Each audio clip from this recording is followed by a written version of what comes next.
meeting. Council members are attending this meeting remotely by video conference. Tonight's meeting is available to the public on Channel 8 and through live streaming on Broomfield's website. Due to the earlier meeting time, public participation is open now and encouraged by calling 855-695-3744 and pressing *3 to be placed in the queue for comment. Please note, if you would like to speak on more than one item on tonight's agenda, you will need to press *3 each time to be placed back in the queue for comment. Public comment will be taken on agenda items following staff presentations. Screeners will ask callers for their first and last name, neighborhood, and the agenda item the caller would like to comment on. Please call several minutes before the agenda item and press *3 to ensure you are in the queue for comment. Public comment will also be taken during the public comment section for topics not on tonight's agenda. All public comments will be limited to 3 minutes. Again, the number is 855-695-3744. And don't forget to play *3 or to press *3 to be placed in the queue. The city council meeting is now called to order. Will the clerk please call the roll? Anderson? Here. Castriota? Here. Groom? Here. Hinkle? Here. Jezierski? Here. Law Evans? Here. Lynn? Here. Lindstedt? Here. Schaaf? Here. Tessier? Here. A quorum is present. Will everyone please rise and join me for the Pledge of Allegiance?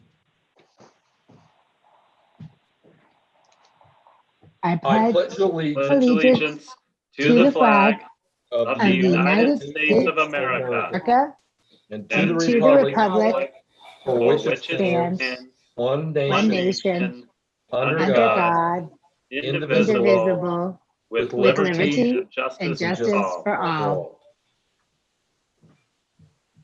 In an effort to keep order for tonight's meeting, I'm going to ask council to please utilize the video conferencing tools to raise their hand for comment or making a motion or a second. I will call on the first hand raised to state the motion and the second hand raised to make the second as appropriate. I ask council members to limit their comments to 5 minutes. Abby will be assisting with the timekeeping and will provide council members with a notification via video conferencing chat when 1 minute remains. Please ensure you are on mute when not speaking. If a council member needs to leave the meeting, please inform me before doing so. We will plan on a 10-minute break. Well, actually, I don't know if this is going to take till 8 o'clock. We will take a 5-minute break between this session and the study session, and then then a break at 10 p.m. We will begin with council's review and approval of this evening's agenda. Council may add or remove items from the consent agenda, or council may revise the order of business for the meeting. Does any member of the council have any additional comments or questions regarding this meeting's agenda? Okay. Tonight, this goes back to way back when. The Small Business Saturday is something that I provided proclamations before, and I have agreed to do a proclamation declaring November 28th, 2020 a Small Business Saturday. Will the clerk please read the proclamation? Proclamation declaring November 28, 2020 as Small Business Saturday. Whereas the government of Broomfield, Colorado celebrates our local small businesses and the contributions they make to our local economy and community. According to the United States Small Business Administration, there are 31.7 million small businesses in the United States. They represent 99.9% of all firms with paid employees in the United States, are responsible for 65.1% of the net new jobs created from 2000 to 2019. And whereas small businesses employ 47.1% of the employees in the private sector in the United States. 62% of U.S. small businesses reported that they need to see consumer spending return to pre-COVID levels by the end of 2020 in order to stay in business. 65% of U.S. small business owners said it would be most helpful if their business to have their regulars return and start making purchases again. and 3/4 of U.S. consumers are currently looking for ways to shop small and support their community. And whereas 96% of consumers who shopped on Small Business Saturday agreed that shopping at small, independently owned businesses supports their commitment to making purchases that have a positive social, economic, and environmental impact, and 97% of consumers who shopped on Small Business Saturday agreed that small businesses are essential to their community, and whereas 95% of consumers who shop on Small Business Saturday reported the day makes them want to shop or eat at small, independently owned businesses all year long, not just during the holiday season. And whereas Broomfield, Colorado supports our local businesses that create jobs, boost our local economy, and preserve our communities. And whereas advocacy groups as well as public and private organizations across the country have endorsed the Saturday after Thanksgiving as Small Business Saturday. Now therefore, Pat Quinn, Mayor of the City and County of Broomfield, does hereby declare and proclaim November 28, 2020 as Small Business Saturday. And Mayor Quinn does further urge the residents of our community and communities across the country to support small businesses and merchants on Small Business Saturday and throughout the year. In witness hereof, Mayor Quinn hereunto sets his hand and official seal on this, the 17th day of November 2020.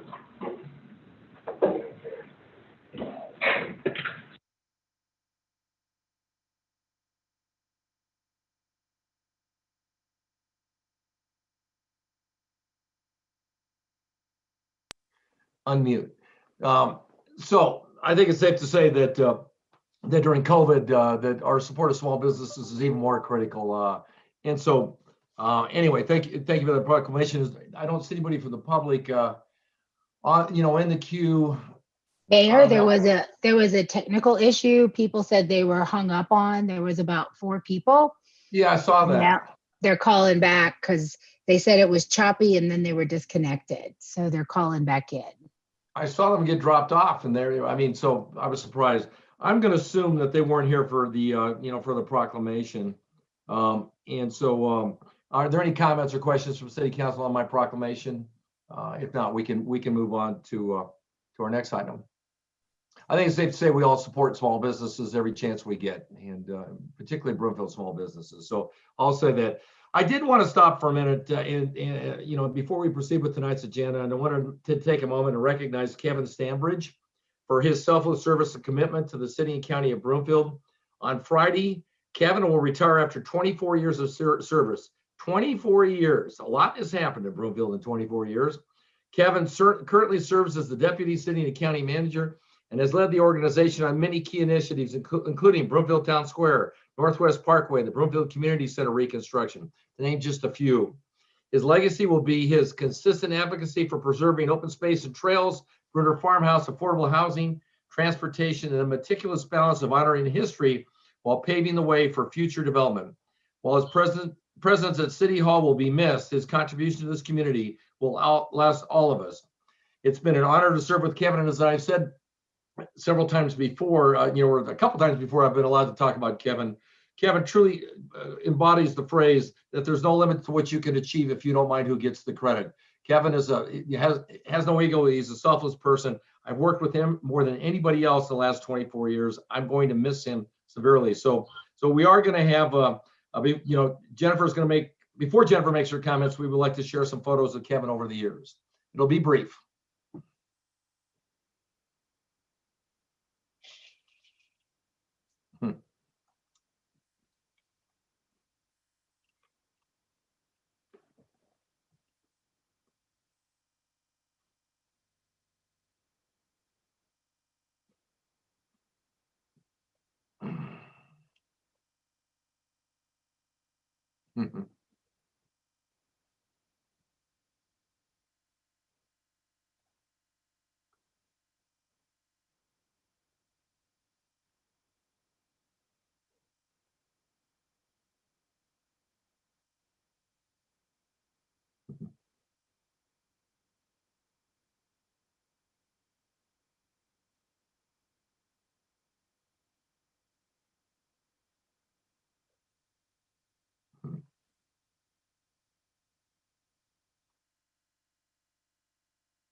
We should have music or something, but I mean, once again, we're in various stages of planning. COVID's impacting everything, including our celebrations of, of the people that help make Broomfield.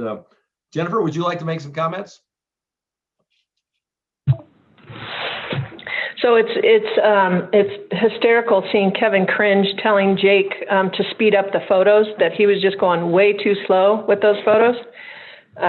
So to see him squirm a little bit is something that provides an entertainment before we start our council meeting full of important topics. Just quickly, it's a big week for him this week. And in Kevin fashion, we were planning the big car parade, and a lot of folks were really looking forward to it. We were all, so I'm just going to give up the story now, but we were all going to dress in Grateful Dead attire. And in addition to that, we were going to all of us wear our round glasses so that we could have a symbolic send-off as well. But again, in typical Kevin fashion, when he and I were talking about it yesterday, putting Broomfield first and the Broomfield employees first, he had asked that we wait. It's too difficult with the news that we're sharing tonight on COVID and the reduction in hours, that there's a lot of people out there that would be about themselves and celebrating this milestone, and he just isn't one of them. You say, Jennifer, thank you very much. Mr. Mayor, thank you very much, and thank you to the City Council. I'll just give you really brief. It's been a wonderful 25 years, and I've worked with I've worked with all of you and many of your predecessors on City Council, and it's really been an honor to work and serve this community. So thank you very much, and I'll be back. I'll be around. Thank you. Anybody in council want to make any comments?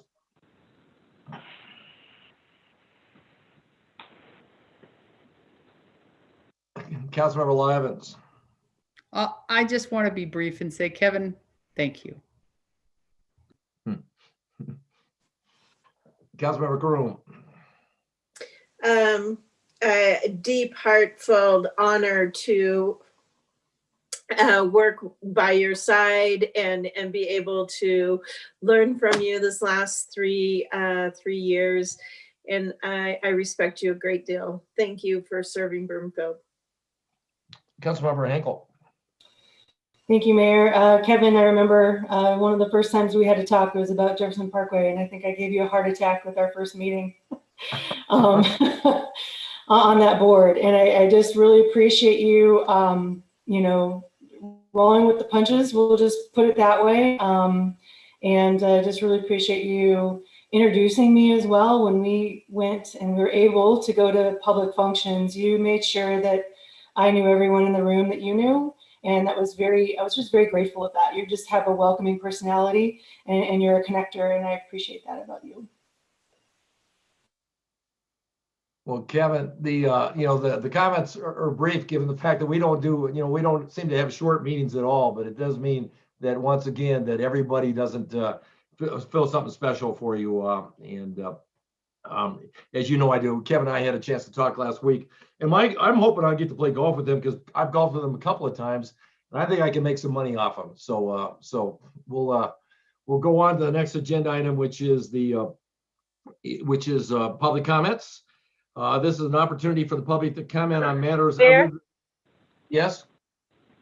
I'm sorry to interrupt. So we were also dropped off right along with the public. So it's going to take us about a minute and a half to re-engage with the public line. So we need a very brief pause. Okay, let me know when you're ready, Jennifer. Thank you.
Mayor and council, forgive us for that delay. We're going to do just a second test here to make sure that we're all good to go.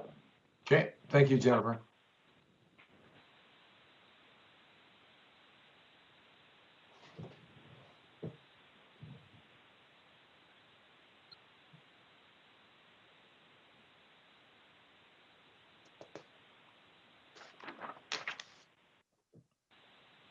I hear you loud and clear, Council. Mayor, we're good to go. Thank you. Okay, we will go to public comments. This is an opportunity for the public to comment on matters other than the items already listed on this evening's agenda. To be placed in the queue for comment, please call 855-695-3744 and press *3. Public comments will be limited to 3 minutes. Let me start out with a general public comment from David. David, state your full name and your neighborhood for the record. And you have 3 minutes. My name's David Beacom. I live in Ward 5, and I'm calling in about my concerns tonight related to the budget process and the council priorities impact on the budget. Transparency of process and where money comes from and goes to is an issue. For clarity and simplicity has been promised to us and is absolutely necessary for the process to move forward. Most of the residents of Broomfield and not CPAs are not CPAs, nor are they experts in finance. As I have said before, the budget and impact must be explained so that my 102-year-old mother can understand it. We need to have an interactive town hall type meeting where the public can ask questions and get answers, and more important, that the answers are complete and clear. With all of these changes in Broomfield, new city manager, new senior staff, and disruption of processes by COVID, the people need to understand what is happening to them and how it's economically impacting them, and where council and the city are spending money during this tight period. Thank you. Thank you, Jim. State your name for the record, your full name for the record, your neighborhood, and you have 3 minutes. Yeah, my name is Jim Bensman. I live in Anthem Ranch. I hope you can hear me because the phone has been in and out. No, we can. Just to follow on what David said. Oh, good. Thank you. We were a little confused as to whether we can make public comments during this session or your study session. So is this the right place to do this? Yes, if you want to make a comment on the budget, yes. Okay. Broomfield Taxpayer Matters met with City Manager Jennifer Hoffman and her staff last week and had a very productive meeting. And we put together a list of questions that we would have. This, of course, is not the forum for that because we only have 3 minutes. But we really would ask that council consider some sort of a town hall where people could get a better understanding of where the budget stands. And what we were not able to get an answer from staff was what was the impact of certain policy decisions that council made. You know, for example, no part-time help, $500,000 going to the arts. What other decisions have been made that are going to impact the budget going forward? We're also worried about what's happening with the shopping center, because walking through it, a lot of places are shut down permanently, yet it looks like the revenue is holding up, but we wonder how long that's going to last. So please consider an opportunity for the community to interact with council and get a better understanding of where we stand. Thank you very much. And I have 2 other callers, but they're both listed for 11C. I will keep, Guyleen and I will keep an eye on the public comment list, particularly since we're having trouble tonight. And we'll move forward then to to community updates. Council's community event updates are next. Does any member of council have an update this evening? Councilmember Henkel.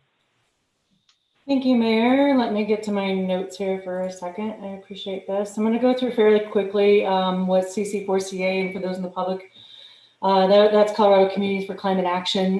We have some transportation items, some clean power items, COGCC rulemakings, and AQCC coming up. For transportation, our CDOT Clean Trucking Strategy, on October 28th, the Colorado Department of Transportation hosted a third listening session on the Clean Trucking Strategy. And I was able to testify at this session, expressing support for wide-ranging and ambitious efforts to reduce carbon pollutions, other emissions, and noise from medium and heavy-duty vehicles. For clean power, Tri-State found a way to up its goal to reduce its greenhouse gas emissions to 80% cut by 2030, possibly putting itself in line to qualify for a clean energy plan, as Xcel Energy is adopting under terms HB 19-1261 and SB 19-236. Councilmember Jean Lim will be speaking on Friday on behalf of CC4CA to Tri-State. ACE is encountered in talking with United Power about further renewable installations, and apparently United Power said that they were handcuffed by Tri-State. So thank you to Jean on her advocacy in this area. For the COGCC on November 5th, they concluded their lengthy hearing session on mission change rulemaking for its 900 series rules, which includes preliminary approval to numerous revisions in their existing rules. The 5 things that the CC4CA focused on was adopting strong rules that prevent venting and flaring of natural gas during oil production to the extent possible, which the commission did by prohibiting venting and flaring within certain limited exceptions. Beefing up notifications and making more transparent notifications to local governments and others on venting and flaring. Their decision was did provide that on flaring, but did not on venting, and we're pushing for venting. So we will continue working on that notice outside the rulemaking process. Linking the annual cumulative impacts report to the COGCC is legislatively directed to do with progress on reaching the HB 1261 emissions reduction goals, which they did. Another 2 that we have been working on are incorporating assessments of impacts of existing oil and gas operations in the cumulative impacts assessments, as well as from new operations, which they did. And limiting the one-time potential exemption to the venting and flaring prohibition for existing wells to as a short time as possible. And they stuck with their original proposal of 12 months or less. And while we pushed for 6 months, this was still significantly improved. The commission will take its final votes this Friday and has the potential to be a great win for CC4CA, as it's been our first engagement with the COGCC. And lastly, just to talk about the AQCC plan rulemaking, we are a party to 2 AQCC rulemakings now in progress, focused on federally required SIPs, or what we call state implementation plans, to meet federal air quality standards that have the co-benefit of reducing greenhouse gas emissions. I'll be speaking on Thursday to the Regional Haze SIP, which addresses reduction of gases and particulate matter that affect visibility in the wilderness area, national parks. And we're supporting the proposed rules to lock in the retirement of 15 coal-fired generation units statewide. And then the Serious Ozone Attainment SIP is focused on the national ambient air quality standards for Denver Metro and North Range non-attainment area. A range of ozone reduction measures are included, and CC4CA is again partnering with the LGC to generally support the SIP provisions while supporting strengthening by requiring non-emitting pneumatic controllers at existing operations installations, as well as new operations proposed in the rules. These pneumatic controllers are a significant source of methane escape for oil and gas operations. And the AQCC hearing on that is December 16th through 18th, and I'll follow back up on that. Thank you. Councilmember Schaaf. Thank you, Mayor. I just wanted to report back. I was fortunate enough to attend the CCAT fall retreat this past week. Reminder to public and council, CCAT is counties and commissioners acting together. They held their final fall retreat this past week and finalized their leadership, the budget for 21, and the legislative priorities. We can share, I'll share that, or someone that is involved with CCAT can share that with council. But I also wanted to give a big shout out. This past year, Mayor Pro Tem Castriota served as the co-chair of CCAT. which was a tremendous amount of work in itself. But given the state legislature shortened and changed session, it was even more intense.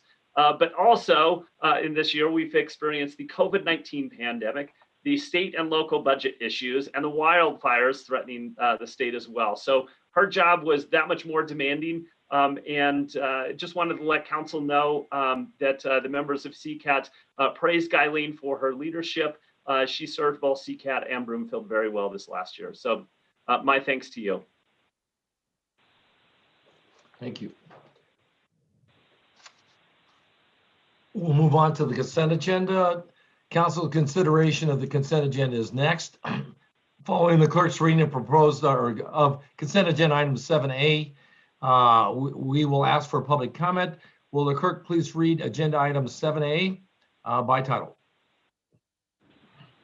Approval of minutes, regular meeting of November 10th, 2020, special meeting of November 10th, 2020, and special meeting of November 12th, 2020.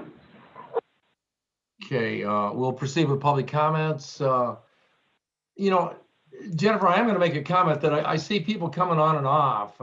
You know, are they having trouble, or is that just, or I guess I'll put that to Doug or Jake. Are you guys having trouble?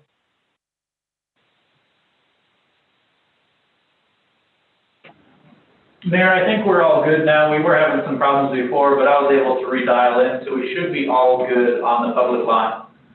Okay, so I'm not noting any public comments on the consent agenda, so I'll go to, are there any questions from council or comments on agenda item 7A, which is the minutes? Is there a motion that the recommendations contained in the staff reports for agenda item 7A be approved? So moved. Is there a second? Oh, God. Second. Can you not see our hands, Mayor? Mayor Pro Tem Castrata? Can you hear me? I can. Oh, good. Second. Okay. Is there any discussion? Will the clerk please call the roll? Anderson, Yes. Castriota, Yes. Broom, Yes. Hinkle, Yes. Diversey, Yes. Law Evans, Yes. Lim, Yes. Lindstedt, Yes. Staff, Yes. and Pelletier. Yeah. It passes unanimously. I've noted that we do have someone who wants to make a public comment. Given the issues we've had with the CRL site, I'll go ahead and identify Rick. Rick, state your full name and your neighborhood for the record, and you have 3 minutes. Thank you, Mayor. Yeah, Rick Fernandez in Broomfield Heights. I appreciate you taking some time this evening, especially with the technical issues. I appreciate you allowing us to make some comment here. I was calling in regarding the budget and wanted to just make a few comments here. First is that I want to acknowledge Jennifer Hoffman and her staff. In the last week, we were able to meet with her and the staff to go through a number of the budget items.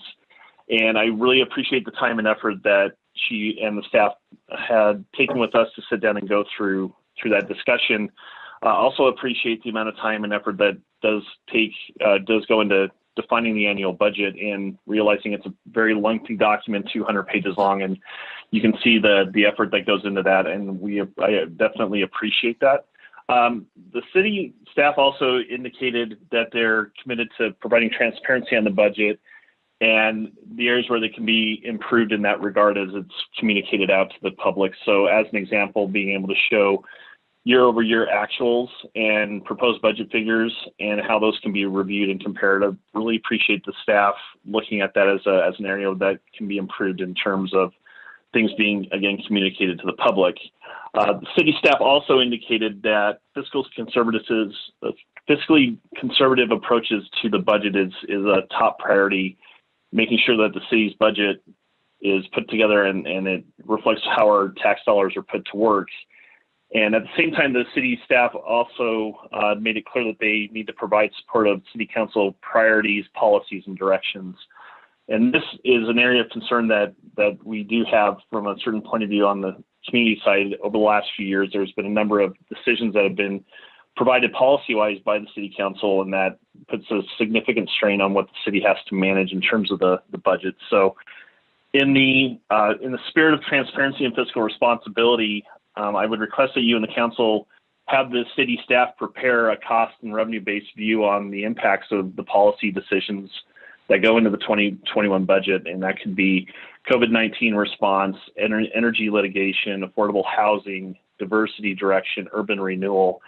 And it would be good to see those things laid out in such a way that we can see the gives and puts of those policy decisions as it applies to the budget. So would ask that we act in the best interest of our community and continue to provide an improved visibility, transparency, and responsible stewardship on the city's budget. Thank you for your time.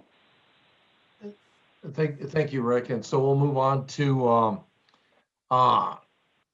well, there is no business tonight before the Board of Social Services. We'll go to the Board of Health, which is the COVID-19 update. The meeting of the Board of Health is called to order. I'll ask the clerk to call the roll. Anderson, Here. Castriata, Here. Groom, Here. Hinkle, Here. Jazerski, Here. Law Evans, Here. Lim, Here.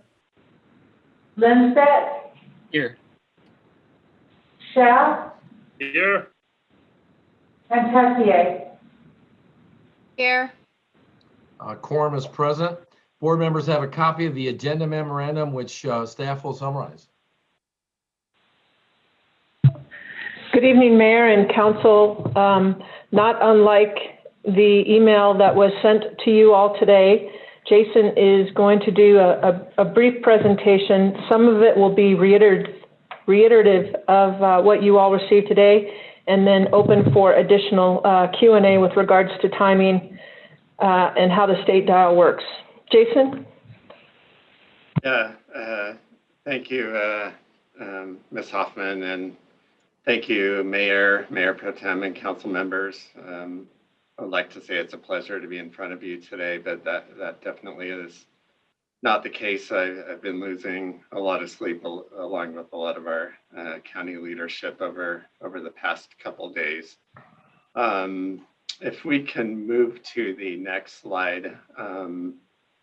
I just wanted to highlight the fact that what we're seeing in Broomfield is that our trends continue to head in the wrong direction. So according to the state dial, our 2-week cumulative incidence rate is 600.6. That even went up further today.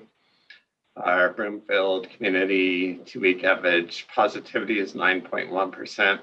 And then we have 11 days of declining or stabilizing hospitalizations.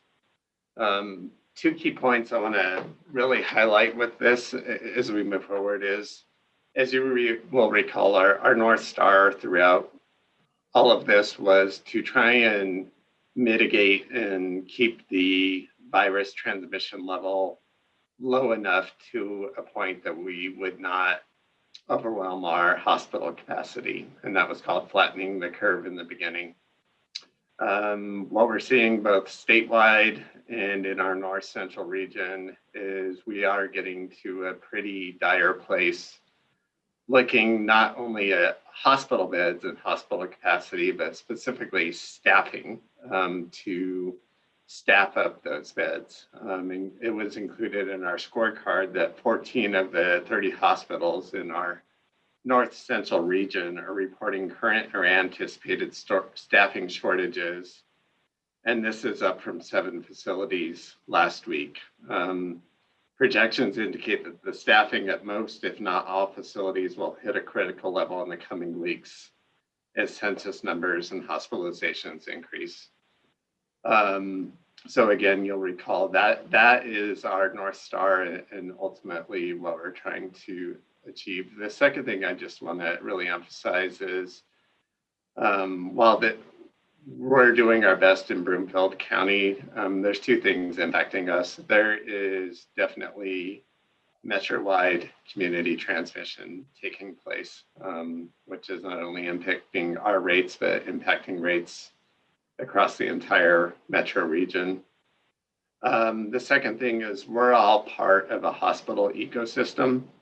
And so in order for us to be able to reduce this hospital demand, we have to be able to reduce the virus transmission levels back to a place that is manageable, and where we could get back to our testing and contact tracing. And the reason that's so important is, there are hospitals that are currently seeing that they're beyond capacity and they're transferring patients to other hospitals. And, as a Broomfield resident or a Adams County resident, I would be extremely worried if I had a specific ailment come up, like a heart attack or a stroke or whatever it may be, and there's not enough hospital bed capacity for myself to get treated.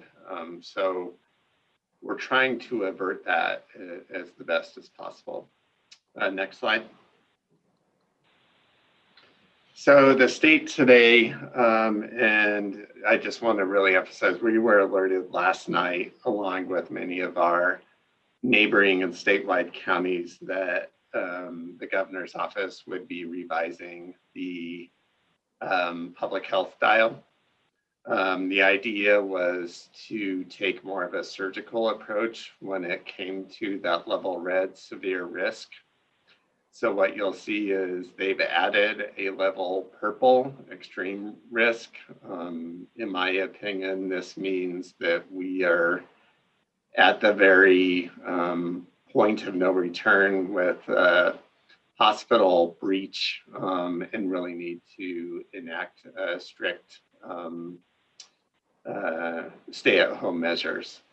With level red, there was much more discussion of where are those areas that we could take a surgical approach. The other thing that I would like to really also mention is that when we received this news late last night, we were told the governor was going to have a press conference today, and that we may be receiving a letter today or tomorrow that's indicating that given Broomfield's been out of compliance for our metrics for over 2 weeks, that the state is actually not asking, is telling us that we need to move to that level red.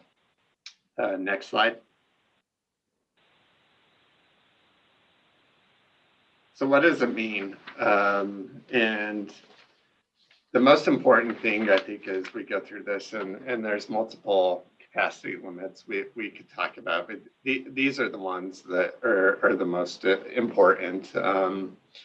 Specifically in level red, that there will be no gatherings other than your own household. This is what we've been encouraging, but now really putting that or following the statewide DAO order and making sure that we're adhering to that. For personal services and gyms, at 10% capacity and up to 10 people per room. For retail, they have expanded this. So 50% capacity for both critical and non-critical retail. Really encouraging curbside pickup and dedicated hours for at-risk populations. The reason they went this direction is by reducing capacity limits in those critical retail settings. It sort of evens it out for those non-critical retail settings. Restaurants is the one that gave most of us heartburn, and the new red dial says there's no indoor dining. outdoor dining is permitted, and no specifically liquor service after 8 p.m. Takeout and delivery is still allowed. For indoor events, no events permitted. Outdoor events is still okay. Offices, 10% of employees in person. And then schools and school districts, it's a local board decision for them to make that determination. One thing I want to say that CDPHE did to come up with these targeted and surgical recommendations is they both looked at epidemiology data from the CDC and other scientific publications, and also from a recent publication. It was a modeling study in the Journal of Nature that identified where you're most likely to see outbreaks. So with that, that was their rationale for going this direction. Next slide. So as I mentioned before, we're anticipating that we'll receive a letter from the state either today or tomorrow, informing us that we're going to being moved to level red. We're already on top of it to get our communication to businesses and the general public.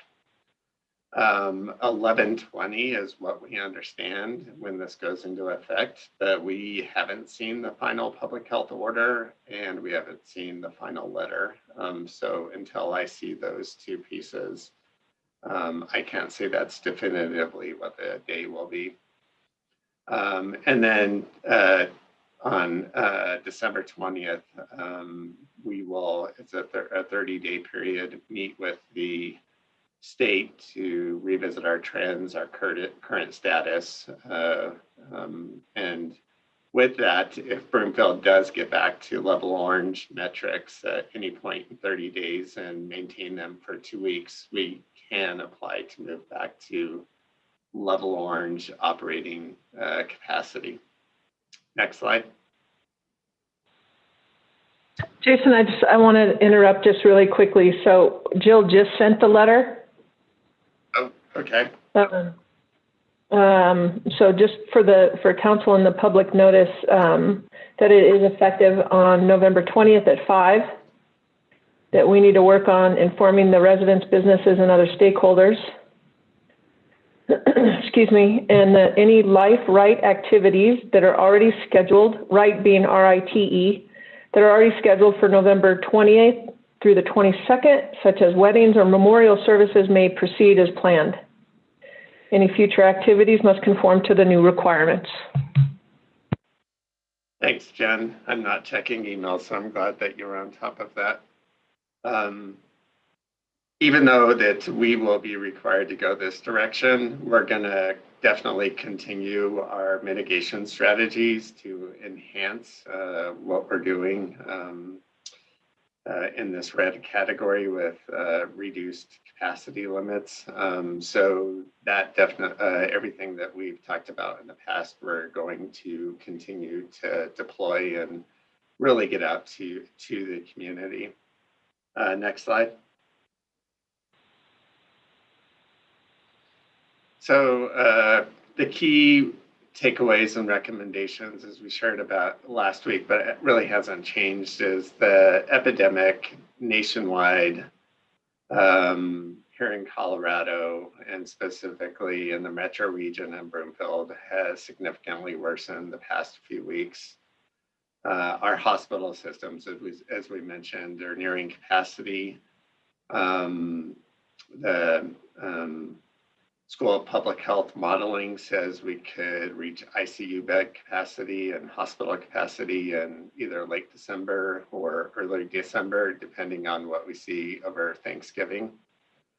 You'll see there, as I mentioned before, an enhanced focus on high-risk indoor settings. We know that's where you have the greatest opportunity for spread in addition to personal gatherings.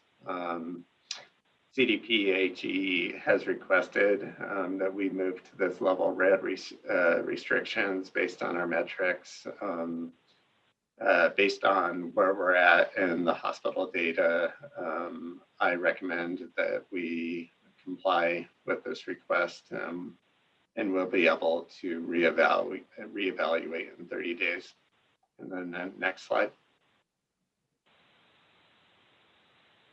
So we continue to provide our information on our website as far as our data and our weekly scorecard that the public has access to, really emphasizing getting the message out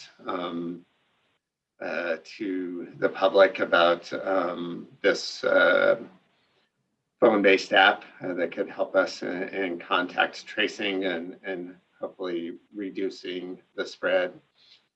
And then lastly, in conclusion, our full hope through this, and I think CDPHE's hope, is we know what's coming with the Thanksgiving holidays, and we're really encouraging people to limit it to just their nuclear family.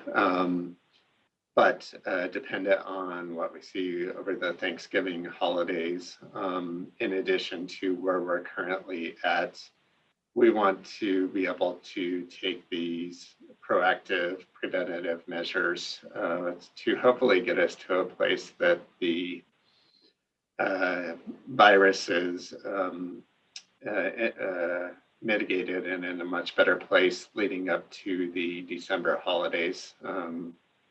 And so if we can reverse the trend beyond just our campaigns, but now the fact that we're seeing community widespread and hopefully see these mitigation efforts work, hopefully we can have some resemblance of a December holiday season. And the next slide. So that's it. We've included all of the data because we know council likes to look at the data. So you can go through those at your leisure. It's in our council agenda, and we'd be happy to answer any questions you have on the data. And so with that, that concludes my presentation, and I'll be happy to take questions along with Deb Fettersfield, my Deputy Director.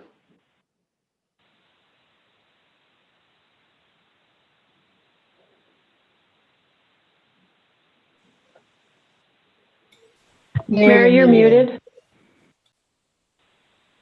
See, that's what happens when I get muted. I forget. So the, you know, I'm looking at the public comments are next. I'm looking at the CRL site. There doesn't appear to be any public comments on this item. So, you know, I'll keep an eye on that. If anybody wants to talk about the COVID update from the public health director, Guyleen and I, or the mayor pro tem, and I will keep an eye on that. So we'll move on to questions or comments from the board. I'll start with council member or board member Hinkle. Thank you, Mayor. I just have a couple questions right now, but I might have a few follow-up questions depending on how council members ask their questions. But I had a few restaurants call me immediately today, and we're highly concerned about the 0 foot traffic basically inside. And they also want us to know the length of this order. They seem to be concerned that there was really no end in sight for it, so they were a little alarmed by that. It's my understanding then from this presentation that the length would be if we hit our orange numbers plus 2 weeks. Is that correct? Yeah, if we hit our orange numbers and can maintain those for 2 weeks, we can move back down to level orange.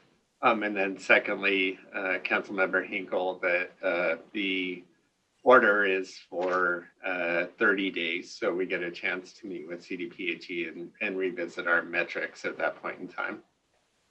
Okay. So it won't happen before the 30 days.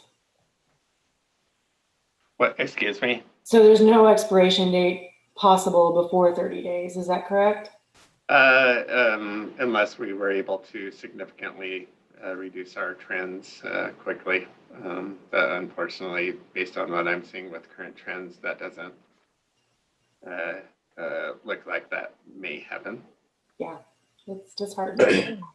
And then for the outdoor seating, places have been adding more outdoor patio space, but then they've also been kind of enclosing them with the tarps. And I've seen like Blake's Tap House, they developed a whole system outside. They're still going to have to enclose it a little bit, but then keep heaters out there. Is that considered outside still? That's my understanding without reading the public health order, but the outside dining is still allowed. Okay. All right. Is there any, I'm just concerned with no indoor seating for restaurants. And that's when you said it kind of gave you a gut punch too, that's really hard on our restaurants. I would just like to see if we can work out ways where we can help with filtration systems, or if there's any sort of voice for that on the CDPHE side. I know that like Holy Family did that. And then, you know, some restaurants have added filters to their filtration system to keep the airflow going. And we received an email from a constituent talking about that. Has there been any talk about better airflow, better filtration within those systems or anything like that? Councilmember Hinkle, I think that's definitely one thing we can provide technical assistance on.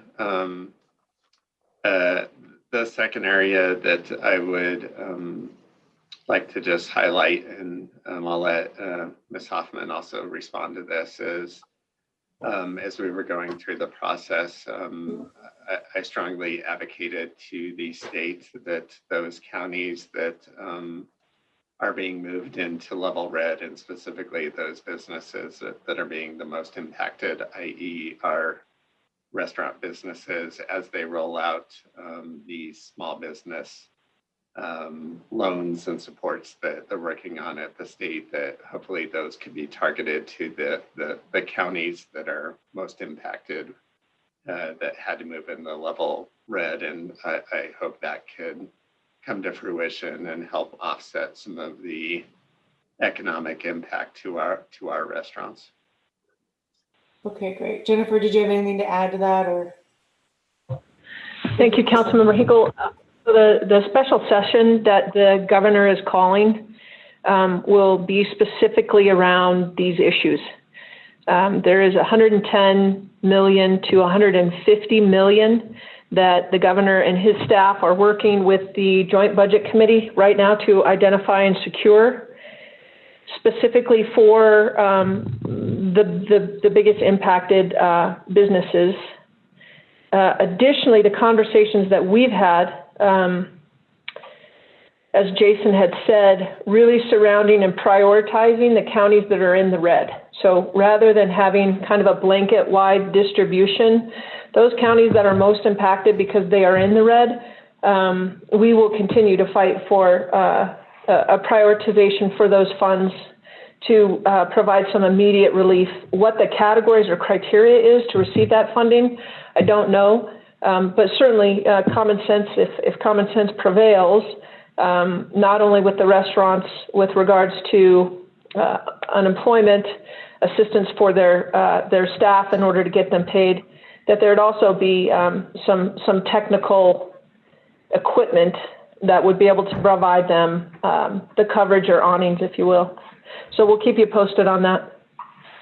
Okay, yeah, that's really where it hit me in the gut today. And I was just crying with another restaurant owner. It really is, it's devastating for them. And then, you know, they feel like, where can we be a business? And I think that really hits them hard. So however I could advocate for that and be a voice, speak out, let me know. And I'm sure other council members would probably join too, of course. All right, that's it for now. Thank you. Councilmember Anderson. Thank you. Okay, here, just get back to my notes here.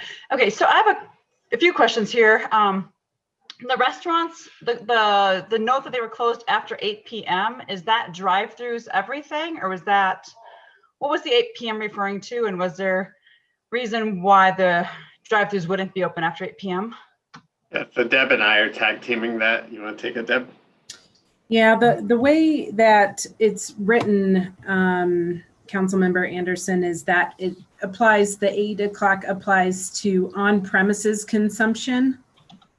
And I'm sorry, we just got the order, as you know, during this meeting. So I'm going to read exactly what it says. It says, must cease alcohol beverage sales to end consumers for on-premises consumption and for takeout between 8 p.m. and 7 a.m. So it looks like it applies to sites that sell on premises, and it says for takeout. So we can seek clarification. And again, I apologize. Like I said, we literally just got this during the meeting, so we're still digesting it as well. Oh yeah, completely understood. And yes, that clarification would be good. And maybe seek further justification, because it really doesn't make sense to close drive-throughs at 8. So that'd be helpful. I just want to share, this is happening pretty quickly, that there is actually a discussion around outdoor heaters and geodomes that is beginning across multiple jurisdictions through CC4CA. And we can be a greater part of that discussion. I just want to share that more information is coming. It's like on the, and do we have anyone within the city that is specifically looking in that realm to help the restaurants that information should be directed towards as it comes in? It's like a sharing, they're trying to discuss like what are the most efficient methods and whether or not heater blankets are better than infrared heating, or what methods, and like what is the quickest way to get that through the city and out to these restaurants, if they even are allowed to be open in that type of a space. I just think it's a question and a statement that information is coming. Sorry. I would say you could initially direct those to us in public health, as we do a lot of our work with restaurants and retail food establishments, and we'll make sure we coordinate with the appropriate departments here in the city and county of Broomfield to make sure that it's a very comprehensive approach and response versus just public. Okay, thank you. And hopefully that does, it's such a hard thing, because as this information is coming out, it should have been, there's that feeling like it should have been done yesterday, but no one was really in a place to know how far to take that. Okay, that is helpful. Councilmember Anderson, if I may just real quickly, Jeff Romine may have some additional information specific to the businesses, and we have a full court press for the public relations and outreach and engagement on social media and all of the other channels, with another round of signage, assistance with regards to clarification, and also notification on an as soon as possible basis. So that will all be going out in the next 24 hours starting this evening. Jeff, are you on? Can you address any of the additional business related questions? It's a great idea to have a forum to be able to say best practices, what works, what doesn't work. Jennifer, Mayor Quinn and Jennifer, this is Jeff Romine. And yes, we will also look at any enhanced Broomfield applications that come in, and we'll move those even quicker than we have been. We've been trying to process those in about 2 weeks, but we'll start processing those almost on a daily basis if we find some that we can move forward. We have had some conversations. There is a former party supply organization in the city that is going out of business, and so they have had some tents and perhaps some heaters, and we'll explore that again tomorrow to see if there's any left that our local restaurants could acquire before they're sold to the general public through that closure. All right, thank you.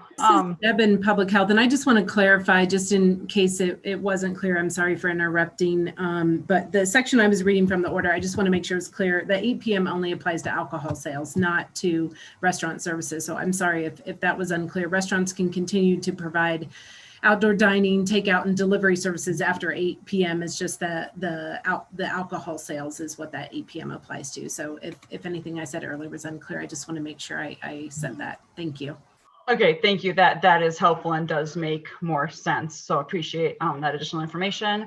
And then 2 more quick questions here. I think this is going to be something that arises, that I understand that, there are to be no gatherings, and, that's always up to enforcement. I really hope that that we just, our residents abide by that. But what if you have a caregiver situation that would, if you're caring for an elderly parent or someone outside, is there an exception? Like how does that exception work?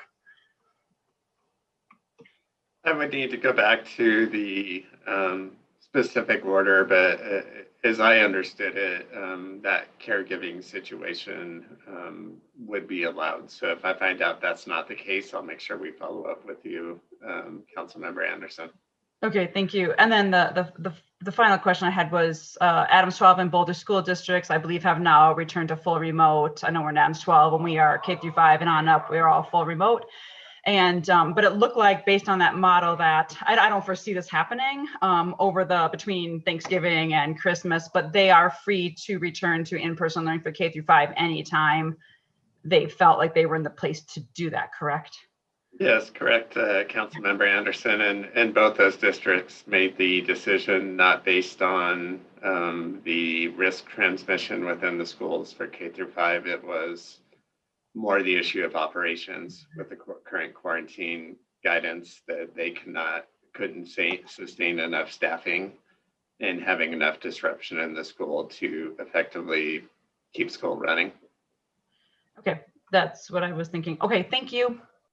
Councilmember Groom. Hello, and thank you for that unfortunate presentation. I know the numbers are going up. I just really want to follow up with some of my concerns from last week and even some of my experiences from last week. I know I sent an email earlier to Mr. Valling, and I do strongly feel that there's still a gap in our health requirements, our health orders. It's got to be something more than just mask and social distancing, and holding citizens only accountable, because the gaps in the system that I see out of my own experience is, like I had said, that 7-day gap that there is between exposure and recommended testing, where people aren't quarantining. And I'm not quite sure if we're being strong enough with saying that if you have exposure, you have to quarantine, because that 7 days, even in our own experiences, limited experience, there was exposure outside of my household, right? So I really see that as a gap. And then, last week I had some last minute travel, and it was international. It blows my mind that the airline industry does not abide by social distancing. They've released their middle seats that were on hold. They're filling airplanes as much as they could sell. I am a witness. I sat next to complete strangers, touching shoulder to shoulder. You know how close airplanes are. Closed confinement. This was not an outdoor setting. This was not a single family or double family. It wasn't just happen chance. It was all over. So I was a little disappointed to get off the plane and see our own DIA does not have social distancing enforced at DIA, at customs, at baggage claim. It's complete mayhem there. At customs, I saw one sign. There's no enforcement of social distancing as you're standing in line. Everybody's wearing a mask. Don't get me wrong there. At baggage claim, again, there were so many people standing around me. There was absolutely no social awareness or recommendations. So it just kills me to see our small businesses struggling so much. And there's more to the systems that we need to do. And I know DIA is not in our territory, but I wrote the email just because I think we're pushing other things up to the state level and we're having discussions with them. In my opinion, I think fixing this problem at the airport and with the airlines is essential. If we're shutting down restaurants because 6 foot isn't enough, at our restaurants, and we have to do more. I have no idea why we are sitting shoulder to shoulder with a stranger on an airplane. So again, inconsistencies in our society holds not a lot of weight when regular citizens are seeing these kind of things on a day-to-day basis. That's why they're questioning. That's why they're saying, hey, what's unfair? So appreciate your reports tonight. That's all I wanted to say. And if I could do anything to help, happy to go talk to the state about my experiences at DIA. Thank you. Yeah. Councilmember Grimm, I'll definitely bring that up with Denver and the governor's office. That's been a challenge throughout this too, is some of the mixed messaging that can potentially go out to the public. We're only limiting you to interacting with your own household in this setting, but then in other settings, that's permissible to expand beyond that. And so the airlines are allowed to say, if you don't want to sit that close to somebody, we'll rebook you for free. And I'm like, really? Because I need to get back to my family, so I guess why can't restaurants have that same attitude? If you don't want to sit so close to somebody, please order out. So it seems very inconsistent. I don't support that. Let me just say that out loud, but it really made me, quite frankly, angry. Thank you, Jason and Deb. Councilmember Tessier.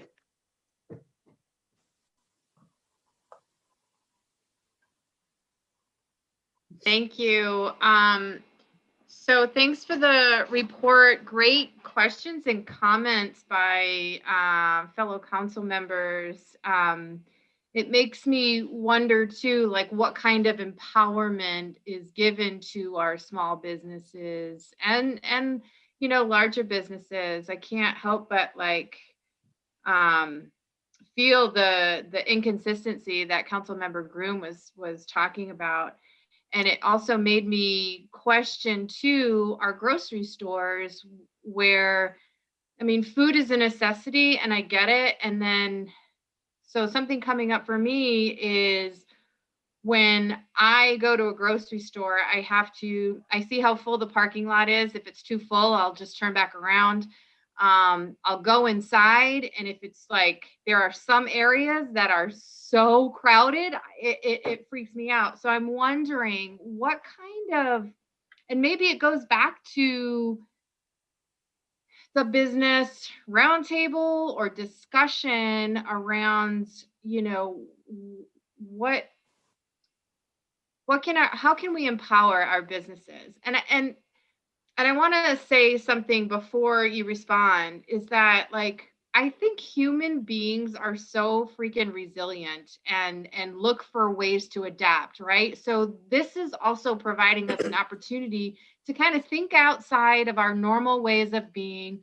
I love how restaurants are creating their tents and finding ways to work around the situation. And so I want to keep the strengths-based approach to our approach in dealing with this, that all hope is not lost. We are amazing beings and we can figure out how to move through this, because we freaking always do.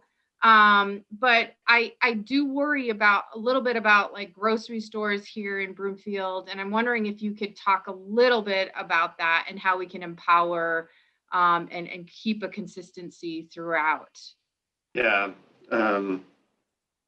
As I mentioned, Councilmember Tessier, again, my understanding is when the State Health Department came up with these capacity limits, they were specifically looking at epidemiology data that's been published and also modeling data that really emphasized those high-risk settings. But the second part of that is within grocery stores, we were talking, as I was mentioning before, the capacity limits, where they're trying to reduce the capacity limits within grocery stores and then increasing capacity limits in non-critical retail and some in the big box stores and so forth, so that it creates more of that equitable playing field Because just because it's defined as a critical business doesn't mean you should have a grocery store that's full of customers coming in and shopping. So I agree with you on that. Yeah, I think there's a way, and I am totally fine with going at a different time of day. And I don't know if that leaves the idea of maybe opening grocery stores 24 hours, because I know a lot of them close at midnight. And people who are getting off second shift might be willing to kind of go to grocery stores at different times. I'm just trying to think outside the box, because that's how humans survive and that's how we adapt. I don't envy your position, Deb, your whole team. I know you guys have been a target, and also just like the go-to people. And what I do want to say is I appreciate the attention off of an end date and look at the numbers. Like, this is all about our numbers, right? So I think it's really important for everybody to understand that no one knows when COVID is going to end, but we all know how we can participate and how we can put best practices into place, how we can support our small businesses, how we can maybe shop at different times. And I think that we're going to be able to move through this. The last thing I want to question, and this is a really odd, bizarre question, but like, if you have a group of people who've already been diagnosed with corona, have already kind of passed they're feeling fine again, can they gather? So you're talking about somebody that's tested positive for coronavirus? Yeah, who Yeah. have already tested, who've already gone through, who are basically totally on the mend, right? They've been, so I'm thinking of like family gatherings and stuff. And I know some people who've already contracted COVID. And this seems like sci-fi, but like, what do you say to people who've already contracted? Can they gather safely? Yes. So as long as people are following our isolation protocols, if they've tested positive, and again, that's the 10 days after you've started to experience symptoms, and making sure you're isolating yourself from each other's or other people, and then you start to see your symptoms improve. That's the ability then to start interacting with others. But just, I think to clarify, to make sure I understood Councilmember Tessier's question, no one should be gathering with members outside their household at this point, even if they have tested positive, because we are starting to learn that even if you have the antibodies in your system, you can contract COVID again. I think I understand that argument and that people, but as we learn more and more about this virus, we're learning that people can get it a second time, and I think it can still be transmitted. So for that reason, even if you've had COVID, you're not exempt from the restrictions that are being recommended for the general public. And I think that's the point I wanted to make. And I really appreciate you following up on that, because, doesn't matter. It's mutating. We don't know where it's going to go, how it's going to go. So we need to really, really adhere to all of these best practices to make the numbers go down. So thank you so much for your time. Yeah, and last comment on that is we just don't know how long that immunity or the antibodies last too. So it's a little bit of a hard question to answer at this point, because that research is still evolving. Thanks, Councilmember Tessier. Councilmember Schaaf. Thank you, Mayor. So, at this point, we still don't have a nationwide strategy. And to, a comment earlier, regarding our airlines, that's a big part of it. There is no nationwide strategy. A lot of these decisions have been left up to the states and even to the local governments. Our local, public health officials are the ones that are bearing the brunt of these decisions and are bearing the brunt of how to solve this worldwide pandemic at this point. So the incredible work that both Mr. Valley and Ms. Federsfield are doing, and as well as the rest of our staff. It's a tremendous lift. Our gratitude, my gratitude to you, my family's gratitude to you. I can thank them. I can thank them. But we are indebted to you and your work that you are doing. It's a tremendous amount of work. To echo, a statement that was made, we don't know when the COVID-19 pandemic will be over. I think that at this point, we do know that our decisions today and our decisions tomorrow will affect the next 2 weeks, whether those are good or whether those bad decisions. But we basically have a 2-week window in which we will be dealing with those decisions. And hopefully that's in a good way. Hopefully that we make the good decisions today and tomorrow so that in 2 weeks, we start to turn this around.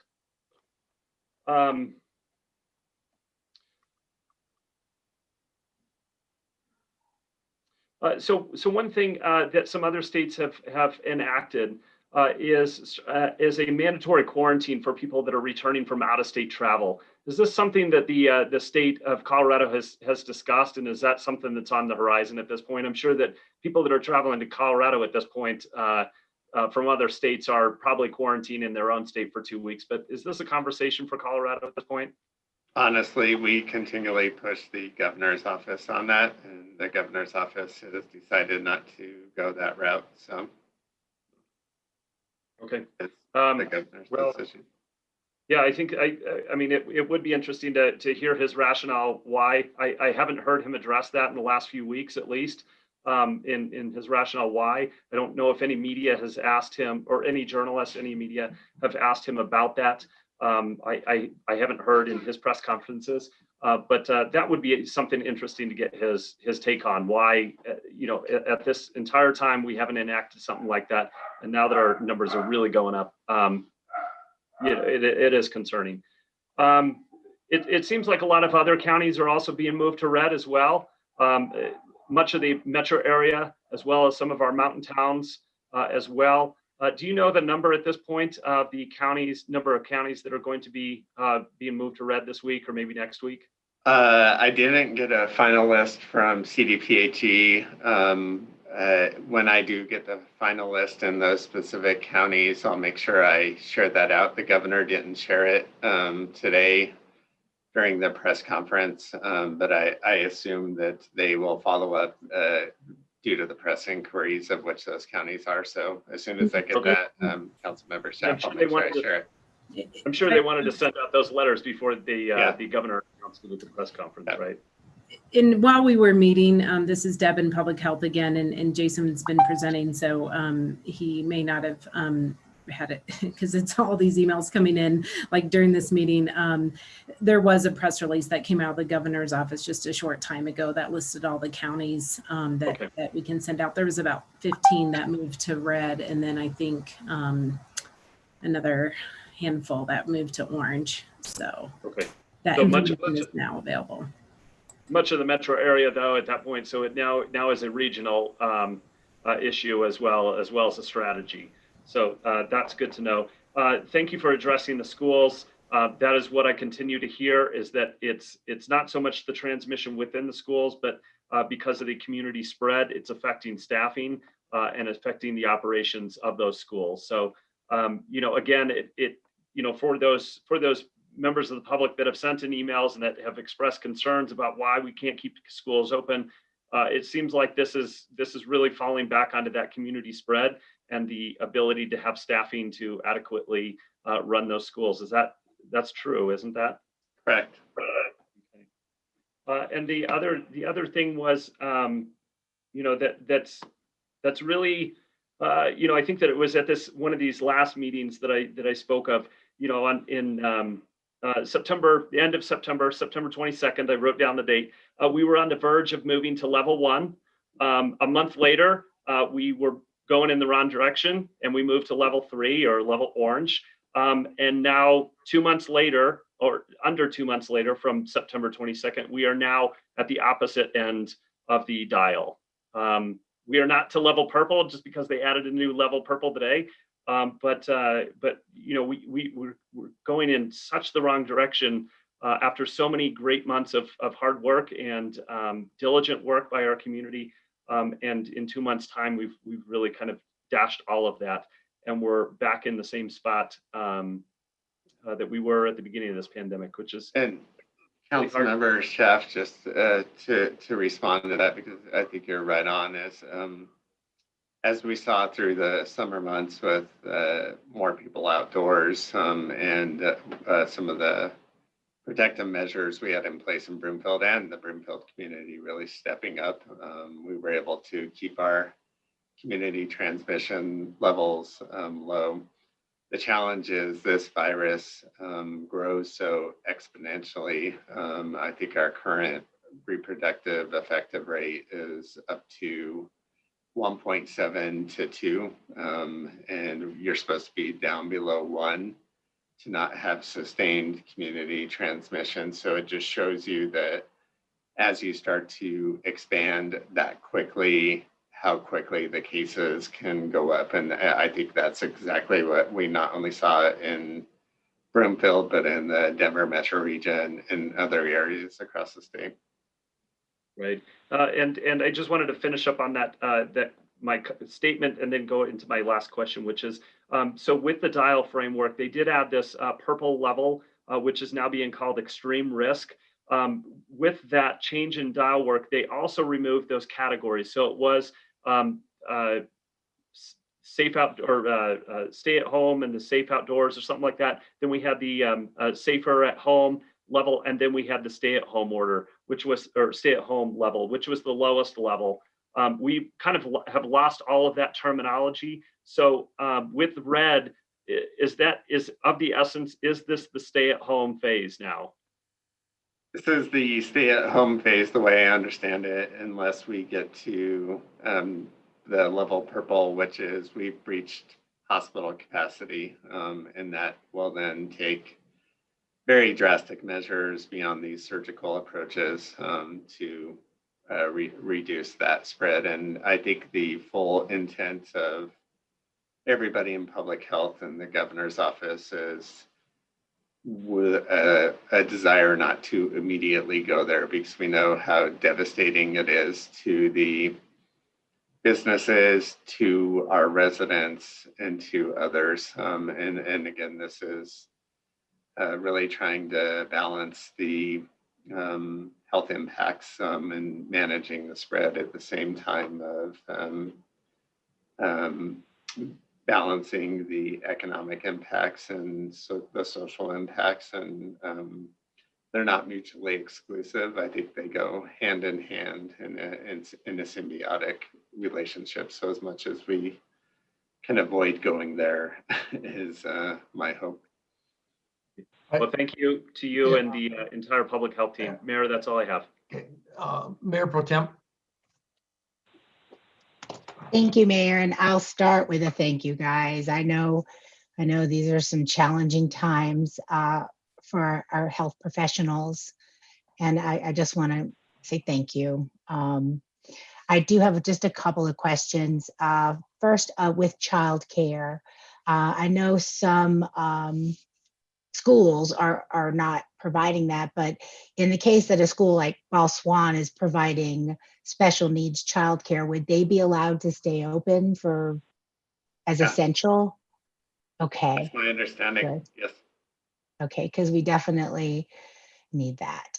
My other question was about the Chick-fil-A outbreak, because this is not the first time at this location, and looking it up, they lead the state with COVID outbreaks for restaurants, which makes me think it's not a regional thing, it's a company policy culture thing.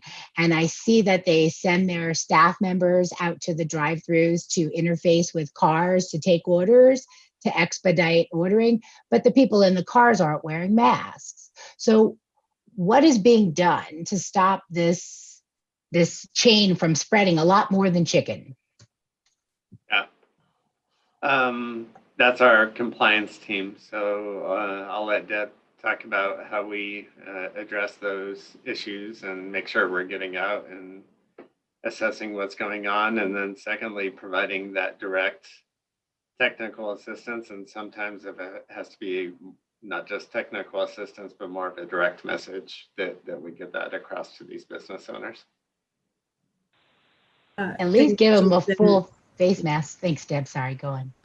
No, that's fine. I was just going to add that once a business goes into outbreak status, there are a number of steps that they must complete to be able to exit outbreak status. And so that requires working really closely with our epidemiology staff. And Jason kind of referenced it with reviewing all their different protocols and practices, instituting best practices if we find that there are any that are not currently in place that should be. And then we are, certainly responding if we hear of any concerns going forward. And so, as you noted, that this is just one facility located in Broomfield, but there have been other facilities around the state. And so usually when we have a situation like that, we often talk to our partners in other counties just to say, is there an opportunity there to take a collective approach to have some discussions. And so I think that's a great suggestion, and we can follow up with some of our colleagues. But any business, not just Chick-fil-A, that is in outbreak status, we work very closely to support them in putting those best practices in place going forward if they're not already there. And sometimes they are, and there's just transmission in the community, and it's difficult. But most of our businesses in Broomfield, we've been fortunate, have been really good partners, really cooperative. They want to stay open. They want to keep their staff safe too. So we're working towards some shared goals, which helps. Well, thank you for that. And I know this is going to be really tough on our restaurants. I know that the governor is trying to get some relief packages out, but what it really comes down to is a dereliction of duty at the federal level, not having a coordinated response, having a Senate that just sits there with the HEROES Act since May. And I'm sorry, it's just, to me, it's sad because we have abundance and we have the resources to help everyone through this. And the sad response from the squatters over there that it's unbelievable. But that's just a comment, not at you guys. And I think that's all I have. Thank you. Okay, Councilmember Lamb. Yes. Do you anticipate that the recommendation for dedicated hours for at-risk populations for the grocery stores will be implemented quickly? What I was thinking about was, even though we're kind of asking people to temper their Thanksgiving celebrations, the impetus is usually everybody heads to the grocery store this weekend to get their final, needs for Thanksgiving dinner. So how quickly can we get those at dedicated hours into place, do you think? Yeah, so we're already starting our business outreach, and that'll be one of the first things we start to have the conversations with the grocery stores, talking both about the capacity limits, but those hours, and seeing what we could do to work with them to get that happening as quickly as possible. That's great. How did the testing with appointments go this afternoon? Do you have an update on that? And where do we stand with our increased testing ability with adding a day? Is that still in progress? Yeah, it's a pleasure to report that today went extremely well. We went to an appointment-based system, so we didn't have as many of the traffic issues and the increased demand. That's exciting for us to see. The next step of this, as we're getting this process really worked down, is to move to that second day of testing, and hopefully early December, if not sooner, so that we can get more community members tested. We continue conversations with the state health department around an additional testing site, maybe not specifically in Broomfield, but along the I-36 corridor. that they would actually run. And so those conversations continue to be negotiated. And then Mountain Range High School, that's just right up the street from Broomfield, has a testing site as well. And so we're really encouraging residents that may not be able to get into our testing site to go to that one since it's so close. With the staffing issues that are the major impasse here in the hospitals, I have friends in the medical profession across the nation, and I'm hearing the same thing across the nation. So at one point we had spotty states, where there were staffing crunches and we were moving staff from one place to another. Now, my impression is that that's not going to work at this point. Is that the conversation in Colorado, that there's no other place to get staff from? We have to have our own self-reliance in this area. Yeah, Councilmember Lim, I'm glad you brought that up, because that is the significant challenge when you have a nationwide outbreak, and we're seeing the hospital capacity definitely being strained in our Mountain West states in addition to the Midwest states. It's not like we can call on other states to bring in staffing support. That's obviously one of the most challenging things about this decision is the, this is where I lost so much sleep, the impact on businesses and controlling the virus. But at the same point, if we don't get control of this virus, we could be in the same place as North Dakota, Utah, and others. And the state even has a crisis standards of care where they would have to say these are certain procedures or other ways that we're going to have to potentially decide who does and does not get care. And that comes down, in my opinion, to some potentially serious, if not life and death situations. So it just shows the gravity of the situation that we're dealing with right now. Thank you. I hope it doesn't come to that in the hospitals, but thank you. Yes. Councilmember Law Evans. Thank you, Chair. I appreciate it. Jason and Deb, thank you so much for your hard work on this. And Jason, you and I have talked a number of times, and I certainly understand how personally you do take all of this and how much you do agonize over it. And I appreciate that very much. It gives me a lot more, well, this is a weird thing to say, but it gives me confidence in your decisions to know that you agonize over them. So thank you both and all your team for working so hard. I want to report that I did have a friend, as I emailed Deb yesterday, I did have a friend make an appointment and go through the testing site today. He did test negative, but the fact that he went through our test site and within hours had results, I think is a bright spot in our procedures right now, in that if we're going to get a hold of this thing, that's one of the links in the chain that has to hold and has to get better. And indeed, in the last 2 weeks, it's gotten much better as you folks have worked on it. So thank you very much for working on that. And please thank everyone on that team as well.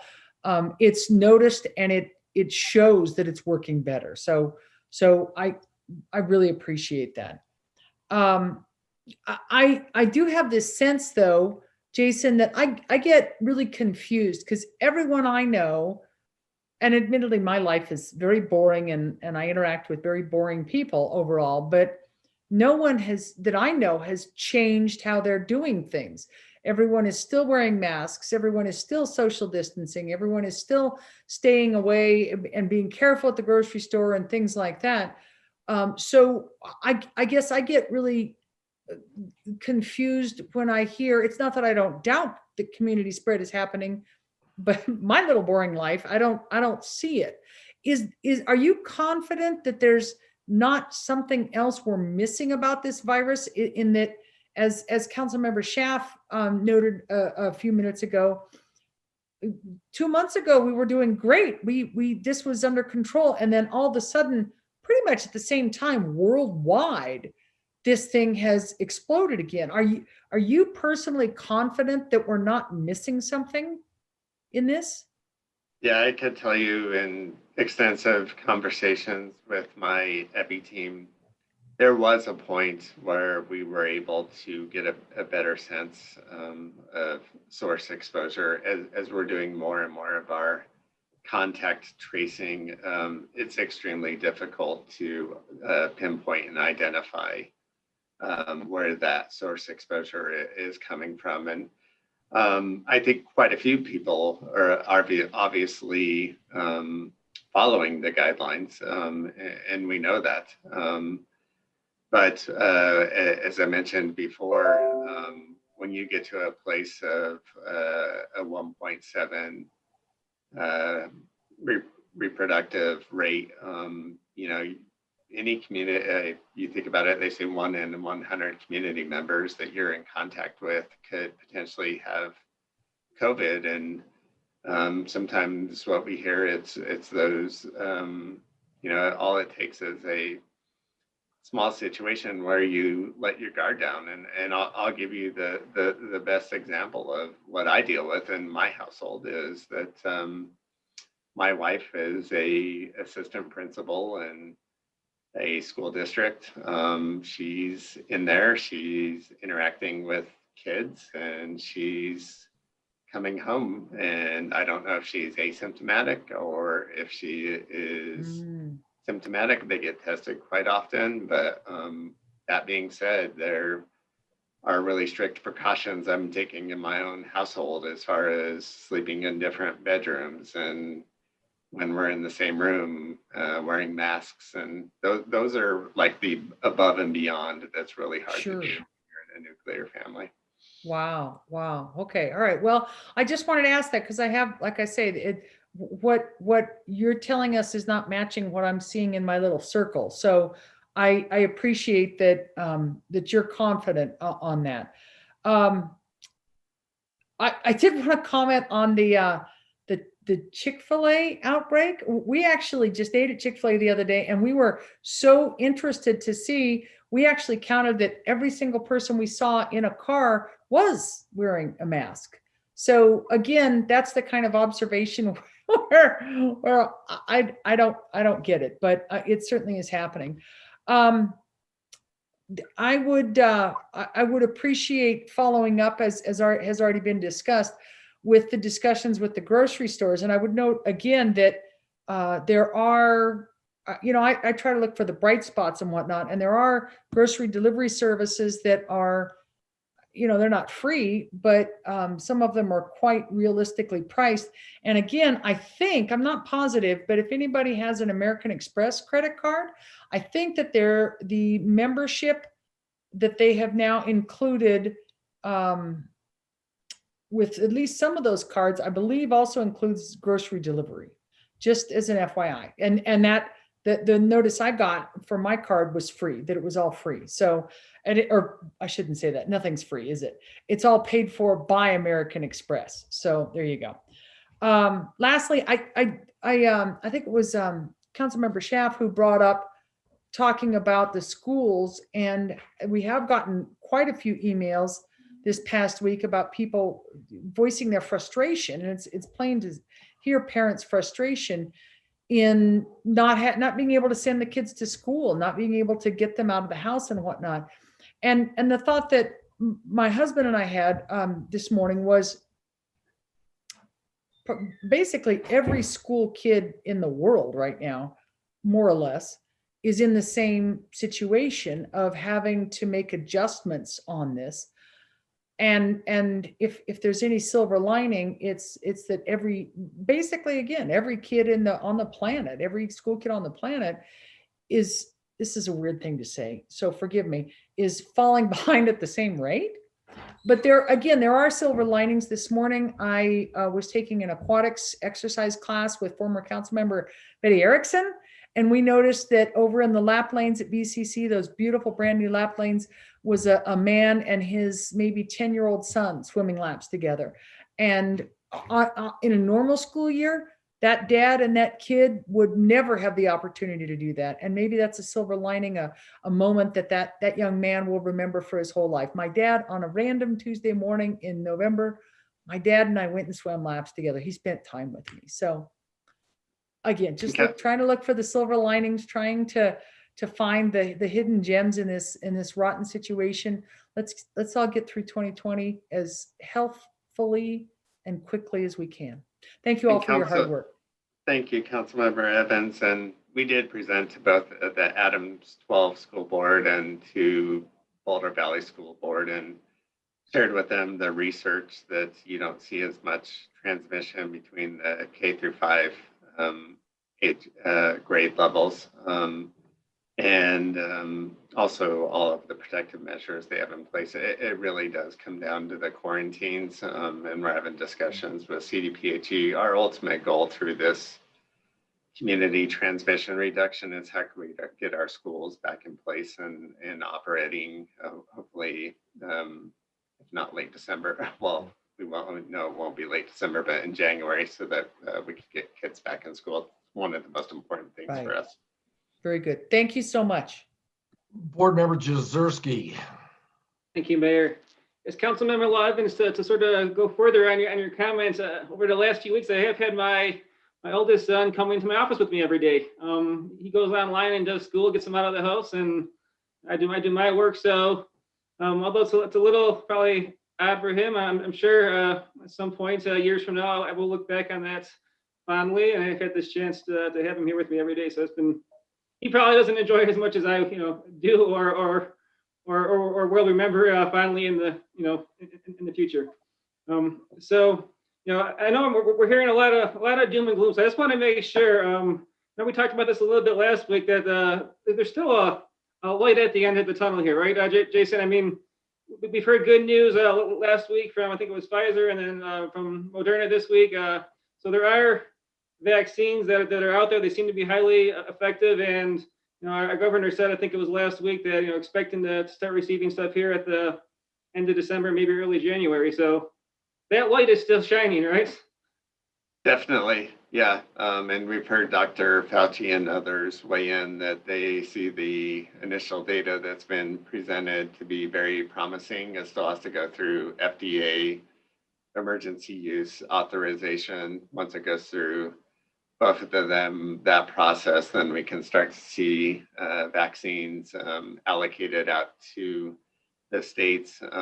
One thing that's unique about this is they're talking about a direct distribution plan, specifically going to pharmacies, healthcare providers, hospitals, so it doesn't get bogged down into the federal, state, and local government processes. So that is the light at the end of the tunnel. We could start vaccinating our high priority populations hopefully in January, and then moving on, and hopefully by March we're starting to get our vaccinations out to the broader general public. So as we all knew, we knew November and December were going to be very challenging months, and it's not just us, it's the rest of the nation facing this, but it's good to know there's some hope and the light at the end of the tunnel, and that at some point we can get back to some sense of normalcy. So I am pleasantly optimistic and excited to see that has happened. I think that's great, and you actually made a couple of points that I was going to make, and it's really number one. I know that it's going to be they said a tough winter here for a lot of our businesses, and that there's no getting around that. I mean, that's going to be difficult for our restaurants and some of probably our mall, I'm assuming, and some other commercial businesses. But yeah, let's keep an eye on that light, and knowing that it's hopefully this is going to be a few months, and then we're going to start getting coming out of that tunnel. And I think, and I assume once the vaccine starts hitting even the at-risk population, that this should start helping our overall numbers. And then right by March and whatever, hopefully it receives the the rest of us get it or have the opportunity to get it, and we start getting back to, like you said, normalcy again after a long year. And another point you made, and I guess we just want to make sure that this is sort of still looking on the, trying to be so negative about this, but like you said, we always knew this was coming. We knew that November, December was going to be more difficult this year. It's, I guess, just sort of it's the trend that we see with the flu season, right? People are indoors more, and there's just more spread like that. So I guess this really wasn't unexpected or really shocking. The one question I have, and you sort of answered this, and I'm all for our schools and getting my kids back into school, but do we really do we feel confident that it sounds like we do feel confident, at least with the younger kids, with the grade school, but do we really feel confident that that really isn't one of the sources of transmission? When you had all these school kids together and doing activities and in sports, yeah. So great. I agree with Councilmember Law Evans that I haven't changed anything that I've been doing over the last few months, and I'm not sure many other people have. Maybe we are indoors a little bit more, but the big thing that does stand out to me is that my kids all went back to school. So I don't know if that was contributing or not. It's a great question, Councilmember Jaworski. Some of the initial data that we were seeing again is it wasn't specifically within the school system, especially that K through 5 grade level. What we're seeing is some of the cases where those extracurricular activities that were contributing, and so happening without the school setting. And it's such a unique balance because school is extremely important, and that at the same time you have the mental health of our kids, that these extracurricular activities are extremely important to them. So it's always balancing the transmission control versus the impacts that it has. And I think that's a great point. Something I think that's a balance that we need to continue to look at, because like you said, the negatives of not having our kids in school, and whether it's to the learning, which I get, everyone is experiencing that, sort of a slowdown probably in the learning curve for our kids. But like you said, also the social emotional impact on these kids, and that, I guess in my mind, could be a lot more long lasting. So I would that's something that I think we need to continue to take into account. And I get there's always going to be, it sounds like, risks if the kids go back to school, but maybe those risks are worth it, given the other possibilities and harms that can take place. And so I was wondering if you could give me just a quick, I have no idea what anyone's been talking about, but what was the outbreak at Chick-fil-A? I don't have any context for that. Was that something here in Broomfield? Yes, Council Member Jaworski, it's Deb in Public Health. And so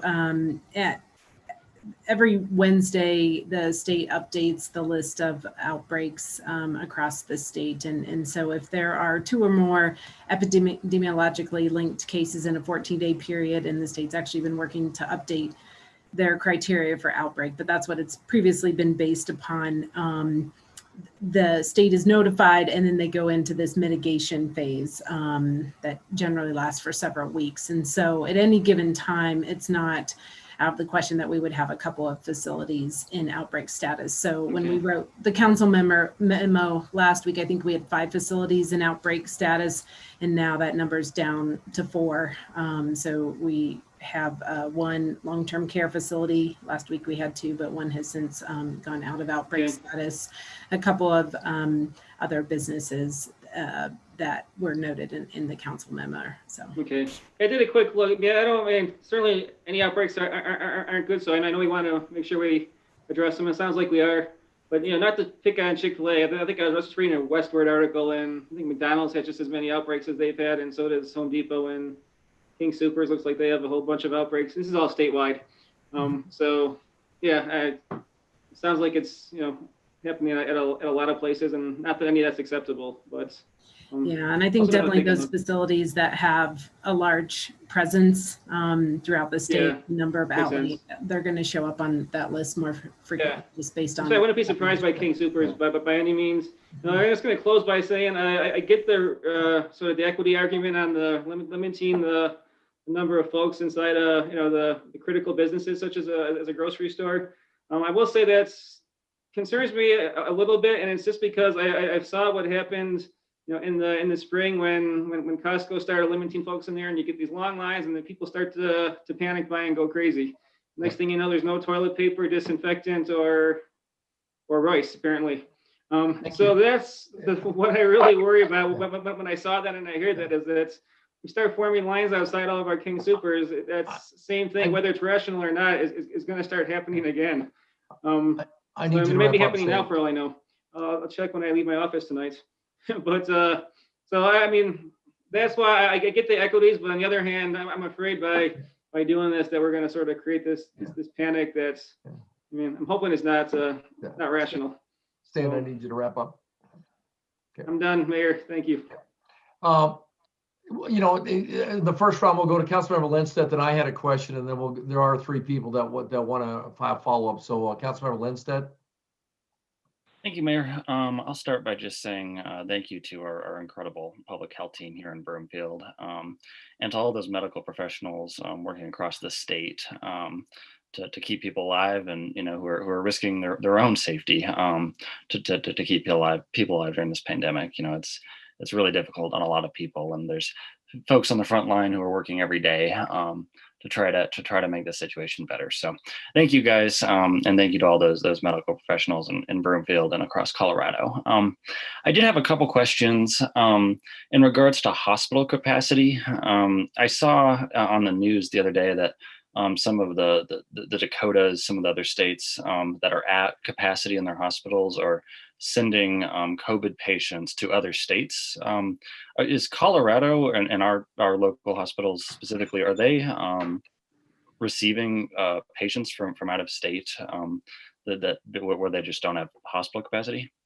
Yeah, thank you, Councilmember Lindstedt. That is happening, but I believe the percentage is extremely low as far as those that are being transferred into Colorado. I don't hold me to this percentage, but I believe I heard our incident commander at the state say it was less than 10%. Thank you. I was just curious, and of course I support making sure anybody who needs a hospital bed gets one. I was wondering how it's impacting us as we're seeing that capacity with staffing and beds start to fill up here in Colorado. I guess my next question would be probably for Mr. Romine. As we start seeing more restrictions on our local businesses, it might be good for council to revisit some creative solutions to helping these businesses more. I know it's been a lot of our top priorities. We've given out $2 million. We've regulated delivery companies now. We're doing everything we possibly can. But it might be good to look at, maybe this might not need to be an ordinance or not, but it might be good to formalize or expand some of the tax relief and tax payment plans I know you guys have been operating with, and I'm not sure. I mean, I think that the state's looking at going that direction with this economic stimulus session, and with the passage of the Gallagher repeal, which gives us some financial certainty, maybe we need to look that way, because I don't know how these restaurants and these entertainment industries are going to survive this. I really don't, even if it is just a few months with before the vaccine, hopefully. But would you care to comment on that, Jeff? Sure. Mayor Quinn, Mayor Pro Tem, and council members. We have been, Jennifer asked about a week and a half ago, and then John Hall, our new deputy city and county manager, and I have been working on a list of ideas. We hope to present those to Jennifer later this week. And then we have tentatively scheduled that we'll be bringing some of those ideas, whatever we think makes sense, to council in early December. And so we've kind of put a hold on a little bit of your time in early December on those initiatives. Real quickly, I have looked at what the governor proposed in his 2021 budget, which begins in July, assuming that those are going to be the models for what he may be talking about or requesting a special session. And there is some tax relief as well as some support both for the workforce side for those impacted employees, as well as for the businesses. And so we've looked at that. As we can all guess, we don't know where the Senate and where the Congress as a whole is going to go. So we just can't even speculate on that. As far as our tools, as you correctly point out, we spent a little over $550,000 so far in the enhanced Broomfield money that you all have allocated. We have about 50,000 left. But as part of what John and I are going to do as far as presenting options to Jennifer to bring to you all, we're looking at all kinds of things, including what we may do around delayed tax payments, as was happening in the second quarter of this year, as well as possible rent support and other things like that. So at this point, what John and Jennifer suggested is there's nothing not on the table to at least look at and think about, and then bring those forward, and we'll curate those. And likely, as we did before, reach out to the mayor and several city council members to just hear what your thoughts might be too. So I would conclude my comment real briefly here is I can tell you any ideas. I'm looking for all ideas and any cool ideas. Anybody that has them, my job is to figure out how to make them happen. And so if you have great ideas, I'll figure out the mechanics to it. So please send them to me in an email, a text, a paper note stuck on the outside of the door, and I'll grab it as I come in tomorrow morning. Thank you. Thank you, Jeff. Yeah, I mean, I think, it's time we look at business support, maybe in that next order of magnitude. So I'm really, really concerned, especially with new restrictions going down in place here from the state. And just a little commentary. I am really, really unhappy with how the federal government has handled this. These workers can't survive without a renewal of that UI benefit, or another stimulus check or something. And the fact that the Senate's been sitting on the HEROES Act since May is, it's absolutely disturbing to me. So it would be great if the federal government could step up, but it seems unlikely. And until that happens, as this new wave of COVID comes over our state and our community, I think we really need to focus in on it, especially since the voters in Broomfield and Colorado gave us some confidence with our financial figures in the coming years. So that's all I have. Thank you, Jeff, and thank you to the whole team. Once again, this is really disheartening news, and hopefully, I know Broomfield can come together, and we can fix this thing, hopefully. So let's keep moving forward, and people just need to be safe and really focus on this stuff again, because it's getting out of hand. And I just can't imagine, Colorado's hospital system getting overwhelmed like it has in other states. So I appreciate the time. Thank you, Mayor. Okay, and before there's three people that want to provide a second round of comments. Jason, I had some questions, or Deb, or one question really. So, back when the governor was engaged, it was a Metro Mayor's Caucus meeting probably in May or June. And he had shown that the stay-at-home rules, the goal was to have 80% social distancing at that time, which I presume is an epidemiologist phrase, and that we had actually achieved 78% in April and May. Where are we at right now in social distancing? Because this goes back to board member Lai Evans' comments. Are we still social distancing that much? It's just that the COVID's out there so much, it does, that's why it's spreading, or did we just let our guard down? What is the social distancing percentage right now? Yeah, Mayor, they changed the modeling a little bit to include social distancing, but they're calling it transmission control. What they're showing is we're at 61% transmission control, and we need to be at 80% to hopefully head this off. And so the transmission control includes areas such as mask wearing, mobility, social distancing, and I'm forgetting the other two, but it looks at those in totality, but they primarily still rely on that the amount of time people are spending in homes versus being out of their homes and looking at how that's achieving social distancing. So to a certain extent, we now have apples and oranges, so it's hard to compare to where we were in April or May. Yeah, contact tracing. As a numbers guy, I mean, that number stuck in my head, the 78%. Yeah. And contact tracing was the other one as part of that. And as you heard and saw in our report, but it's been reported statewide, is as we're seeing these cases significantly increase, we're getting beyond capacity in Broomfield to do contact tracing. So it's not an effective tobacco or transmission control anymore. We're at full capacity, and then in other counties, they can't even do the direct follow-up. I mean, they've had to limit how many people they can just respond to. Okay. You answered my question. So Board Member Groom.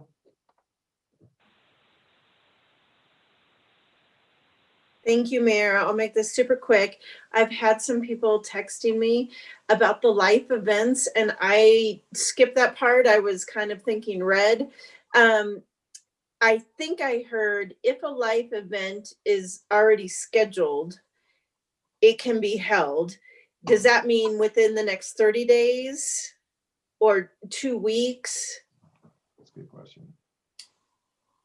And what is exactly a life event? You know, wedding and funeral, I get that, but what about a baby shower? Or, you know, like what guidance can we give, additional guidance?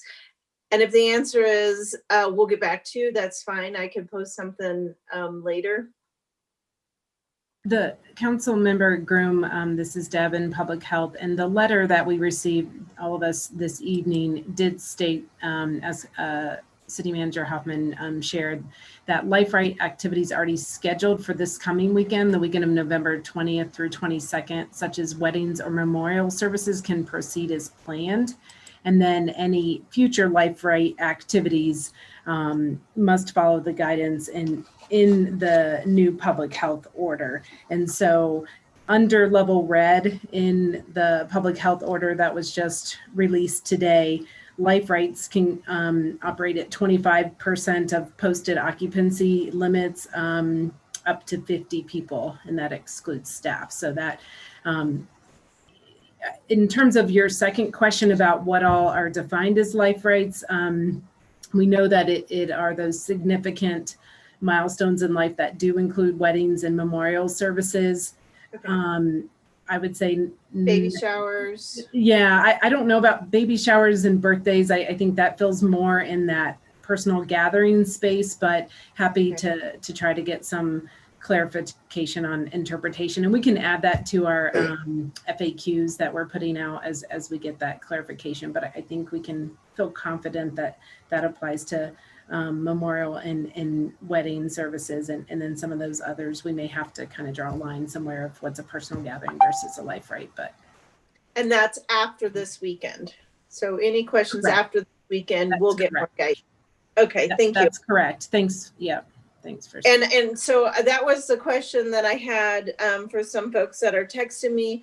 My next question is mine. It seems like we had a lot of comments associated with how can we get creative, and I hear Jeff saying, "Hey, I'll take any and all suggestions."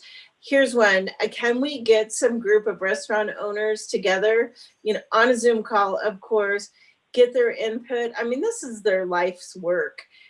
This will put a lot of people out of business. And I don't think that we should just take this stance and this information and then meet next week. Can we do something emergency wise? I mean, I have a few ideas. we do need to think outside the box. And Jeff, I'll contact you personally and do that. But is there any way we could set up something with restaurant owners or small business owners to within the next 24, 48 hours? You have joined an attendee. I'm sorry, I didn't hear that response.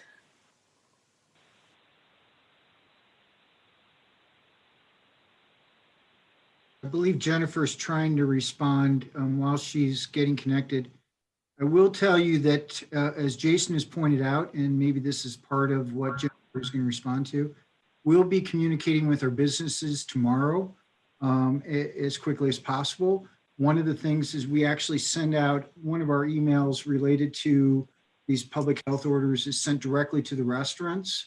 We are going to be mentioning Thursday night's town hall, which is coming up. And I don't recall, I believe it starts at 7 o'clock. And so we'll be including that into our message tomorrow to all the restaurants and encourage them to participate in the town hall. Yeah, I'm talking a kind of more of a brainstorming, no constraints, not necessarily a public event. Feel safe about saying what you need to say, throw any idea out there. And I mean, I would even say maybe possibly changing the mayor business roundtable from transportation to COVID. I don't know, throwing ideas out there. It's a little hard to be talking about business transportation when some of these businesses won't be around to worry about it. But that's all I had. Thank you for my second term, Mayor, and I will contact Jeff personally. I appreciate it. Board Member Hinkle. Thank you, Mayor. I just wanted to point out really quickly on that letter that we got tonight that we just had some alarms going off about the percent positivity rate. On November 4th, there was a typo on there. It should not be 16.82%.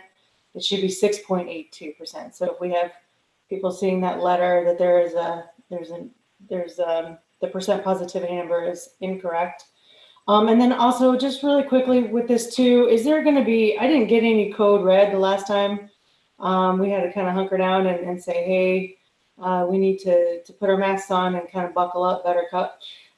Is there a way that we can get the word out to our code red system to make sure that people are not gathering and they're meeting with just their core family? I really am just concerned about the miscommunication.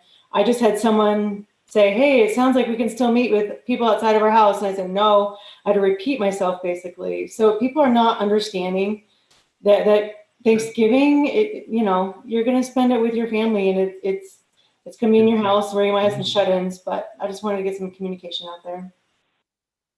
Okay. Board Member Tessier. Yes, two quick thoughts. One, I love the brainstorming session that Councilmember Groom brought up. I think that there could be a facilitator who specializes in brainstorming and capturing ideas to facilitate that, and maybe have a weekly discussion set up for something like that. And then the second thing that's coming up for me is if there are businesses, and I'm thinking about the fast food restaurants that we've talked about, are there people in the community making masks? And can we get those masks delivered to those businesses that I know at Broomfield Fish, we have a stockpile of masks that have been graciously donated. And whenever somebody comes to fish without a mask, we can say, we can ask them if they need a mask and we can provide one for them. And I think that would also go a long way of empowering some of the business owners. And then the third thing, not sure how this is going to play out, but like Massachusetts and New York have some really strict guidelines about when you travel through them, you have to quarantine. Is that something that Colorado might consider putting into place? Is that something council might even consider in looking at to to diminish the amount of traveling, unnecessarily traveling that has happened in states. So I just kind of want to hear your thoughts on that. Thank you. And that was all. As I mentioned before, with the potential travel restrictions, it's something that the governor hasn't addressed yet in his philosophy as anybody that you're interacting with in Colorado or from other states could potentially have COVID. I'm not sure I'm on the same page as that, and I've shared that philosophy. I think one of the unique challenges of doing it in Broomfield is, again, those individuals that work in Broomfield that may not live in Broomfield. And so what do we consider travel? Is it like out-of-state travel coming to Broomfield? And so we'd have to flesh out some of those specifics if it was worth pursuing. Thank you. Okay. And I guess to reiterate that there will be a town hall at 7 p.m. on Thursday. That'll be 100% COVID related. I do think that Board Member Groom's comment to, tomorrow's business roundtable's got businesses of all sizes, a lot of larger ones and larger developers, and I think we should leave that at transportation. But I certainly think if we could get it, if we have the names, Jeff, of the restaurant owners in town or the managers in town, if we could try to do something like that in the next few days, that it'd be interesting to see who would participate. So, I mean, I think that's a great idea. And with that stated, we'll move on to the actual council. Well, I mean, not that this wasn't extremely important council business. We'll move on to the council business agenda. And the first item under council business this evening is council's consideration of proposed resolution number 2020-265, rescheduling certain regularly scheduled meetings of the city council for 2021. Council has a copy of the agenda memorandum which staff will summarize.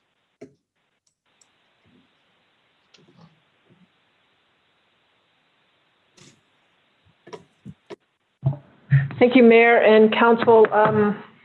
So Jennifer Robinson is out this evening. Danae is going to be walking us through this item. I did want to indicate that, so tonight is to decide on the calendar and the dates, not the specificity of how the recruitment will occur. We're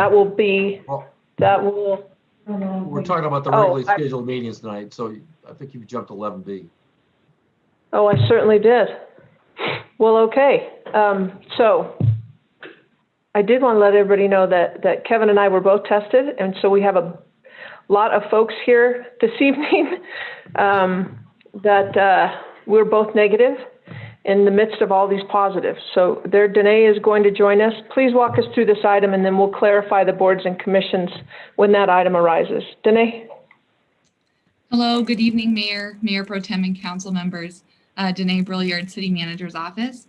Staff has prepared a proposed 2021 calendar for council's review this evening. The Broomfield Charter requires council to meet at least twice per month, and council's rules set these dates for the second and fourth Tuesday of each month. Additionally, study sessions are usually scheduled for the third Tuesday. Staff has prepared a calendar for council's review as attachment 1 in the memo. The calendar includes notable dates, including holidays, spring breaks, and the confirmed date of February 6th for council's 2021 focus session. We would like to note that there are less events included in the proposed calendar than in the past due to the pandemic. If and when these dates become more available, we will continue to keep council informed. Based on this information, the proposed calendar follows the process previously outlined, except for during the months of March, November, and December. Additionally, we identified Tuesdays that do not have a council meeting highlighted in blue. The changes proposed in March are due to the proposed boards and commission interview timeline, which as Jennifer just outlined, we'll discuss next, National League of Cities Conference, and spring breaks. We will discuss the boards and commissions process a little bit in further detail, but wanted to put it on the calendar so that you could look at it in a holistic approach. Due to the notable dates in March, we recommend moving the March 23rd meeting to March 16th. November is challenging due to holidays, and we recommend moving the November 23rd meeting to November 16th. And then finally, for December, we recommend moving the December 21st meeting to December 7th. All of this is outlined in attachment 1. If council wishes to add any additional study sessions or special meetings at this time, to the available Tuesdays, staff is also prepared to capture that in the proposed resolution for council's review tonight.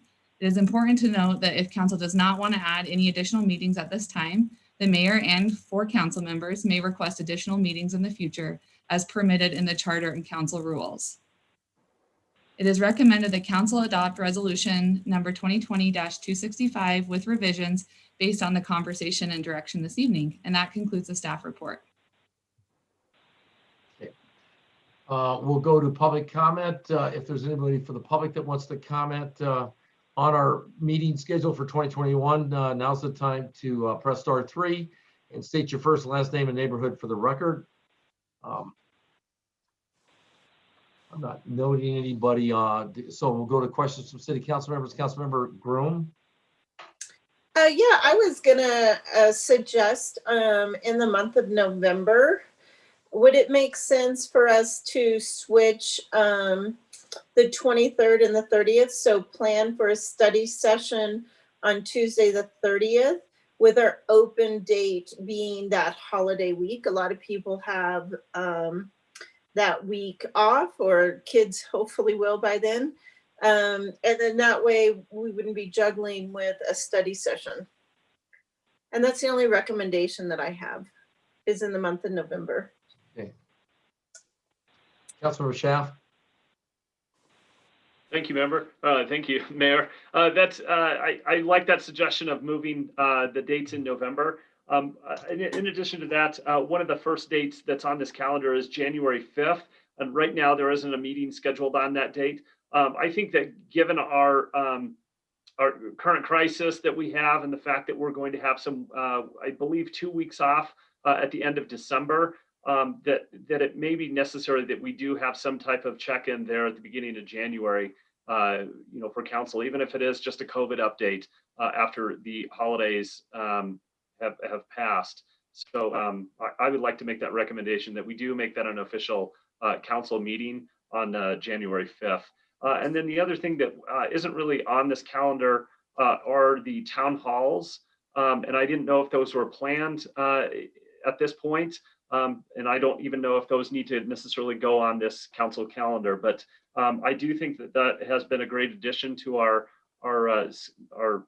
council schedule this year, and I would like to see those continued. And I know that there is some money there that's been allocated in the budget for that. So I don't know if those dates need to be on the council calendar or not. So that's all I have, Mayor. Okay, Councilmember Lamb. I'm thinking in the same line as Councilmember Schaaf, but expanding it a little bit. So I'm looking at the light blue opportunities for additional meetings if desired by council and thinking, well, this COVID crisis is going to go on a little longer until everyone's vaccinated. And how much would it save the staff or council some time and energy to just go ahead and figure we're going to be meeting on those optional Tuesdays into, I don't know, April? I'm just throwing that out there. Yep. Mayor Pro Tem. Thank you, Mayor. And this is going to sound like a complete 180 coming from me, because I have always advocated for that. Let's try to meet every week and catch up, but we've been meeting every week since you guys got sworn in November, with maybe a handful of exceptions. And I don't think it's sustainable. I think staff needs a break. I think council needs a break. And I don't want to commit to meeting every week next year. I'm feeling it. And I know everybody else is too. So I wouldn't automatically just say, let's meet every week. Maybe if needed. I do support the COVID check-in that Councilmember Schaaf brought up, because that is a critical thing. But I mean, councils of the past only met 3 times a month, except for last year.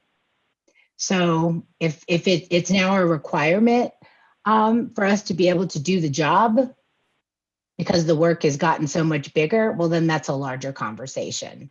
But I really don't support this adding every Tuesday. Thank you. Councilmember Law Evans. Thank you, Mr. Mayor. So it seems to me we need to focus on the conversation at hand, which is when are we going to have the meetings? When are we going to schedule the meetings that are statutorily required by the city charter? Yeah. And I think that's what we should stick to right now is when do we want to schedule those meetings that we must have? If we decide later on that we need to have more meetings, that's a different conversation. But I think we just go with right now the minimum that is required, as Mayor Pro Tem suggested. And honestly, if we're going to start talking about scheduling meetings every week, then I'm going to start pushing to revise our procedures and rules of order so that we have conversations that are more on point. Because and I'm guilty as charged, wander a lot when it comes to this. And I would just toss out that there was a suggestion some years ago when we revised our procedures and rules of order, where as a general guideline, if the question you're asking or the point you're making won't change your vote, then save it for offline. So that's just a thought. But at this point, I'd like to go with the meetings that are just scheduling the ones that are statutorily required. Thank you. Councilmember Tessier. Well said, Councilmember Law Evans. I completely agree. I think that there needs to be checks and balances, and that anything statutorily required is appropriate, and anything else should be a vote of the council to determine whether or not it is to be added. I know that we're in a pandemic, and we are having town hall meetings monthly, or as often as needed. So I don't really see a need to add extra council meetings when we have other things set up. And agree with Mayor Pro Tem Castriata that if we're starting to look at council duties beyond what has normally been done in the past, then we really need to look at this bigger conversation. But I support those that are whatever Liz mentioned. That's not falling out of my mouth correctly.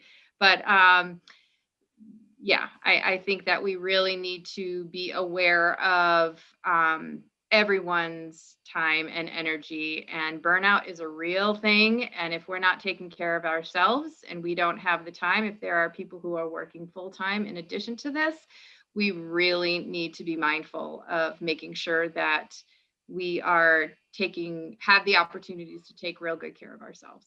Thanks. Councilmember Hinkle. Sure, just real quickly, I'm also for just keeping it to the minimum that's required. And I just want to reiterate that part of our job is to make sure that we're reaching out into the community. And I can't do that if I have meetings every single Tuesday. I'm in my agenda reading a lot of things, and that's great. I think I am a better council member when I am able to answer more phone calls and respond to more emails, and I can do that on those off weeks. In fact, I need to reply to a bunch of emails, probably not tomorrow, but Thursday. I have an 8:30 a.m. to 8:30 p.m. tomorrow, and that's our transportation in the morning, our business roundtable, and we have a lot of other commissions and boards that we are on. So just want to make sure that everyone knows that this makes us better council members, and also makes us better family members too. Last week it was kind of neat to just sit out and we watched The Mandalorian, and I wasn't reading my agenda. So it was really good to be better family members and also better council members. Okay, so one point is that on December 10th, I think it's December 10th, we're going to meet and talk about how we structure our meetings, whether we want to reduce, whether we want to bifurcate some of the land use stuff. And so I would think that the discussions about January and February study sessions might be deferred to that. If I'm looking at the staff memorandum, it's really the goal here tonight is to move the March 23rd meeting to the November 23rd and December 21st meeting. That's what you're proposing, Danae, right? I mean, we're not, so going back to Councilmember Law Evans, that is the proposal in front of us. So with that said, that is the resolution to move those 3 dates. We'll talk on the 10th, I hope, extensively about our meetings and how we can make them quicker, shorter, fewer. So, but let's go to council's consideration of proposed resolution number 2020-265, Will the clerk please read proposed resolution number 2020-265 by title? Resolution number 2020-265, rescheduling certain regularly scheduled meetings of the City Council for 2021. Councilmember Law Evans. I move that resolution number 2020-265 be approved. Mayor Pro Tem Castriotto. Second. Okay, is there any discussion? Mayor, is this where I would make the recommendation to switch the study session in November? I don't think we're talking about study sessions right now. I mean, I don't think that's part of the resolution. Danae, is that correct? I will refer to Sean, but study sessions are ad hoc, so we can add and move those as needed. It doesn't take Okay. formal action. Thank you for But the we clarity. can move that meeting, Councilmember Groom, if that's the desire of council. Yeah, I am sure we'll have numerous discussions in 2021 about the extent of study sessions we want to have and town halls for that matter. So Councilmember Schaaf, did you have a comment? I did. Thank you, Mayor. I just wanted to get some clarification on that January 5th date. After 2 weeks off of no council meetings on I believe it's the 22nd and 29th of December, if we have that January 5th date off as well, that would be 3 weeks in a row without a council meeting. I just think it's important that we have some touch point, at least concerning COVID and how we're doing with that. So I would like to see if we can add a council meeting to that date, or if it can be a study session to that date. I would just like to ensure that we have some type of meeting. I think we can hold it once again. I'll repeat that on January 10th, on December 10th, we'll be talking about that. So let's go ahead and make that a plan to talk about adding January 5th to the calendar. But tonight's simply this resolution to move these 3 business meetings. And so on January 10th, we'll talk about the study sessions that are going to occur in January and February. Jennifer, is that okay? Okay, perfect. Thank you, Mayor. I mean, by then, Jennifer should know, and Danae should know pretty well as to whether we're going to need them or not. And your points will take it on January 5th. I agree. I agree with you, Councilmember Schaaf. So will the clerk please call the roll? Castriota, Yes. Groom, Yes. Hinkle, Yes. Jaworski, Yes. Law Evans, Yes. Lim, Yes. Lindstedt, Yes. Schaaf, Yes. Tessier, Yes. Anderson. Yes. Okay, it passed unanimously. So we'll move on to 11B. I think Jennifer's already primed for this one, which is council's review of the 2021 appointment calendar for Broomfield's boards and commissions. Council has a copy of the agenda memorandum which staff will summarize. So, Jennifer? Thank you, Mayor, and Council for indulging us. So again, we're adjusting to this, managing these council meetings completely remotely. So there's only 3 of us in this room. So we're still juggling with that. So thank you for the grace. So a couple of different things. Danae's going to walk us through this item. I know that the memo says that we're going to discuss the technicalities of the interview process. That was not our intent tonight. Our intent tonight is to, and Danae will lay all of this out, to decide on the structure and the dates, field the questions with regards to what committees are going to be requiring additional membership, and then the specifics will come. The key date, of course, is January with regards to the outreach and engagement. The city clerk's office has asked that the CMO take the boards and commissions process back over. So we will be in the process of doing that and getting Danae and CMO up to speed on what that process looks like from beginning to end. So Danae will be taking over So this is a great opportunity for her to jump in and walk council through this item. Danae. Great. Good evening, Mayor Pro Tem, and council members. Again, Danae Brilliard with the City Manager's Office. Staff is seeking council's direction on the 2021 calendar for City Council appointments to Broomfield's boards and commissions. We have received emails from council over the past few days regarding the application, interview process, term limits, and youth appointments. We are in the process of drafting an email to council that addresses these questions and concerns, in addition to providing more background information on the process, and look forward to an ongoing dialogue on what the process will look like and council's desires on future steps, especially during the pandemic. The memo originally stated that there will be 30 vacancies, but we were informed today of an additional resignation from the Public Art Committee. Staff will work to recruit for all 31 vacancies and any others that arise between now and council's appointment, which will be in March. For staff to better provide more information on the process, the two items that council, we are seeking council's direction on this evening. The first was the methodology that's been used in the past. So if there are more applicants and vacancies for a particular board, will council interview all applicants? If the number of applicants is equal or less than the number of vacancies for a particular board, council will interview all of those who have served on who have never served. Interview all applicants for the Planning and Zoning Commission, whether or not they have previously served on the commission. And if an applicant applied for more than one board, you interview only once. Before we move on to the second item, needing council's direction this evening, I wanted to clarify that the application and interview process is fluid enough that staff can adapt if council decides to bifurcate the Planning and Zoning Commission prior to the 2021 council appointments. The second item needing council's review, and really the main one tonight, is the timeline. So as outlined in the memo, staff proposes applications for boards and commission vacancies run from January 3rd to January 24th at 5:00 p.m. Prior to the go live date, staff will work with council and staff liaisons to draft and refine the application questions for each specific board and commission. If council decides to move forward with in-person interviews, we would like to hold the evenings of February 22nd, the 24th, and the 25th. Staff recognizes that the pandemic may still be a concern in February and is exploring virtual options to share with council at a later date. Finally, staff proposes council makes the boards and commission appointments at the March 9th council meeting.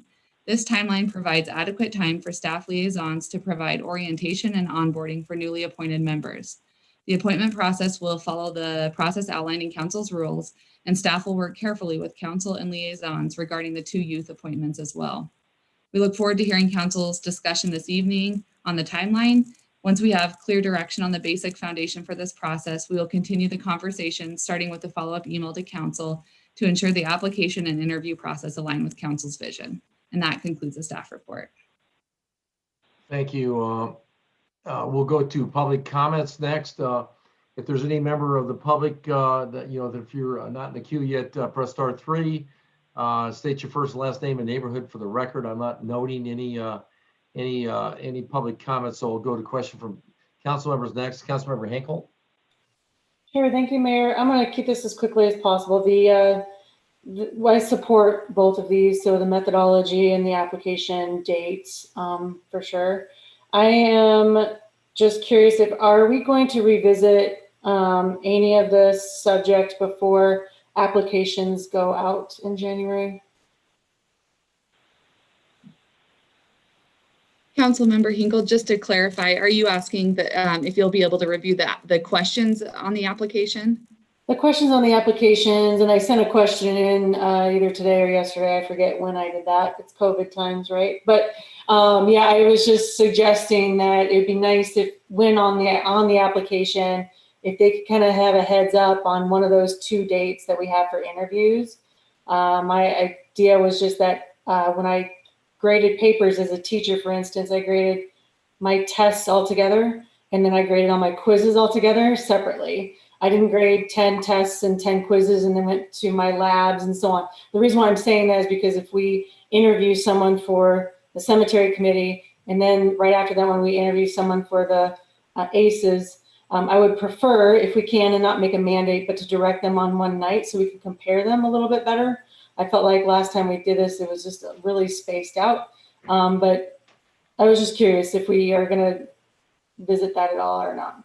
Yeah, Councilmember Hinkle, that's a great question. We have a great scheduling software tool that we've used, as you all talked about tonight, with COVID testing and other appointments. So we have the ability to use that in this platform. So that's an option. But in the follow-up email we prepared, we've also are exploring different options due to the pandemic and looking at, we have an option called Spark Hire where you could do recordings for interviews. And so, yes, this is an ongoing dialogue that we'd love to have with council and explore further based off of the medium of how you want to do interviews. Okay, yeah, it'd be kind of helpful to have a space in between now and applications to give feedback on that and just sort of the systems or whatever. So thank you. Councilmember Schaaf. Thank you, Mayor. So I just wanted to point out that there was a mistake with the memo. There is one member that was not highlighted in gray on the Public Art Committee.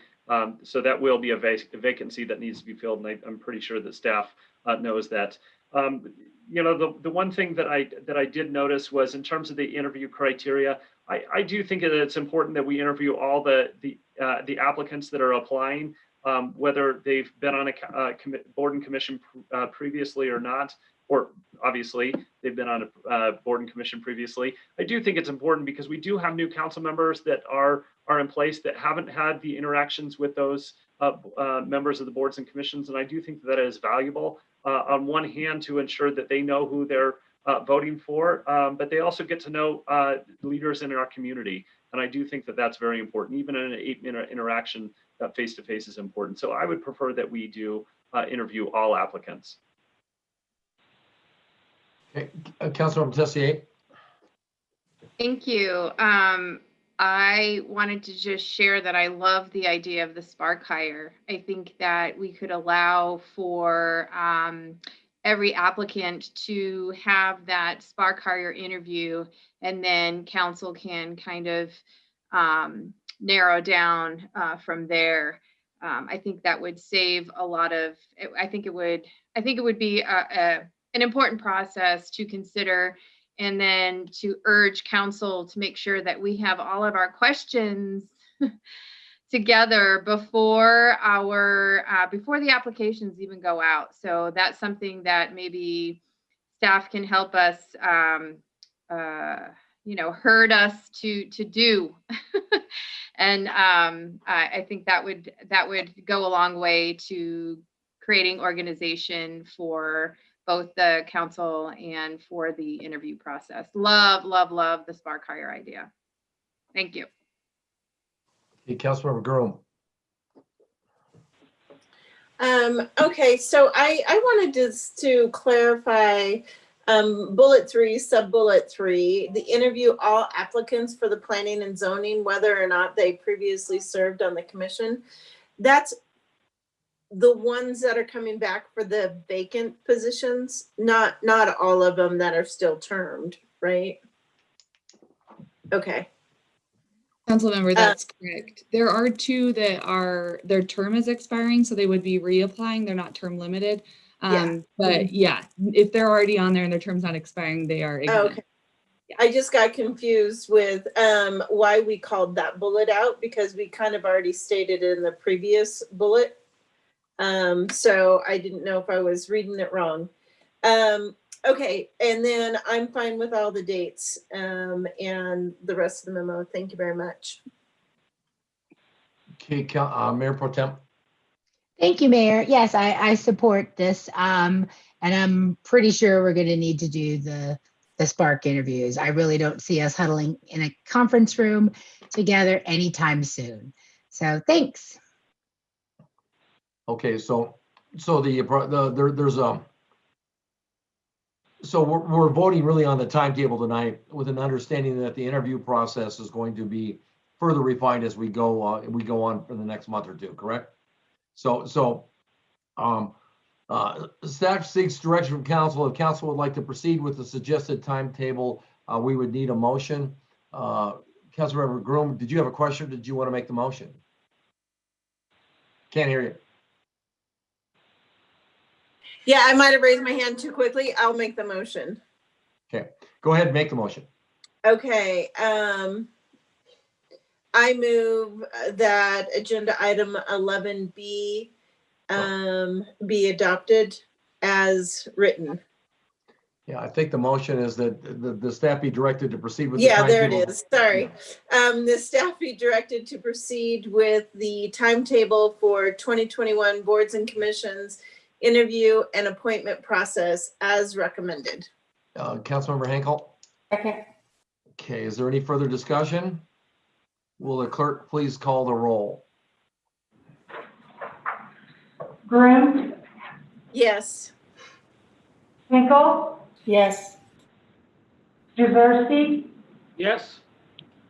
Law Evans, Yes. Lim, Yes.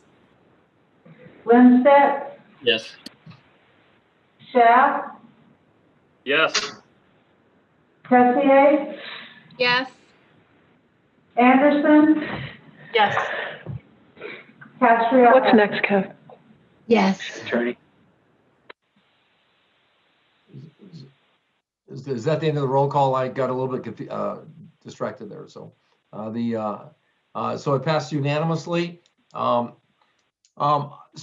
we're at 7:41. The next item is going to take a little while. Let's go ahead and take a 10-minute break, which would be pretty damn close to 8 o'clock. So let's take a 10-minute break and come back at 7:52. The Access Live event is in music hold.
right, Mayor, you ready to come back?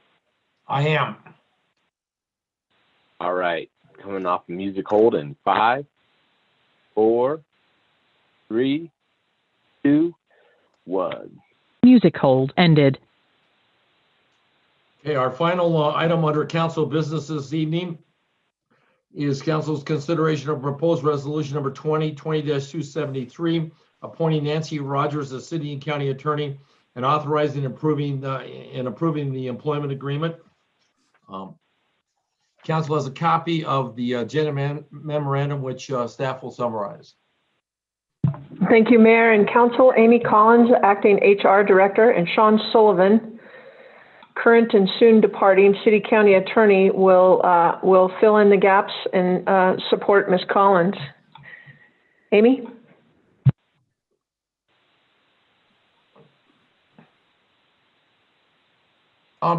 Jennifer, I was thinking that Sean and I talked about he would present the contract. Yeah, I'm happy to present it if you'd like. Jennifer?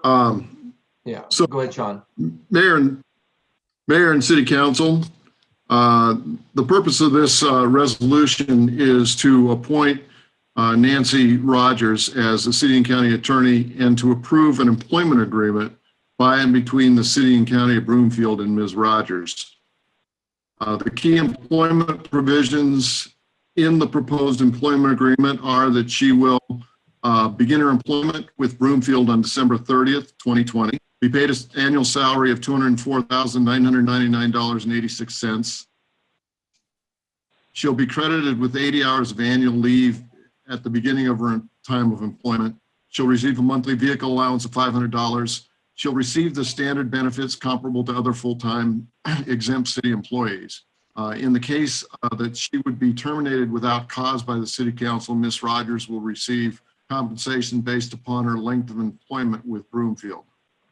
In accordance with Section 10.1 of the City and County's Home Rule Charter, which provides that City Council shall appoint a City and County Attorney to serve at the pleasure of City Council, adoption of Resolution 2020-273 appoints Nancy Rogers as City and County Attorney and approves the associated employment agreement.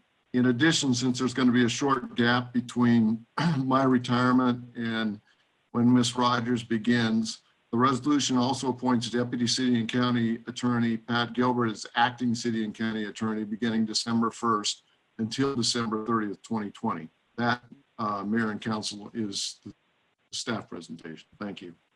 Okay, we'll proceed with public comments. We do have a couple of people that are in the queue. Anybody else that's interested, don't forget to press *3 to state, and you need to state your first and last name and neighborhood for the record. We'll go with Chris, and please state your full name and your the neighborhood you're in, and you have 3 minutes.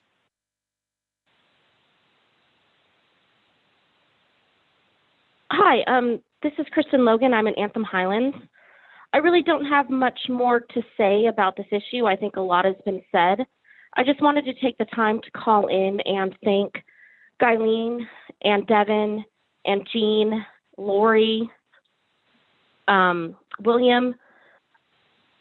It's really hard when you go through election cycle after election cycle and you have all these expectations and hopes and thoughts, and you really feel like as an individual resident that you're getting somewhere with the people that you elected. And the 5 of you have always stayed committed and stayed true.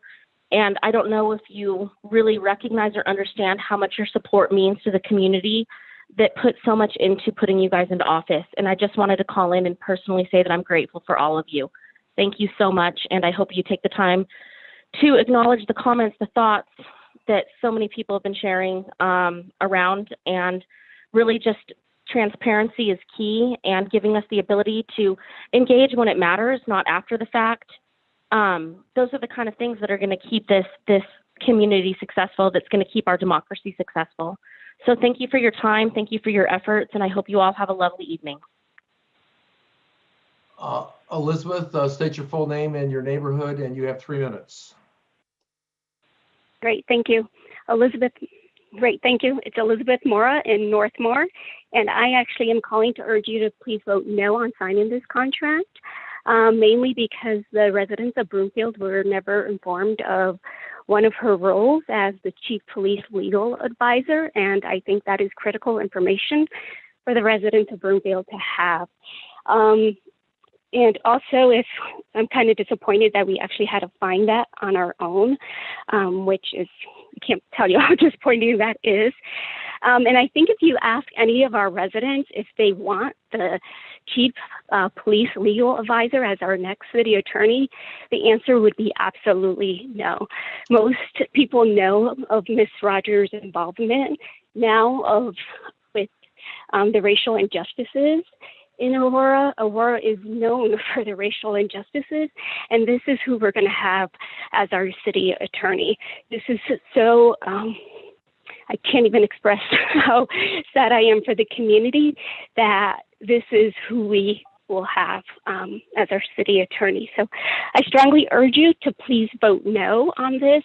Our citizens deserve to know about this and then make a vote after that. So thank you.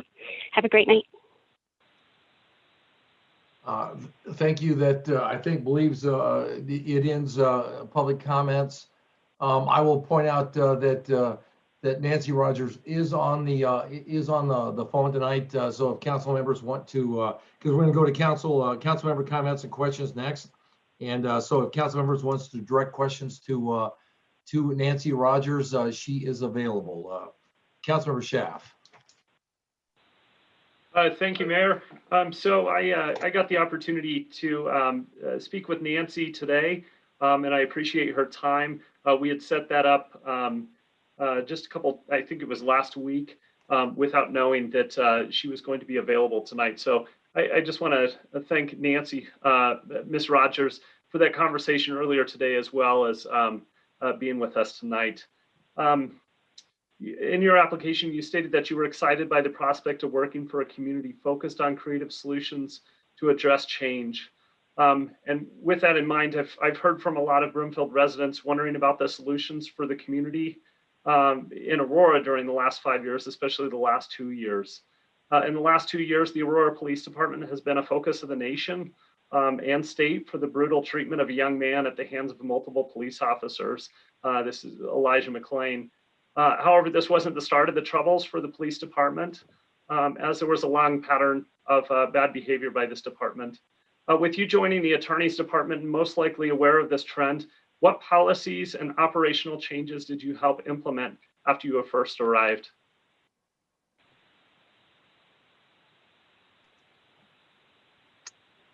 Good evening, everyone. Thank you for the time, council member, to answer to your questions. I greatly appreciate it, and I appreciate our phone call today as well.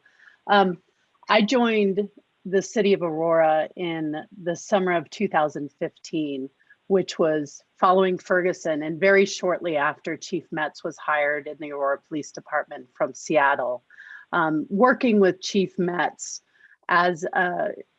on many of the things that were coming out of Ferguson and the Michael Brown investigation, the multiple Department of Justice consent decrees that came out during that time, I was able to be a partner with him and city leaders to work on policy revision, on changes to training, on Chief Metz's goals to interact with the community.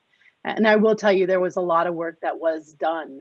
I'm aware of Aurora's reputation, especially in the last 6 months. I will say there is a lot more to Aurora and the Aurora PD than what's been talked about. But it's not without their challenges, and my role has been a partner in that. So some of the policies were a revision to the use of force policy, which implemented a tier system and a reporting system that was different for the police department. We revised the discipline procedures to make them a little more robust and try to address complaints at all levels. There were efforts to work on community engagement, especially with Chief Metz. I have to give him the credit. I was his legal helper in this and his partner in implementing some of these community changes. He established a citizen advisory team, and I was working with them and with city leadership on all those endeavors. Great, thank you. So fast forward a little bit to the death of Elijah McClain. When you first learned of the death of Elijah McClain, what were your first actions? I'm going to talk generally just about critical incidents. I am limited in sharing some of the work that I did directly on a specific matter, but generally when a critical incident happens, I find out either immediately or the next business day. And working with city leaders, leaders in the city attorney's office and the chief of police, there's multiple things that are done within the first few weeks, which include making sure the investigators have what they need, addressing press-related issues, records request related issues, knowing that at the time after a critical incident, there still is a criminal investigation that is taking place. We also, through Chief Metz's leadership and now Chief Wilson's leadership, there's outreach to the family involved in a critical incident. So there might be a meeting with the family depending on what they want to do. I am part of that team to help, excuse me, to help address those critical incidents. And why I won't go into detail specifically on the McLean case, that was already the pattern and procedure at that point and was continued throughout. And knowing that you are involved in that, in the Elijah McClain case and the multiple independent investigations that are going on, what will your role be moving forward with these investigations if you are hired by Broomfield? I won't have a role anymore. My role right now as point of contact for the attorney generals and point of contact for the city attorney's office for those investigations will end, and it will be delegated to someone else in the city attorney's office to help them, to continue to help them. And that's actually been one of the things I'm proud of in the last year, is working with those independent investigations to assure they have what they need and providing the advice to my clients, to the Aurora PD chief, as well as city management and city leaders to help them understand what's going on.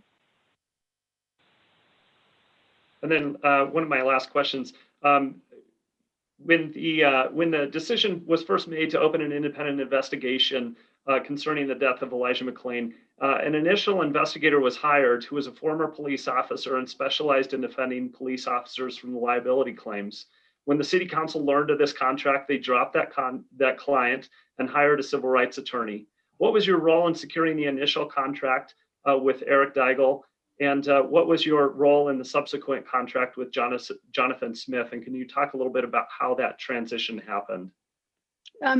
Sure, to a certain extent I can. I was involved with that and I worked with city management on those contracts. I will tell you that Eric Deigel is the type of expert that in the past was absolutely looked for to do these tactical reviews of incidents like that. And his law enforcement experience was seen as a positive. Our community wanted something different, and city leadership responded by terminating the contract with Mr. Deigel and then starting one with Jonathan Smith, who also has great experience and great credentials to do this type of review. Great. And I mean, with that statement that you just made, and that was something a little bit that we talked about earlier, was that the community of Aurora has become much more engaged in the conversation there with the police department as well as the city council. You've continued along with that conversation as well as continuing to improve policies and procedures that are in the police department. You've continued to work with the city council that is currently in place. What are some of those examples of those new policies that have come out that you've helped with the current city council? Yeah, working with our current city council in Aurora right now, I've worked with Mayor Pro Tem Johnson on her police oversight task force, on drafting the legislation that got that task force up and running. I worked with Councilmember Lawson on her no-knock ordinance, drafting that ban for her, as well as the ban on chokeholds. I'm working with a couple of our council members on discipline-related ordinances and resolutions to encourage a change in policy. And there's also ones tied to protests that we're working on as well. I would also say that I've been working with the chief of police on a lot of her new initiatives and partnering with her and giving her the tools she needs to make a lot of the changes that she's been trying to make in the time that she was appointed chief. She was interim for the last year for the most part, and I've been working with her as well. Great. Well, Ms. Rogers, I appreciate your time earlier today again and tonight for being here. I know that some of these questions you weren't able to answer because they are in the midst of being litigated or there's independent investigations, but I appreciate your willingness to answer them as thoroughly as you could. So again, thank you for being here tonight. Thank you. Councilmember Lim. I care deeply about the questions surrounding the handling of the Aurora police investigation, so I appreciate hearing Councilmember Schaaf's questions and Ms. Rogers' responses. We did have a split vote on November 10th, and I did state my reservations in public about Ms. Rogers' responses in interviews and written public statements, and they were related to a variety of issues. Her unclear involvement in the Aurora police safety issues, the lack of Rocky Flack statements, her land use involvement being mainly from telecommunications issues, and her lack of oil and gas basic knowledge. So I voted for Mike Foote because he checked all of those boxes for the main legal issues that are important to the city. But what I want to follow up in particular is some questions that many residents have been asking me further about Ms. Rogers' approach to protecting the health and safety of residents living near oil and gas development. Ms. Rogers, in your supplemental essay question submitted with your application, you stated that Broomfield is, quote, continually working to find the right balance between drilling and community interests. So I was particularly struck by the word balance there. So I have a few questions related to that. The first one is, when residents living near oil and gas facilities refer to themselves as guinea pigs, what does that mean to you? Well, first, council member, thank you for the question. And I want to say, just as an initial matter, I was mistaken in writing that.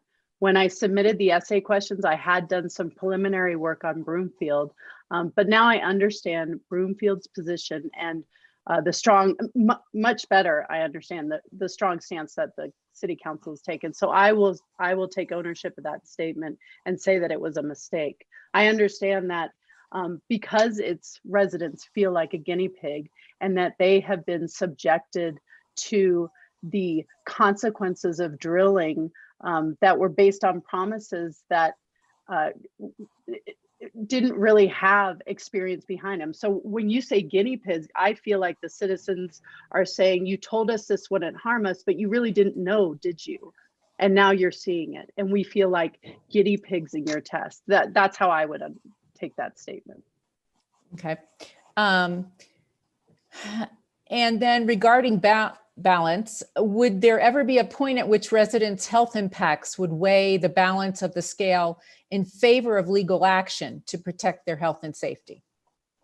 Yes, and definitely if that was council's direction, coming from an attorney's perspective, absolutely.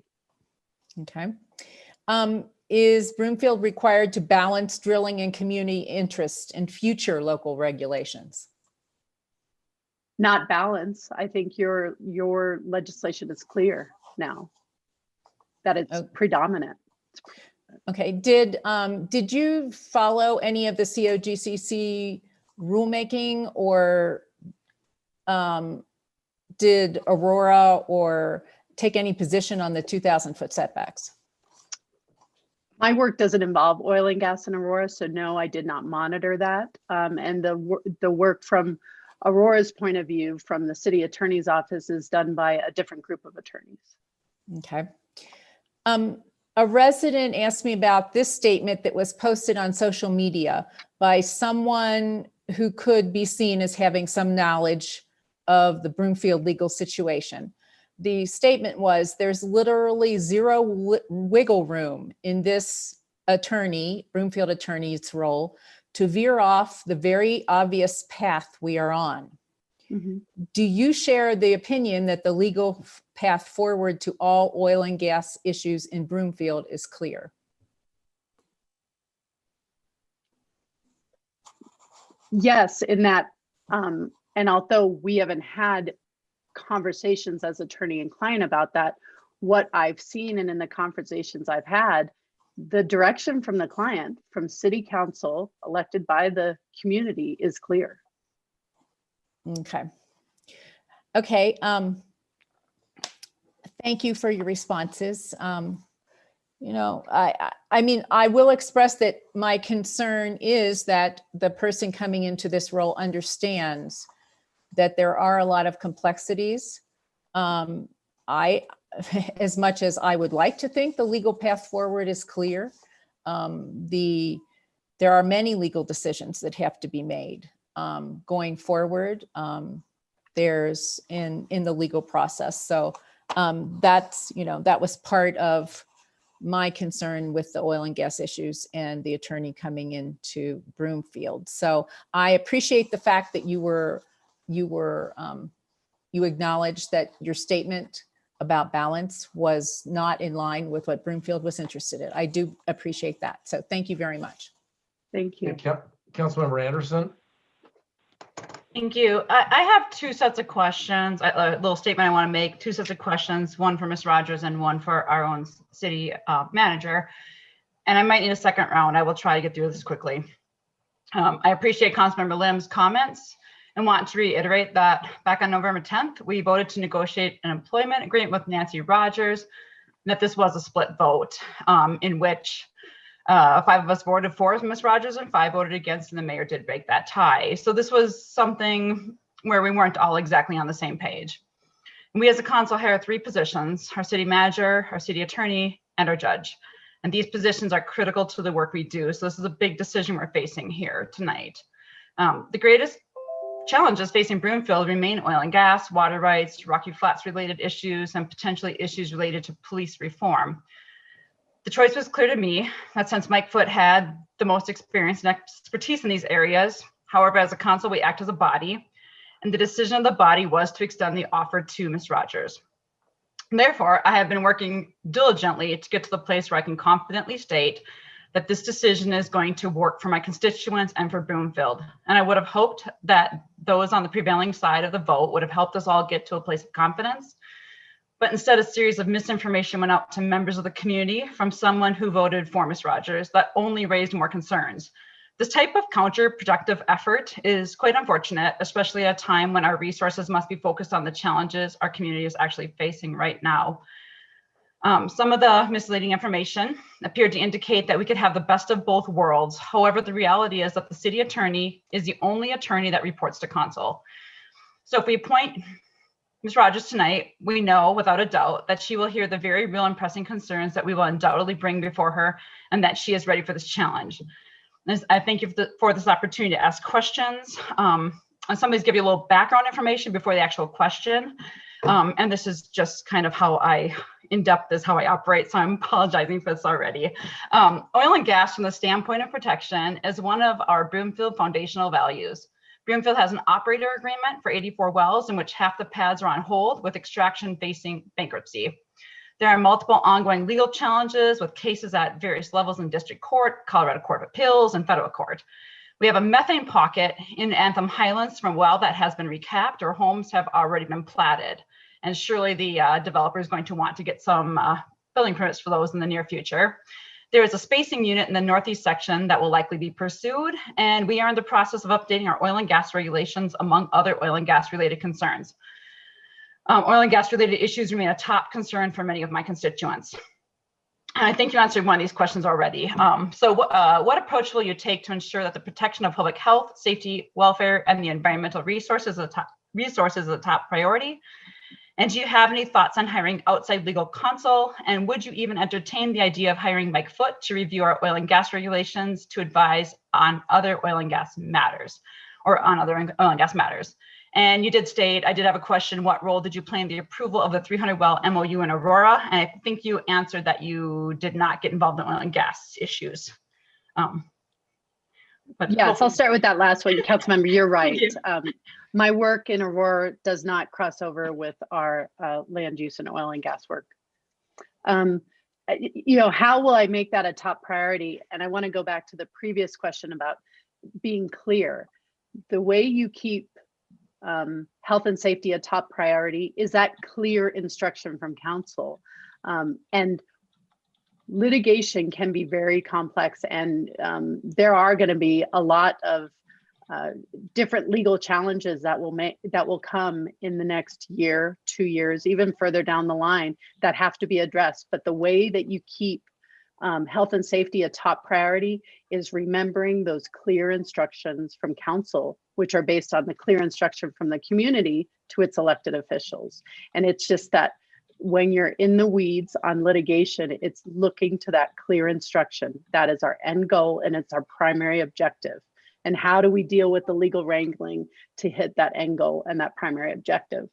I work a lot with outside counsel right now in the litigation management that I do for Aurora. So I'm very comfortable with that. I like to put a team together of the best attorneys with specialties that we need for that case at that moment. And I would absolutely be interested in talking with Mike Foote about how we can work with him. And I believe, and I know that he has done work for Broomfield in the past. So I see no problem with continuing that relationship and looking at the best way that he can help as a lawyer bring his expertise to the city and county attorney's office to help reach that end goal.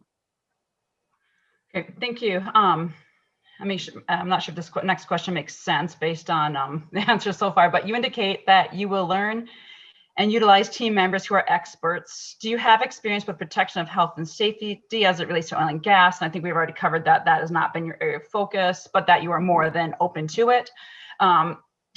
If no, are you open to hearing from legal staff, council members, and also our resident experts as you get up to speed on the pressing issues in Broomfield? And the reason I ask you that is we have some amazing residents who have really paved the way in Broomfield and all the way to the state level and making changes.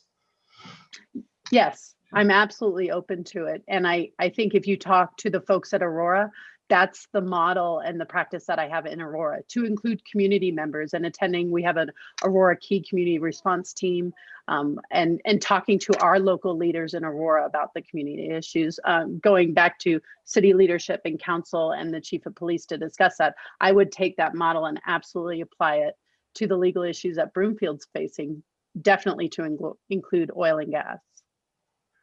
Thank you. And then I do, I'm not even sure how to ask this next question because we have had a large conversation in our community. You've already heard from Councilmember Schaaf and Councilmember Lim regarding people have taken notice because of the Aurora Police Department. And I don't even want to ask a question on this one. I just want to ask, and it's very much focused on the lack of transparency that our community felt. And it feels like we should have given them more. I want to just make sure the public hears that it feels like we should have brought this more into the forefront as this decision was moving forward. But do you have anything, and this is my last question for you, do you have anything that you would like to say to our community, our residents, to us regarding just like an open-ended question, a chance for you to just anything you would want to share? I do. One of the speakers has said that Aurora is known for its racial injustice. I'm not blind to the issues that Aurora is facing, but I would also say Aurora is known for a lot of good things. It is an incredibly diverse community. We have an incredibly active community leaders, and there has been a lot of good work that's been done over the last 5 years coming out of the city leadership, both city management, the chief of police and city council, and there continues to be good work. So there's a lot more to the Aurora police story than I think is in the news. But I know what's going on in the news. I'm not trying to diminish it, but I just want to invite people to know that there is a lot more and there's been a lot of good work. And I've been proud to try to be a part of that work within the city of Aurora. Okay, thank you. And it looks like my time is up. And Mayor, I'm going to ask if I can have, at the end, I'll ask my couple of questions for our city attorney. Our city manager. I'll have a second round. So thank you. So Councilmember Tessier. Thank you. I'll just share my thoughts that have arisen over the past months with regard to hiring the city attorney. I just want to thank the residents for sharing their concerns. I want to thank my colleagues for sharing their concerns. I really appreciate the questions that were asked. I want to thank you, Nancy, for being here and answering the questions. And I'd also be remiss if I didn't thank Sean Sullivan, our senior attorney, who has built relationships with council and staff, created a safe and nurturing space for his team of attorneys, who have provided facts and consistency throughout his time here in Broomfield, as well as sought out expertise, legal counsel, and breaking new grounds with big industry. His cautious risk-taking allowed Broomfield to capture the necessary data to stand up in legal matters. And Sean, your willingness to seek outside counsel while charting new territory along with all of the community have gotten Broomfield where they are today. So I have the utmost respect for you, and I thank you for your time here. The way I see this is a fantastic opportunity to provide all of Broomfield with a senior attorney who has the necessary skills, tools, and knowledge, who will continue to nurture and manage their team. And there are a lot of issues outside of oil and gas that we in Broomfield face. And I'm not trying to diminish any other issues that are facing certain constituents, but there are a lot of issues, and we are not in a tunnel of oil and gas. And I appreciate some of the comments that you had in your interview, Nancy. You talked about finding a way for creative solutions and finding a way to get the right teams in the right place at the right time. And you talked a little bit about not being a no person. I'm wondering if you can just share a little bit of your response there and maybe expand on it, so maybe our public can hear a little bit about what you meant or what you mean by that. I have a work philosophy that, you know, the majority of what our local governments are trying to do is going to be legal and our policy decisions. I just need to help you find out how, and I need to make you aware of the risk. I do think that attorneys tend to be the land of no sometimes, and I've tried hard to be yes. Get ready for the consequences though, but yes, you can do that. It might result in litigation. It might result in a negative reaction from the community. It might result in employees not being satisfied, but yes, you can. So that's been a philosophy that I've had for many years now. Thank you. And I think that's a philosophy that many of us here have on council as well. So I appreciate your response to that. And I also want to reiterate the fact that there are decisions made on every council on just about every topic that disappoint just about every council member and every community member at one time or another. And it is how we handle those disappointments that will be key in keeping democracy alive and well in our community. There are multiple real scary challenges facing everyone in Broomfield, and that this council does a really damn good job at representing all of our constituents. And I don't doubt that each council member is doing their best to provide their definition of what the best is for Broomfield, and all bests look different and accommodate all of the different needs in our community.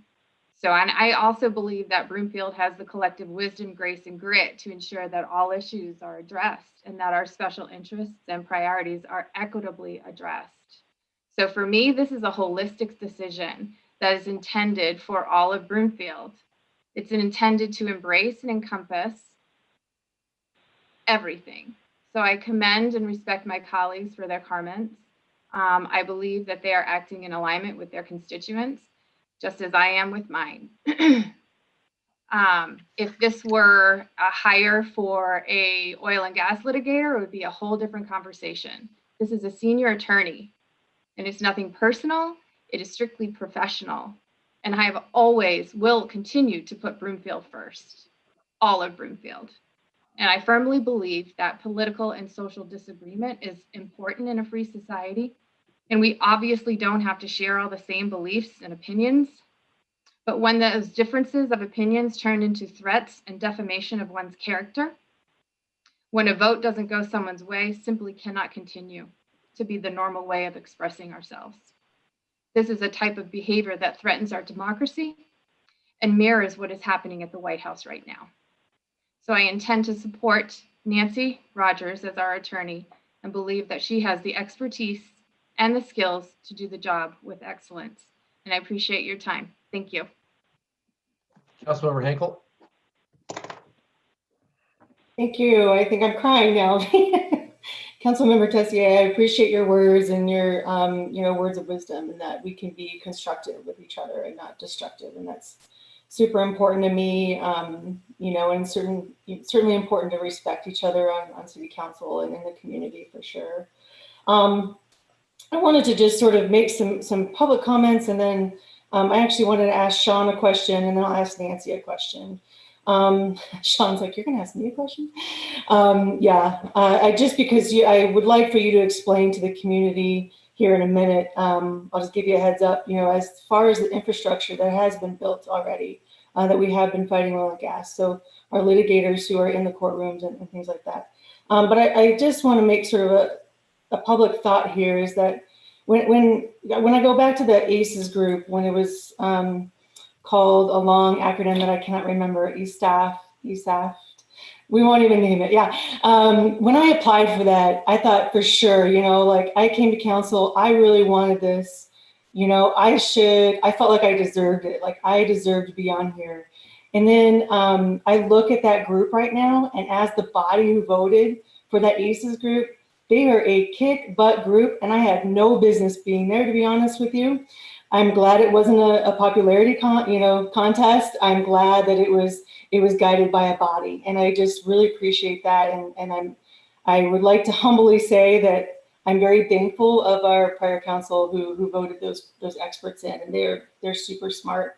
I also want to reiterate in our community that we have a new city and county manager, and I know we're dealing a lot with past pain, and I know we're dealing a lot with things that have happened in the past. But we have a new city and county manager.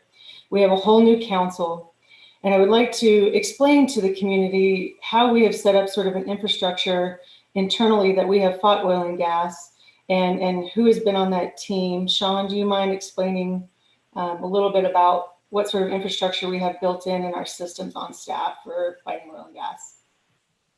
Sure. So not only, let's start with staff. Both Pat Gilbert, who's had now 5 years of experience in oil and gas and being in the trenches and knowing how to do that kind of thing, working with Tammy Yellico, who does the oil and gas work for the staff. And then I got real involved in oil and gas since I've been here the last 2.5 years. But in addition to that, we've hired folks to help us out. We've got 2 oil and gas attorneys, Phil Barber and Lance Estrella, who help us on oil and gas issues, the technical nuts and bolts things at the Oil and Gas Commission and with regard to applications and some litigation. We've got Elizabeth Paranos, who's helping us, is recognized statewide for her work in oil and gas regulations and that kind of thing. And she helps us with the COGCC hearings, rulemakings, and helping with our own revisions to our own rules. We also have Josh Marks at Berg Hill and his team who help us with defending the city against some of the litigation that Extraction keeps filing. We got a new suit as of yesterday, as a matter of fact. And then we've got John Leininger, who helps us with bankruptcy issues with Extraction. So we've got a lot of resources, and certainly it doesn't hurt to add a voice or two. Mike Foote has also helped us out a couple of times over the last year. So we bring in resources and expertise as needed in the office to address oil and gas issues, and certainly have the City Council has been generous in funding those kinds of resources in order to protect the public health, safety, and welfare in Broomfield. Great, thank you. I'm not sure our community hears that enough, and I think our internal structures can be even expanded even further. And so I was very thankful to hear Nancy talk about the possibility of bringing Mike Foote on, in that regard. And it was interesting because when I talked with Mike Foote, he said one of my favorite things would be to go in the courtroom against oil and gas, and he really lit up. And so I really feel like that's really in his wheelhouse. And my last question is for Nancy. Just what feeling have you gotten from staff so far as they've reached out to you and has, discussed the possibility of working for Broomfield? What is your general feeling? And then how are you feeling supported and what are you looking forward to the most? Staff has been great, especially the city and county attorney staff. I've had a few conversations with Pat, and the general consensus is people like working for Broomfield. They like working with Broomfield. It's a supportive environment, so that's great to hear.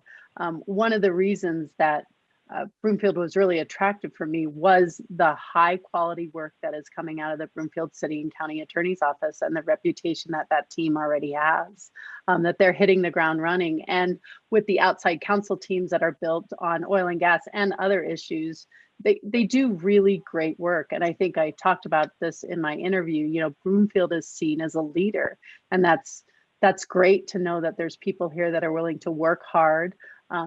The word grit was used earlier. That's one of my favorite words, that people are willing to, dig deep and use their grit and fight a good fight. And I just keep hearing great things from a lot of people about Broomfield and what Broomfield does. One of my colleagues in the city of Aurora lives in Broomfield and works with your planning commission, and she had high praise for Broomfield. So I'm very excited, and those conversations have been great and get me excited to work with them. Thank you. That's great to hear. And I just want to reiterate that I'm excited that you're willing to put together teams, and I think that's going to be really important. I'm seeing some other council members that are looking at regulations out of Boulder and Erie and comparing those. That really shouldn't be up to the city council to do. I think that we can expand our roles in that regard so that city council is doing less of the legwork in this regard. So I look forward to seeing what we can do to take the pressure off some of our council members and doing some of that work. And hopefully we can come to some good goals, and hopefully we can create some teams in that sense to help. If we really want to balance things, it would be the workload for sure. So we really appreciate you willing to bring these teams together. Thank you. Councilmember Jezierski. Thank you. I'm going to be quick. I do want to start just by saying that, I think it's very common for whether it's an in-house counsel position or here city attorney's office to bring in some outside counsel on various issues. And as Mr. Sullivan pointed out, we've done that numerous occasions for oil and gas, but also want to point out that outside of oil and gas issues too, I know we have bond counsel for tax matters. I know we've had litigation counsel on other lawsuits that we've dealt with. So it's not just oil and gas. I mean, when you have a smaller law office, when specialized matters come into play, you bring in additional people from the outside. So I think that's common, and I anticipate that we'll be doing that in the future. So I do want to really enjoy Councilmember Tessier's remarks, and I'm not sure I could say anything else better than what she said. So I do want to back those, and it really expresses a lot of my sentiments as well. And I do want to thank you, Sean, also for your work for the last couple of years. I know you came in at it's been a couple of interesting years, I guess, and probably a lot more than what you expected. But oil and gas, COVID, and everything else, it's been different, I guess. So I know I think you've handled it very well, and I do appreciate your work.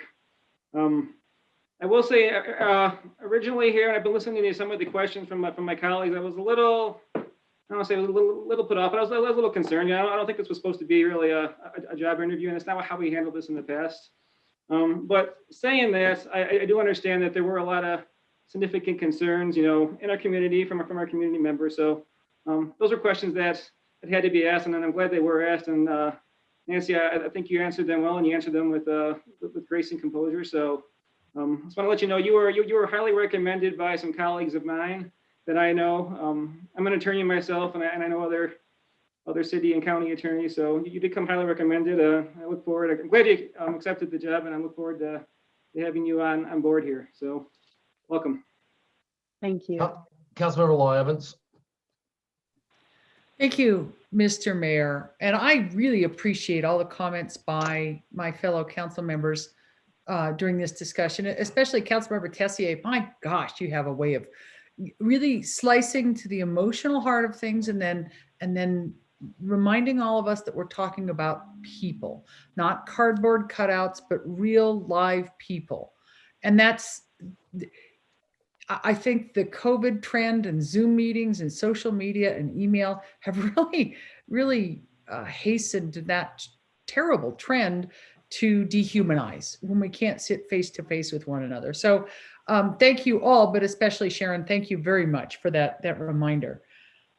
I want to talk a little bit about history of the attorneys as I recall, and I think maybe the mayor remembers some of these folks, but the first attorney that long before I was elected, that I dealt with was Roy Howard.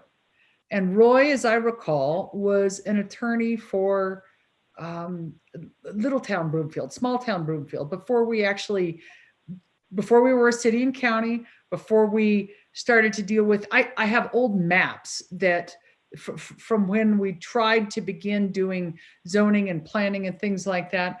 And we really needed an attorney who just was a good old boy. And that's the way I remember Roy in his role was a good old boy. So then again, long before I was on council, Roy retired and Bill Tuthill was hired.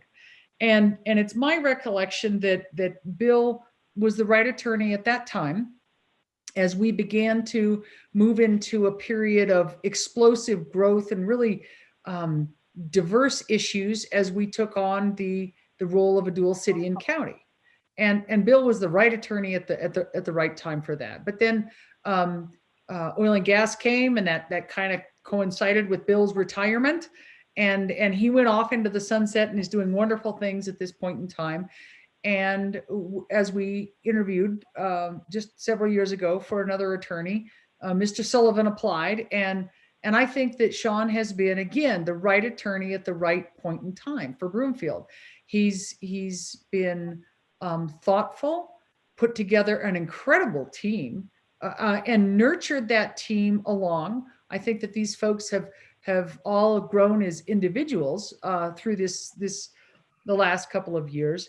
And Sean's overseen that well. He's managed to strike a balance between developing that team and reacting to these serious challenges that we have had without being brash and without going off in directions that might have seemed like a good idea at the time, that sort of thing. And so I very much appreciate Sean being again the right attorney at the right time for Broomfield. And Sean, if you want to stay, that's fine with me. You know that. I think so highly of you. But I know that retirement calls. So yeah, exactly. So when I think about what I want in our next attorney, it seems to me that as we continue our growth, our change, our evolution as a community, we need to have someone who's an expert in teamwork and communication. And I think that Nancy has shown that she can put together a team and manage a team without necessarily having to be an expert in every facet of every problem that Broomfield could ever potentially face. Like a year ago, who knew that we were going to face COVID? I don't think any of us did. So I am very excited to have her on board as a next, again, the next iteration of working with this stellar team that Sean has put together and nurtured, and enhancing that as we go forward, because we do have unique challenges. And as Sharon said, there's challenges that some parts of Broomfield face that other parts don't face, but then there's the challenge of affordable housing that Sharon especially has been working on. I've just kind of tagged along on that one. But so many other things that we never even knew about. So I very much appreciate that Nancy's willing to take on this role. I very much appreciate she's willing to come in and work with the team that's already in place and be a good communicator. So I very much am in favor of voting to hire Nancy to sign that contract tonight. Sean, thank you. It's been wonderful. And Nancy, welcome. And I think you're the right attorney to lead us into the future. Thank you. So that's all I have. Thank you. Councilmember Lindstedt. Thank you, Mayor. I just wanted to make a few comments about process and how we got to tonight for the public. You know, we upon learning of Mr. Sullivan's retirement, we started a nationwide hunt to find our next city attorney, and that involved a lot of interviews, staff forum, and a council interview process. That was lengthy, and this council bought into that process to move forward. And it's become painfully clear to me, and I own this. I think this was a mistake that I made, and I'm sure many of my colleagues, though I can't speak for them, would agree, that we overlooked and did not include a direct public forum and conversation in this process. I think next time we move forward with something like this, we need to have that to avoid exactly what's happening now.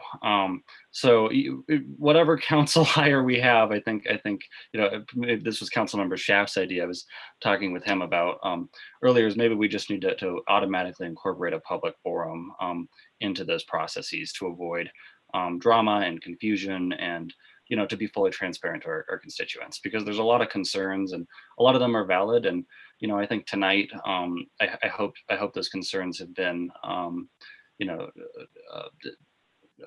answered with Ms. Rogers' responses tonight to council questions and to the public. So I think we as a council can improve this process next time we make a hire, and to the public, the members of the public that are you know, very concerned. I am sorry for the way this has come about, but we are all learning in this strange pandemic time, and as a new member of council, I'm learning every day. So I think that's where a lot of this drama has come from. But we as a council, you know, had a vote, and you know, it didn't go the way I voted, but we made that vote, and then we voted 9-1 to extend into contract negotiations. And you know, it's important that we as a council commit to our process, and you know, make sure that we give Ms. Rogers our full support going forward as our next city attorney, because it's the best thing for our community and for all of our constituents. So I will be supporting this resolution tonight, with a promise to the residents who have been emailing and calling, that we will make this process, that I will try to make this process better and more transparent in the future. But I plan to support this tonight, and I look forward to working with you, Ms. Rogers. Thank you. Mayor Pro Tem Castrota. Thank you, Mayor. And well said, Councilmember Lindstedt. I've also heard a lot of feedback from our community about the process and how it wasn't inclusive and transparent. And for that, I apologize. Personnel issues and legal matters are the only two instances where council can act in a confidential setting. We followed the same procedure as before for hiring our last attorney. And I would like to echo Councilmember Anderson's statement that, you know, the complete application information should have been disseminated to the public once the finalists were announced. I have personally felt less connected to our council and the community since we moved to remote work in March. But I am committed to improving this process moving forward. But honestly, everything has been so much harder trying to govern and conduct business as usual during a pandemic. We're all feeling it. But I will, you know, I am committed, and I'm grateful for everyone's engagement.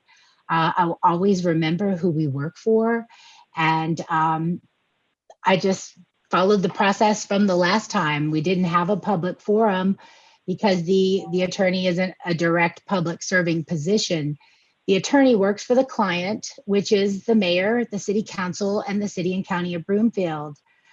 But after this, I will advocate for a more public process. That being said, I also know that here in Broomfield, a single attorney does not make unilateral decisions for the city and county. The legal staff acts on direction from the mayor and council. And I really do appreciate Ms. Rogers being here tonight so that we can address some of the questions and concerns we've received. So Ms. Rogers, would you say that the legal staff in Aurora also takes direction from their elected officials? Yes, and every city has its own sort of history, and we were talking about the history of Broomfield and the impact of prior city councils and prior city attorneys, and it all comes into play. But yes, it's city council, and we have a city manager form of government as well. How large is your legal staff? There's 15 attorneys on the civil side and 17 attorneys on our prosecution side. Wow, okay, so that's a lot. And so you play several roles here, right? Your title is, well, what is your title? My title is Deputy City Attorney. And then you're the Chief Police Legal Advisor as well, as part of that civil side. Right. Each attorney in the City of Aurora Attorney's Office is assigned to work for a department or they're a litigator. So the department I was assigned when I was first started was the police department. I kept that department and I advised them with another attorney. And then I also took on managerial roles a few years ago, and then are now helping sort of the administration of the civil side as Deputy City Attorney. Well, a lot of my questions were answered with the other council members, but I guess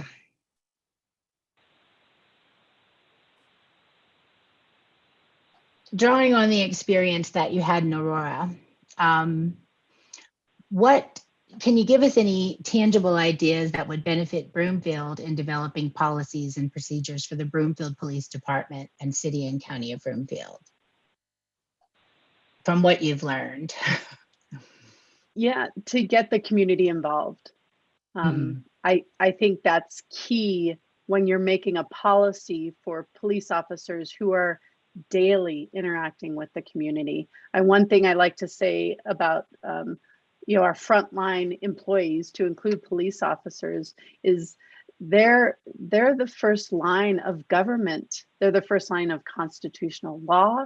They're the first line of interaction. And so I think to create policies about how those employees, how those officers will interact with the community without community input, you're not going to get the right policy. So that would be the first thing that I've learned through the leadership of the people that I've worked with at Aurora and also through our practice. But it's also looking at national trends. We don't need to recreate the wheel. There's a lot of cities and counties doing things really well. And there was a mention about working with other local government partners. And I love doing that, to find out, how are you addressing, let's say, Senate Bill 217? What's going on with your implementation here? What can I share with you? What can you share with me? So I think those two pieces are key. Definitely. Well, thank you. And I appreciate you making the time tonight. Thank you. That's all I have, Mayor. Okay, Councilmember Groom. Thank you.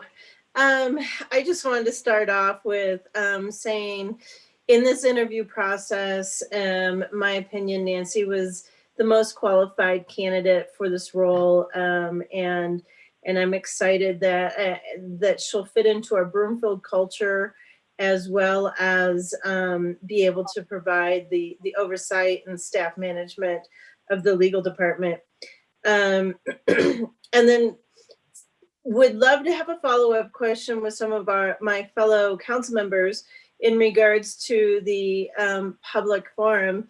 I did bring that up and really got absolutely no support in the conversation to even move forward with that. And that was before we even down selected and identifying what that process was. So there was a very brief conversation about having a public forum, and we all moved forward unanimously almost to not have a public forum in that process. So if we need to change that, I think having those discussions now as a follow-up is a good idea. And then just to say, Nancy, thank you. I think you showed an openness and honesty, integrity through this process that really stood out over your questions and your answers. That probably is bringing my decision to approve this contract tonight even more to closure than I voted last week to make you a contract. So I appreciate it and look forward to hopefully working with you. Thank you, Mayor. Okay, going to the second round here, Councilmember Henkel. Hey, all, sorry, I have been doing this lately where I had one more thing on my list and I didn't mention it. And I think it's actually the most important part. I talked with Lizzie Lario today, and I didn't have time last week to talk with her because she called me like a couple hours or an hour before city council meeting, and I was still getting through the agenda. But I really believe that in the future, when we are hiring and we're making a vote on something, I think I was telling Lizzie, I said, I want you guys to know everything that I know. And I felt like during that second interview session, and I don't know what this might look like in the future, but it's very important to equip people with the same knowledge that we have. If we're going to be voting on something, I think that information should be public. Now, I don't know what that'll look like in the future as far as staff feedback. Maybe it's a numerical answer and it's not a typed out answer unless they want to volunteer to do that. If we can mathematically, give feedback, I'd be welcome to that. So I had a good hour talk with Lizzie about that, and I apologized, and I want to apologize to everyone that we did not make this as public enough. And I do want to say that, Stan has known Mike for a long time, and that's a huge risk if you know someone for a long time to say, hey, not in this role, and that's really hard to say to a friend. And I really respect that out of Stan. And Mike has been really good in that, he has remained friends, right, with us, Stan. I think he was disappointed in the decision, but I think moving forward, regardless of who's up for this role or any role that we hire, I want the people to know what we know. And I think that's just super important. So thank you. And thank you, Sean, for all your work too. Councilmember Anderson. Thank you. There has been some frustration in the community over the past week, which is seemingly spurred by misinformation and some social media posts. I want to make sure that we are all on the same page going forward. And so I have 3 questions for our city manager that are relevant to the attorney position. So these are for Jennifer Hoffman. Have you had any discussions with Mike Foote regarding review of our oil and gas regulations, which are currently underway? And if the council wants to proceed in this direction, has anyone started that discussion? That's Jennifer, yeah. No, I have not had any conversations with Mike Foote regarding that.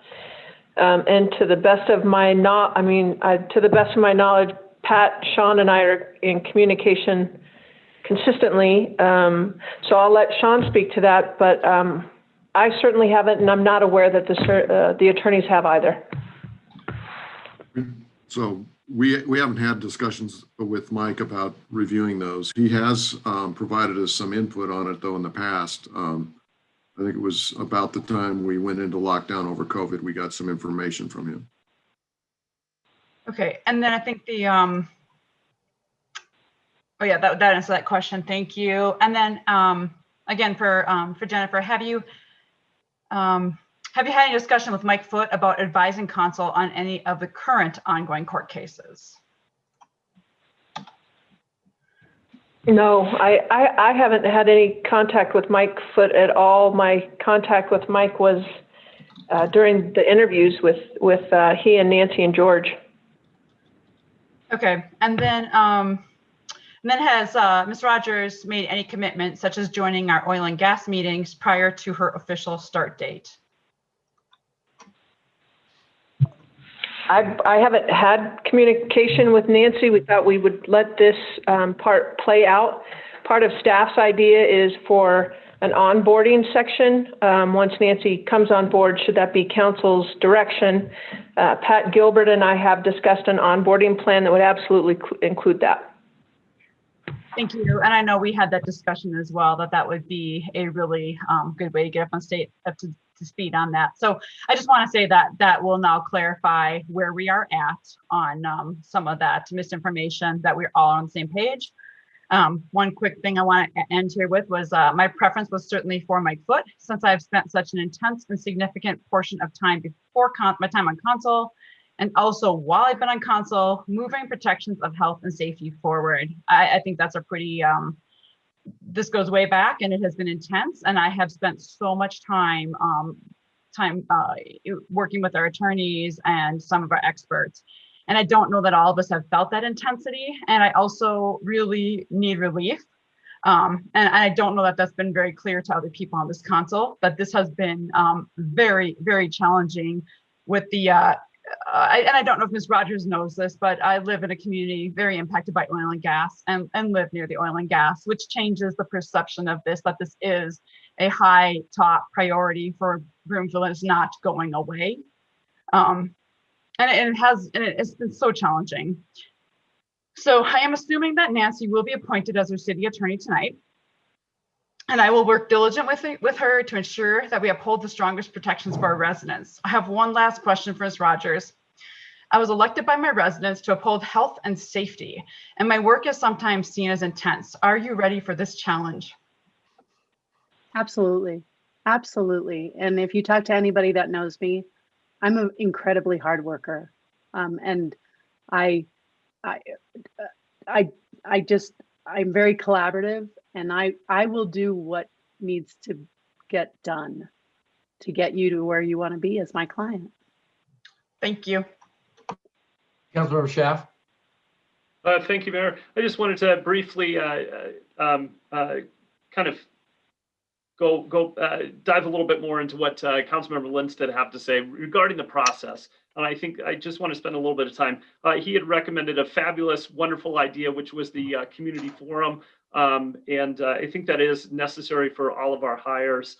And then, with regard to the transparency for our final candidates, possibly we can conduct those final interviews in a public setting as opposed to an executive setting, but also ensuring that we release publicly the resumes and written comments. So I do agree with Councilmember Lindstedt that I do believe that we can and we should improve the process for our hires, our council hires, the attorney, the judge, and the city manager. And fortunately, or maybe not, I don't know, but we are losing our judge. And so we will have that hire, and so we will have that opportunity. We have no chance. So, yeah, I guess I kind of messed that up, didn't I? Anyway, Judge Davis will be leaving us, and I'm very sad that that's happening. But we will get a chance to redeem ourselves with this process, and I look forward to redeeming that process and hiring a great judge. But tonight we are focused on hiring an attorney, and I'll leave it at that. Thanks. Okay. So next is council's consideration of proposed resolution number 2020-273. Will the clerk please read proposed resolution number 2020-273 by title? Resolution number 2020-273, appointing Nancy Rogers as city and county attorney and authorizing and approving the employment agreement. Councilmember Law Evans. Thank you, Mr. Mayor. I move that resolution number 2020-273 be approved. Councilmember Jezierski. Second, please. Kim, are you there for the second? Yes. Okay, so any further discussion? Will the clerk please call the roll? Hinkle? Yes. Jezierski? Yes. Law Evans? Yes. Lim? Yes. Lindstedt? Mm-hmm. Yep. Lindstedt? Yes. Schaaf? Yes. Tessier? Yes. Anderson? Yes. Castriata? Yes. Yes. So it passed unanimously. Yeah, I didn't make any comments previously. I'd made my comments last week. Nancy, welcome aboard. To all the members of the public, I do want to make a comment that the council worked together as a body on this, and I guess I was really impressed with the comments made tonight that we all recognize that there's, that we can improve the process. We do have the opportunity to improve the process with Judge Davis. Amy had sent me an email 2 weeks ago, and I just didn't have the chance to take a look at it. But council, we're going to, as of tomorrow, and Amy's on notice, that I'll read the email on Judge Davis, and we'll move forward. And to the public, or to the council, I guess I'm going to say, I really appreciated working with you and your diligence on this, and I'm proud of the city council tonight. And so we'll move on to the attorney's report. So thank you. Mayor and council, I do have a brief report, a few items. In the extraction bankruptcy proceeding today, Elevation, Midstream, and Extraction filed a settlement agreement under seal with the court. Presumably that settlement agreement, since Elevations is the midstream pipeline company that provides transportation services to Extraction in Broomfield, that agreement provides that those services can continue so that the pipelines are used to transport oil, gas, and produced water from Broomfield to the processing facility in Weld County. In the noise cases, Extraction appealed its October 8th, 2020 convictions to the Broomfield District Court. We'll be in the process of responding to that notice of appeal in those cases. With regard to the noise variance, Extraction Oil and Gas had filed a variance request on September 16th. Broomfield staff looked at that and advised Extraction that more information was needed in order for council to consider that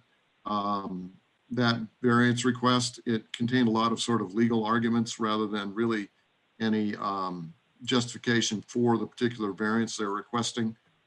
Last week on Thursday, I think I advised you that Extraction filed a request for reconsideration. That was on November 12th. Nonetheless, on Friday, November 13th, I found out yesterday that Extraction filed an appeal, a district court case appealing the alleged denial of the permit that had never been processed because it hadn't been completed. So we're in 3 different forums on the same issue. Well, one other thing. In the U.S. District Court case where Extraction sued us over the breach of contract in the noise cases, they filed an amended complaint today, I believe, or yesterday.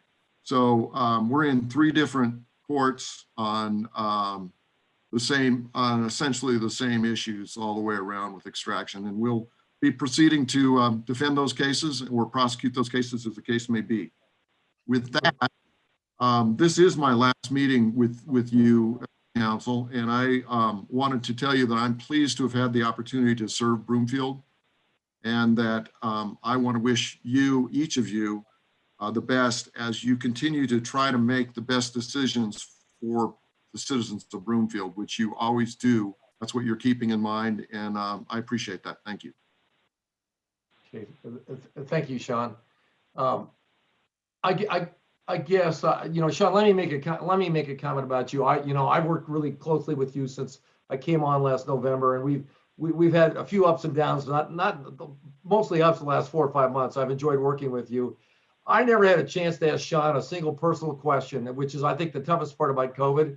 And he and I were going to have a beer last Wednesday, and I've just shut down like I hope everybody else has. And so we talked for over an hour on the phone. Sean, turns out that he went to high school in Trinidad. One of my first employees I ever hired.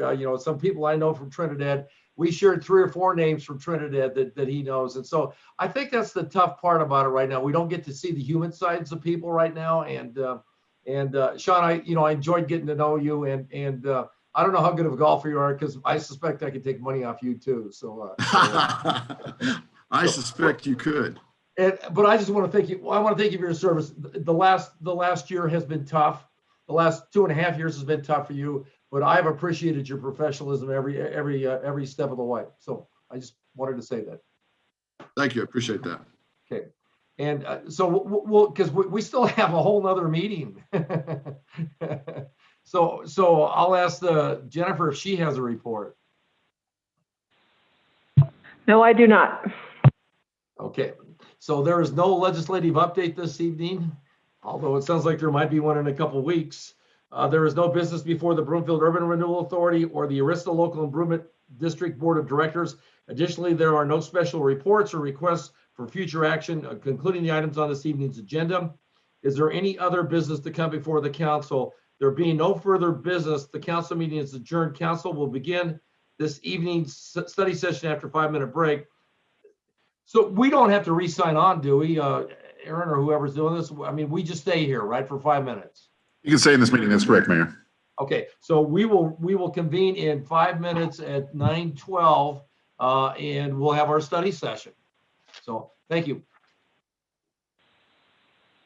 The Access Live event is in music hold.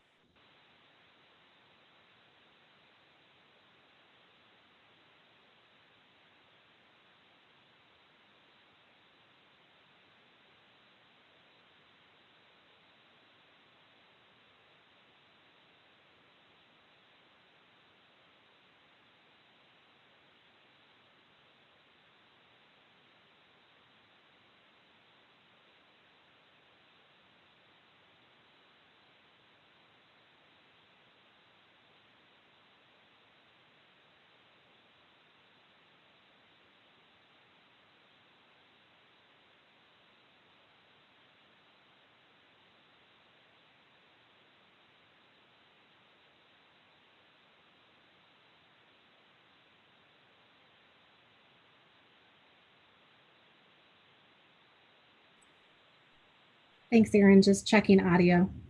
You sound perfect. Perfect. Great. Thanks.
Mic check. We can hear you just fine, Chris.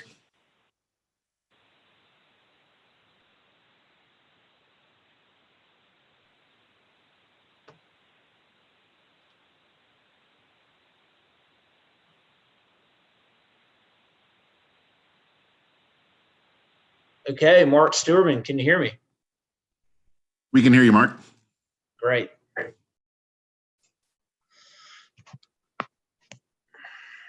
Okay, so CRL is done, right? We're just going to do the rest of this by Zoom.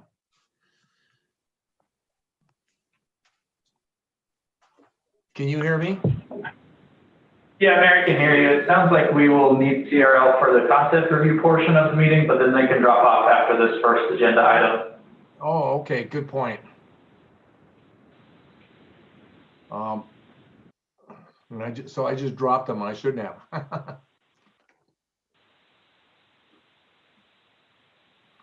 We'll keep you posted. Okay, so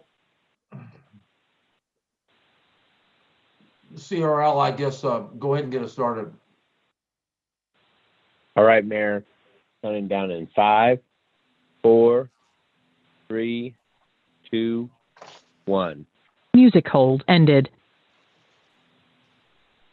Hey, good evening and welcome to this evening's study session of the City Council.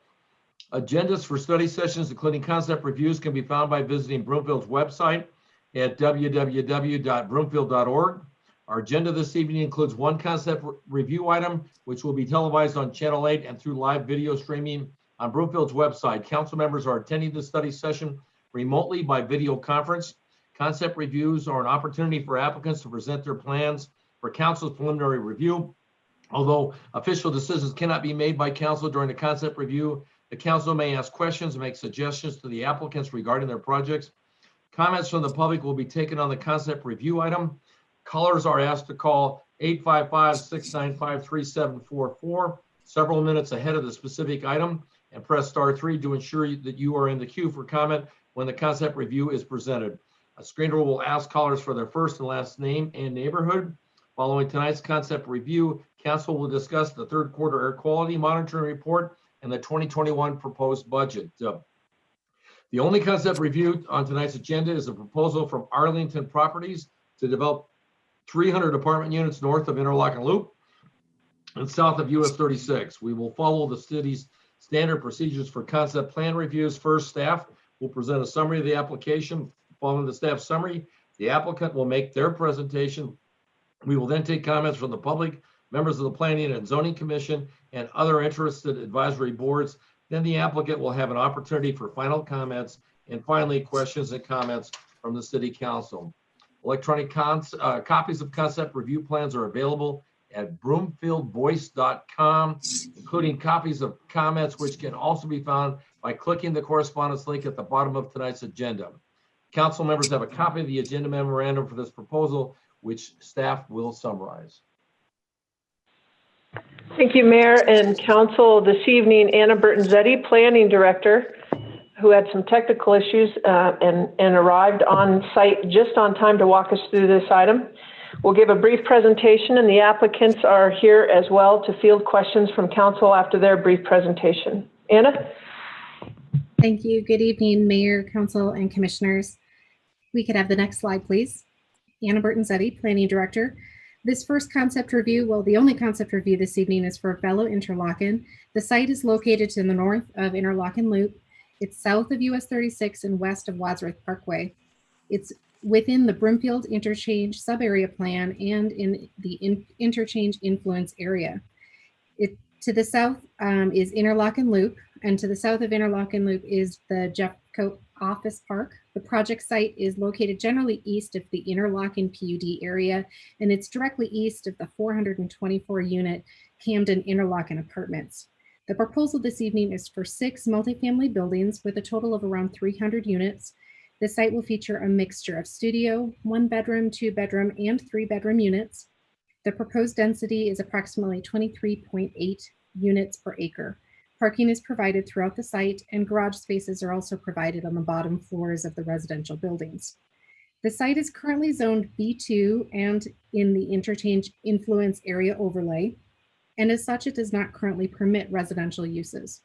In order to move forward with the proposal, the applicant will need to rezone the property to planned unit development, or PUD, and establish multifamily residential as a permitted use. Next slide, please. The Broomfield Comprehensive Plan designation similarly designates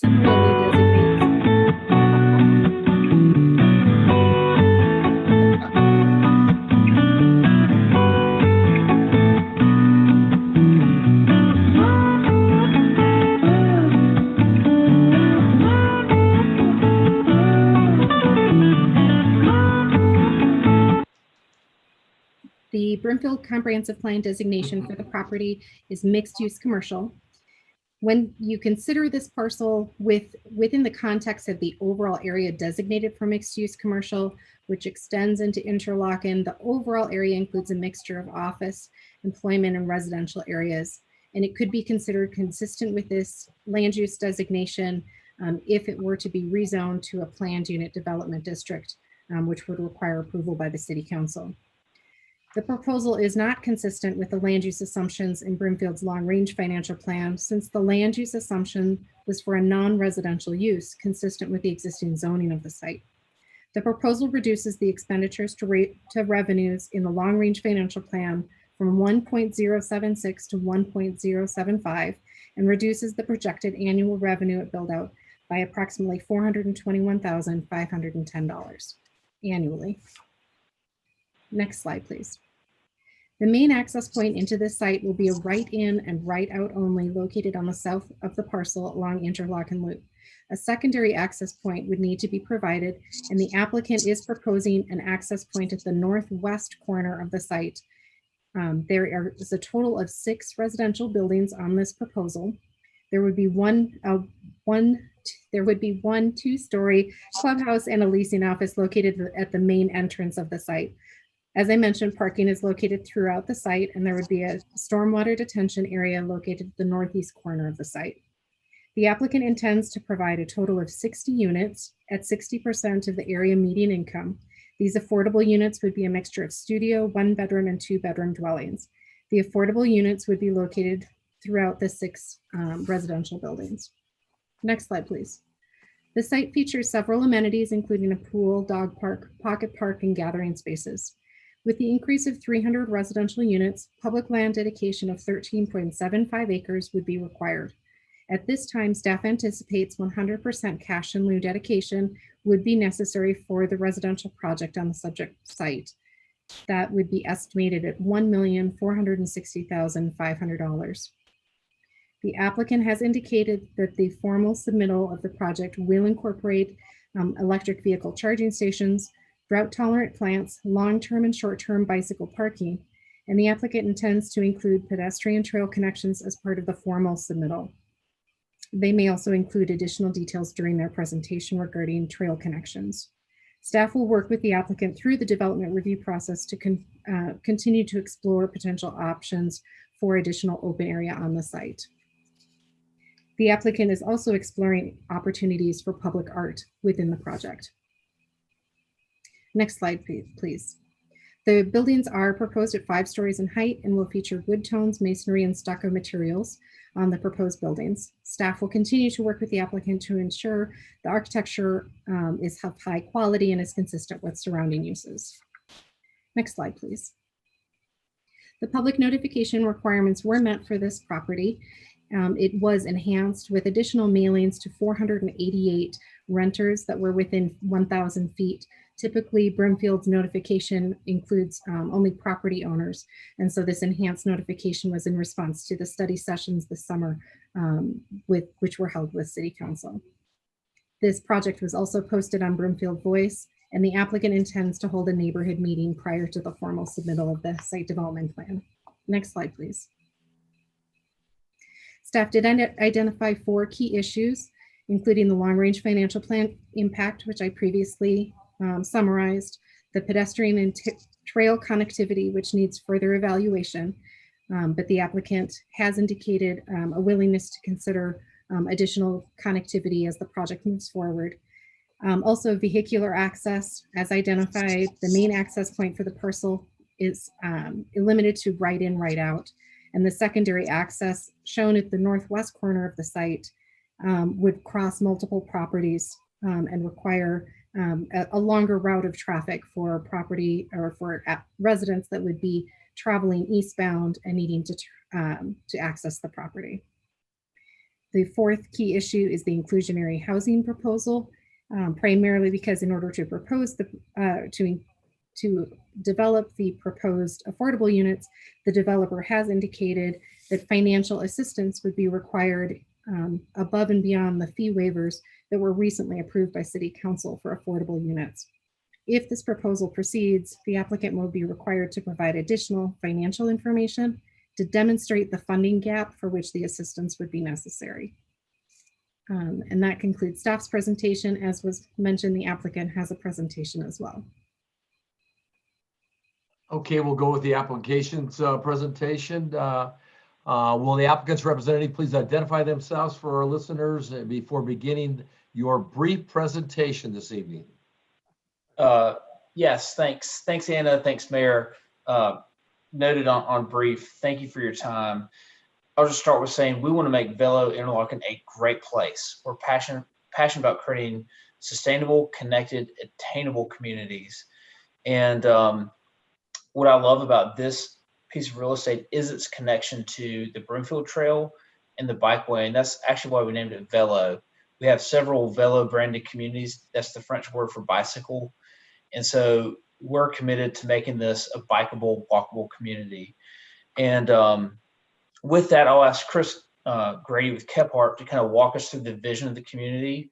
And I'll just say we've assembled a great team of local consultants with Kephart, HKS, Stant Solution, and Foster Graham for Legal. And I do just want to honor Susan Stanton, who's not with us. And I'll just say we would not have gotten here without her. And anyway, I miss her, and just again appreciate her help in getting us to this point. And so again, I'll just ask Chris to walk us through the vision of this, and then I'll respond to some of the comments that Anna brought up in the report. So thank you. Mark, can everybody hear me? Thumbs up? Yes. Okay. Thanks for bringing up Susan. We miss her terribly, Yeah. and she was a big part of this team. Mm-hmm. My name is Chris Grady. I'm Mayor and council members. I'm with Kephart Community Planning and Architecture, 2555 Walnut Street in Denver. I'll just quickly go through some of the opportunities and constraints that set up our plan. The plan you're looking at is north of Straight Up, 13.4 acres, 2 points of access that Anna had talked about, right in, right out along Interlochen Loop, State Highway 128, and then a secondary at the northwest corner of the site.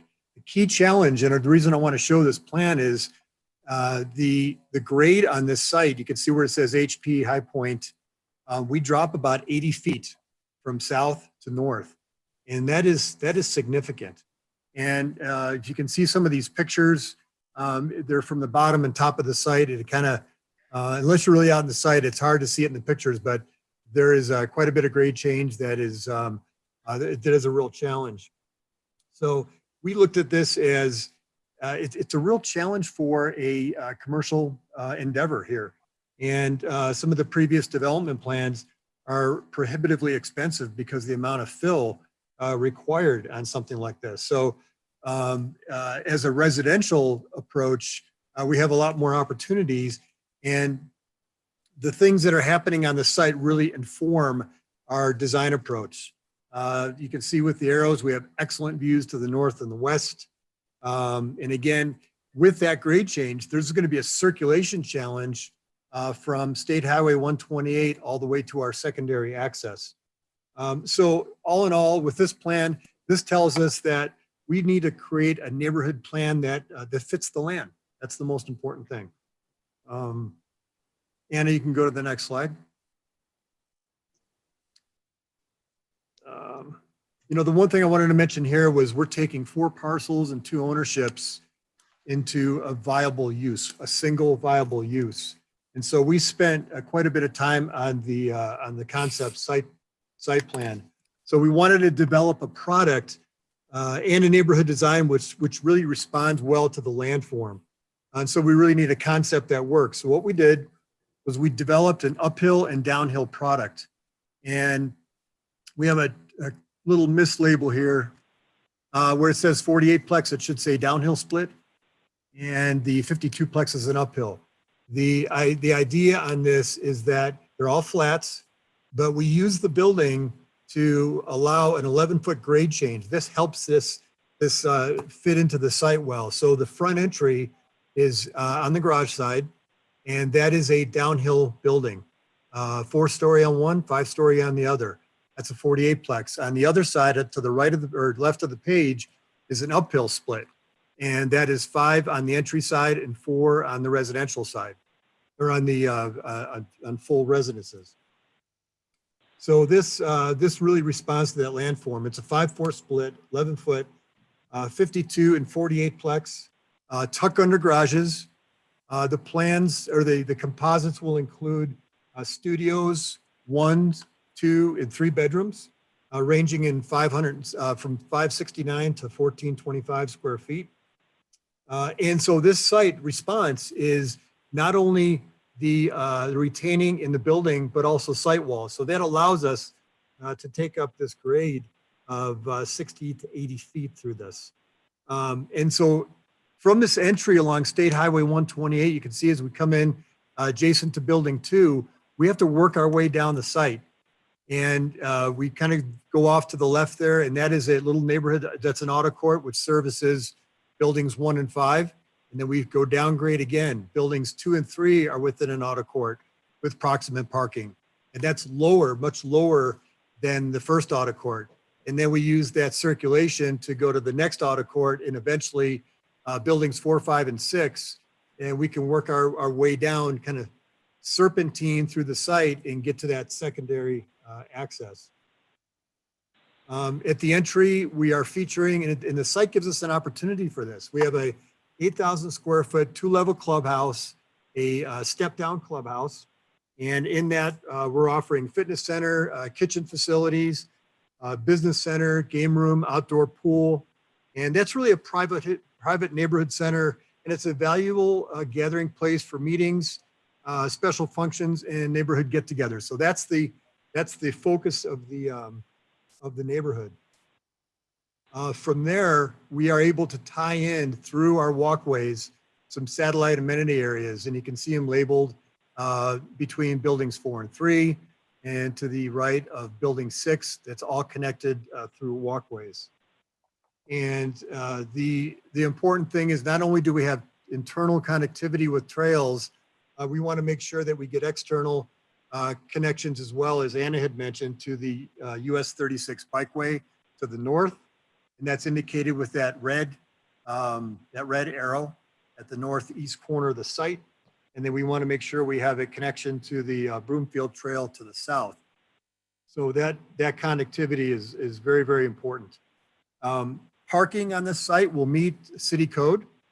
And we have a number of different parking opportunities, from attached garage spaces, tandem parking, behind the garage, carports within the auto court, and open parking. And we will screen, the buildings help screen and mitigate the view to those parking areas, and they will be well landscaped. The public art is something that is an important element as well. And so we are working with the Public Art Committee on that. And so we just identified a few places on the plan that they're identified with the red dot, where there may be an art installation, some thematic element that is consistent through, and we'll see that develop as we get toward an SDP. The site will include EV charging stations, short-term bike parking, and also each building will have long-term storage as well. And then in the blue is our areas that we've identified for snow storage. We can go to the next image. You've seen this image. We'll stay on it just fairly quickly. It shows that connection of amenity areas, whether they're passive or active, sitting areas, pocket gathering areas, a dog park. And due to the visibility of this site, we're going to have a very, very strong landscape plan as well for this neighborhood. Let's go to the next. It's important as we develop the architectural character that we have some inspirational imagery. And this is something we in sharing with you, and we use internally as we develop the product, as we look to develop a product that's a little more urban in character. This helps inform what that's going to look like in terms of massing, material, and color. So we want to be simple. We want to be honest and authentic in our use of materials and colors, massing. And with this product, it's a 360-degree architectural feel. So there's not a garage side. It's the same treatment all the way around the building. So whether it's being viewed from a distance, looking in from the interchange, you're going to really see this thing step down the hill. It's going to have an awesome presence. It's going to be a great front door. The garages, again, are tucked under. We are promoting use of wood tone, masonry, and stucco. We'll see some vertical breaks, deeper roof overhangs, signature elements, and variety in some of the lap siding. But we really use this imagery to generate feedback and inform our architectural design moving forward. Next image. And then you've seen this, and this represents our initial design ideas. We're still exploring this. Again, you can start to see the quick sketch and the variety and massing material and the color. So this is a work in progress. But I wanted to mention these urban residences. There's a sensitivity in this difficult site. So as we incorporate these buildings into this steeper site, it's very important that we have a strong front door to Interlochen and adjacent areas. And we feel that Velo will be that great portal to the Interlochen community. That concludes my summary. I look forward to council feedback, and I think Mark has a couple roundup comments to make. Thank you. Yep. Thank you, Chris. Well said. Again, just want to stress, we are very passionate about creating sustainable, connected, attainable places. And that's one of the things I think that is that Velo will help accomplish in Broomfield. I want to address the long-term financial plan. I don't understand all that goes into it, and that's not necessarily my job. But what I do know is that this is 13 acres, and not all 13 acres in Broomfield are created equal. When you have a site that drops 80 feet, to put that in perspective, that's a 7-story office tower. And so they're just the physical constraints of making that a commercially viable piece of property where you have a pad, where you can provide retail parking, or even the ability to create a parking structure there is just not attainable. So we think that this is one of the very few physically attainable real estate solutions to this property, because when you come into the site, you drop down immediately, and we're providing pedestrian and vehicular connections from the from the Broomfield Trail on 128 to the bikeway on 36. I want to address the request for financial assistance. If in March, the council passed Resolution 2100, and it provides for inclusionary housing. It really mandates that inclusionary housing be included, or you pay the inclusionary housing fee. If we were to pay the fee, that would be $1.9 million of fees, including the 60% AMI units. It reduces the value of the community by $5.4 million. And so that's what I think. That's why all other developers have chosen to pay the fee as opposed to undertake the inclusionary housing. And so our request is to use some of those fees to help make this inclusionary housing attainable, because it is a true burden. I think we've touched on one of the primary issues raised by staff is vehicular access. And I think I just want to point out that a plan approved by council in 2013 had the one access point off of 128. And we by right have an easement to Edgeview Drive to the northwest. And then lastly, there are a couple different places in the report that reference the land use and economic vitality of the property. At some point, the report mentions that we don't quite hit the density that the land use is looking for, and we don't have a mixed use presence on the site. And again, there are two reasons for that.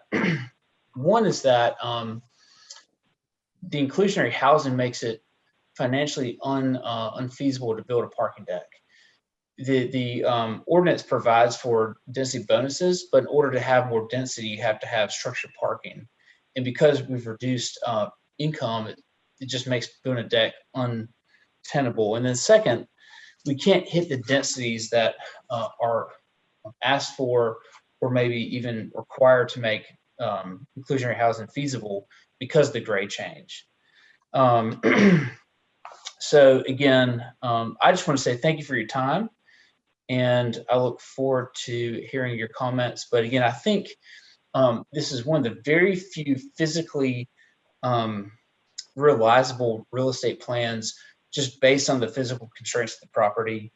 And, you know, I think that we can provide some much needed inclusionary housing on site in Broomfield, and we're excited about that opportunity. So thanks again for your time. Look forward to hearing your thoughts.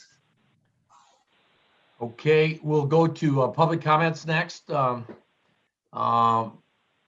If you would like to make a public comment, please call 855-695-3744 and press *3 to be placed in the queue for comment. Public comments will be limited to 3 minutes. Once again, I'll be generous. There's nobody in the queue right now. So I will, I'll keep an eye, or Guyleen and I will keep an eye on the schedule, see if there's anybody coming in. So we'll go to the Planning and Zoning Commission. Our members of the Planning and Zoning Commission are present. We have Commissioner Franz and then Commissioner Hastings. So Commissioner Franz. Thank you, Mr. Mayor. Earl Franz, Planning and Zoning. First of all, just a quick compliment to the council. I've been online since the beginning of your meeting, and I certainly admire your professionalism and dedication to the city of Broomfield. 2 quick questions for the applicant. First of all, you said from a sustainability standpoint, what are your plans for solar energy? And secondly, you mentioned that much of the area will be covered with drought tolerant plants, and I wonder how much of the area will be used for xeriscaping. First, thank you. I agree with your comments. Hats off to City Council. It's been several important, anyway, appreciate your time. We haven't gotten to specificity on the landscaping, but in my opinion, it'll be nearly 100% xeriscape plants, because that's what's appropriate for this climate. Second, I do think we will have some solar components to it. We haven't gotten to that level of design just because we wanted to get your feedback first, but that is an important component of the project. And that doesn't answer your question, but the truth is we just don't know because we haven't taken that next step of design. No, thank you. I appreciate your comment. Okay, Commissioner Hastings. Thank you, Mayor and Council. My initial reaction to this project was a good project, wrong location. However, listening to the developer talk about the site and layout and everything, it maybe changed my mind a little bit. I'm still a little concerned about us changing from a commercial type property and going to residential, because it seems always the default is to you can't do a commercial or retail. You punt to multifamily projects. So just a concern about that.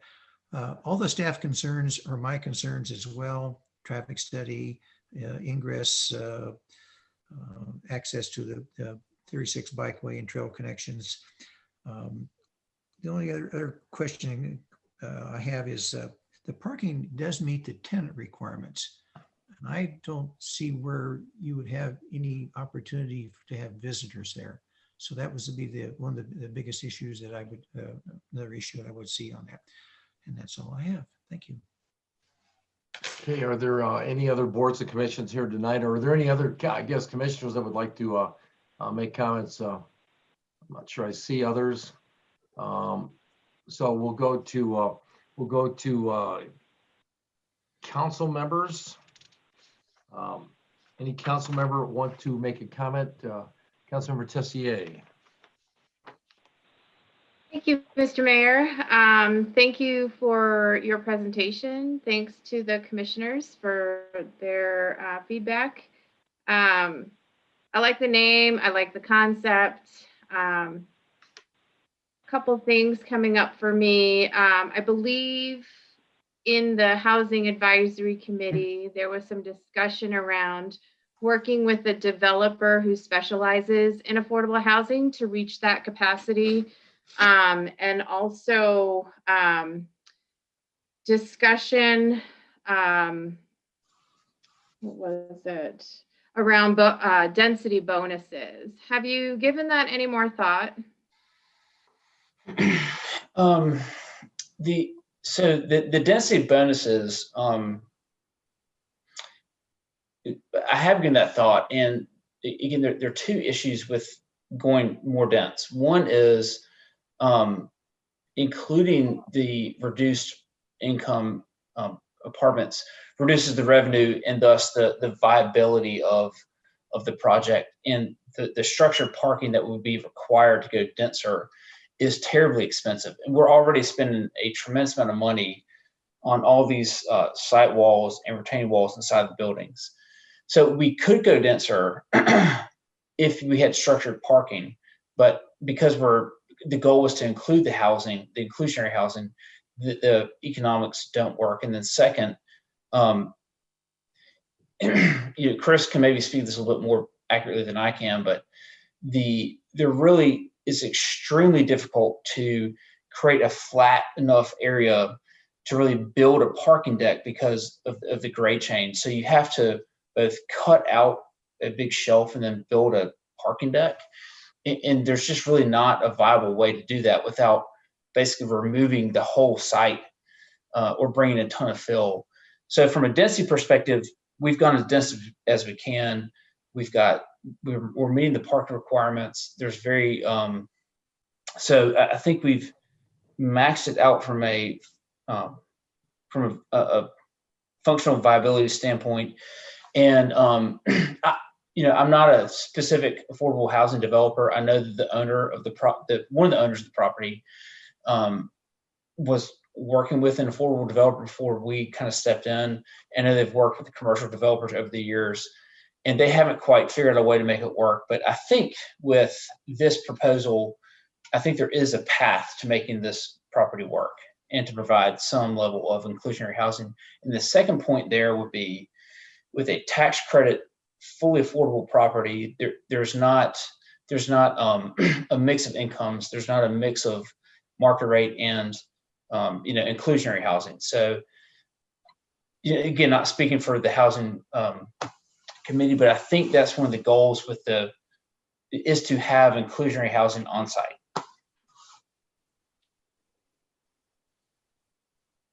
Sure. Yeah. It's since Broomfield is lacking in everything that, we will take inclusionary, we'll take, a large number of units if you can't do it to get to where we need to be. I don't know if I would be in favor of waiving anything beyond the fees that we typically waive. You made a comment about reducing the value because you have affordable housing, and I want to kind of reframe that. It's maybe reducing your money, but certainly not the value of the community there. And I don't want that to be, I don't want this community to think that affordable housing reduces the value of a community, because it doesn't. So be mindful about that.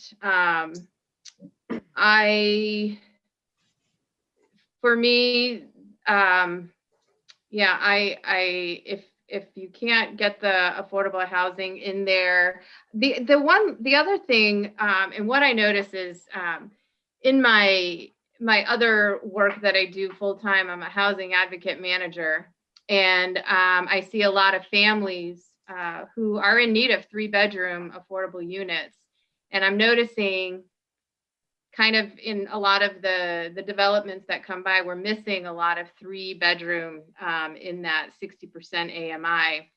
Mm-hmm. And I'm just throwing it out there, not necessarily pointing you out, but I'm kind of letting my colleagues know too that we need to start looking at 3-bedroom affordable units because we need to support our families who are struggling and not have them doubled and tripled up in their bedrooms if they have more than 2 or 3 kids.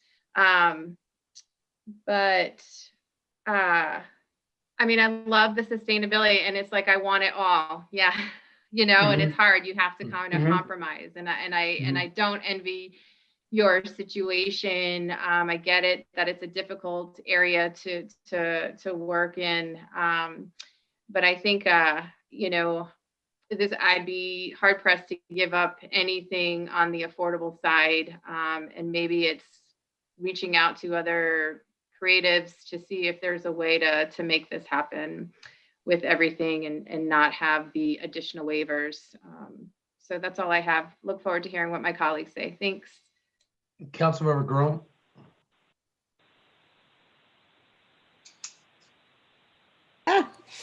Thank you.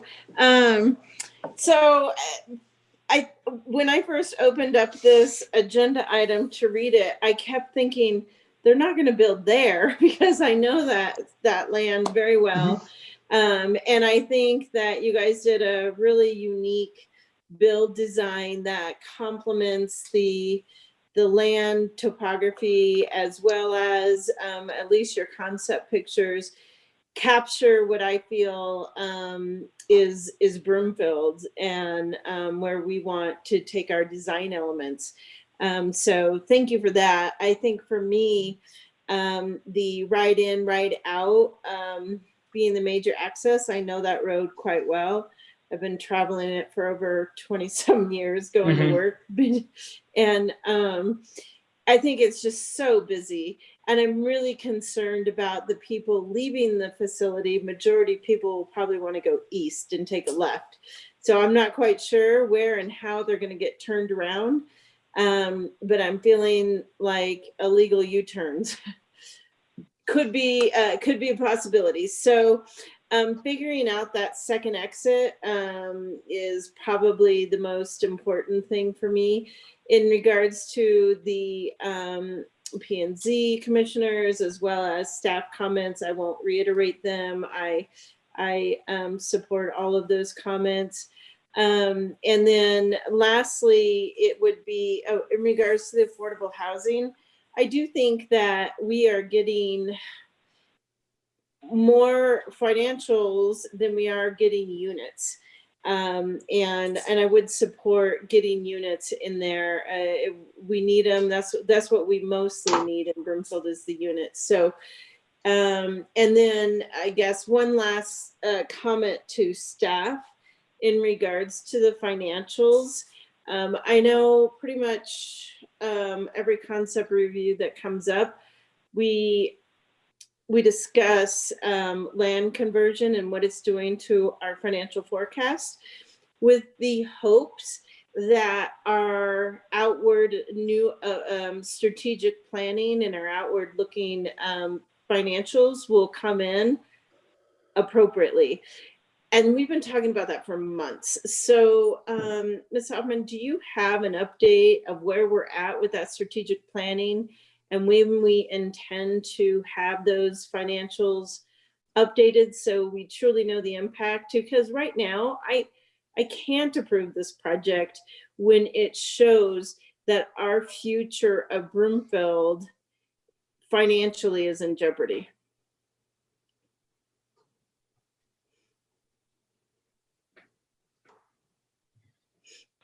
Councilmember Groom, thank you. We are looking right now for when we do have it scheduled for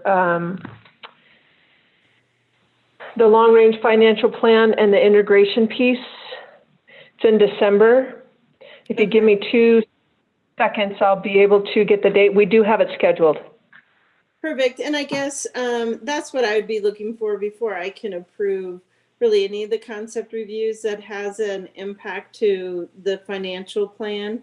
So hopefully we time it for these guys when they come back. We've got our ducks in a row, and that's not going to be a major blocker for me. So thank you, Mark and Chris, for presenting. Hopefully you can, oh, I know, I forgot. So sorry, Mayor. I've got one last question.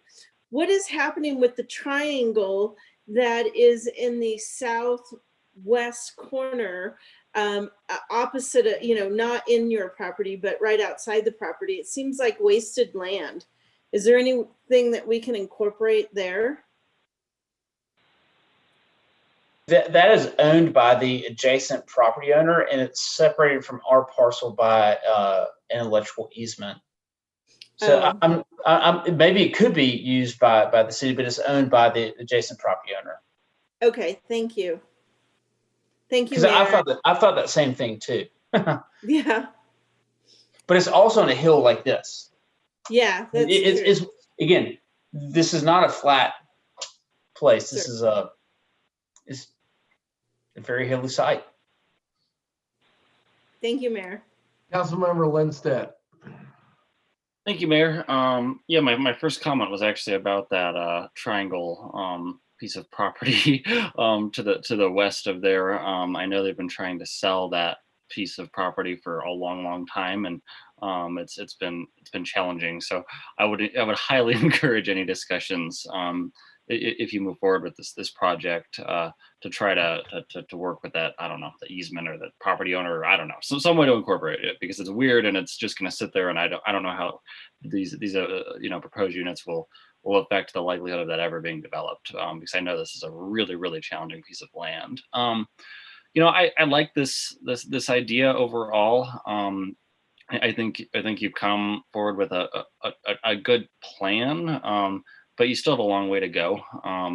I think that second entrance is going to be a requirement for me. I also, in terms of the affordable housing and the financial assistance and things, I think you got to work that out with the Housing Advisory Committee. I don't know that council should be instructing, the funds to be going to certain developments, like that. So I think that the Housing Advisory Committee will have to bless whatever plan eventually moves forward. But overall, this is a really hard area to build. And we really, I think this is a good fit. And I hope we can figure out the financial ramifications in the December discussion. But it's that slope is challenging. And I like that you guys have a proposal that fits on it. So I'm very open to the idea. And just be cognizant of that other lot, the surrounding parcels, especially that little that small lot to the west, because I don't want us to do anything that will limit the possibility of development there in the future. So those are the only comments I have so far, Mayor. Okay, Councilmember Lim. This is directed probably at staff. In the memo on pages 4 and 5, there is a discussion of the role that this piece of land might play in CDOT long-range planning, and the possibility that Dr. Cog and CDOT would designate this area, as I understood, as part of an improvement to the interchange on I-36 there. So, it says that there's this plan, whether this area would be used for this purpose would come out in spring of 2021, which isn't that far away. So is there anybody on staff that can comment on that? Or? So I won't speak for staff. I will say that we had a meeting with CDOT about this issue, and it was, I think, 9 Broomfield staff, 4 CDOT staff. And it's a little, I don't quite understand where staff came with this comment, and I'm quoting CDOT. CDOT said, CDOT has a plan for this intersection beyond 2035. They said, we have no plans to acquire this property today or in the future. And they also said that, and this is a quote, CDOT is focused on railroads first, and the road improvements are not on my radar. So I think this issue's been raised. It's on CDOT's long-term plan beyond 2035. But I also don't understand the comment about 2021. In fact, I raised it with staff last week, and that was not enumerated either. So I'd love to hear comments on that too. But CDOT's been very forthright with, I think, both me, the landowner, and staff that this is not on the immediate radar, either long term. And again, the quote is, CDOT has no plans to acquire the property today or in the future. And that's from Bradley Sheehan, who's the CDOT engineer that is over this project.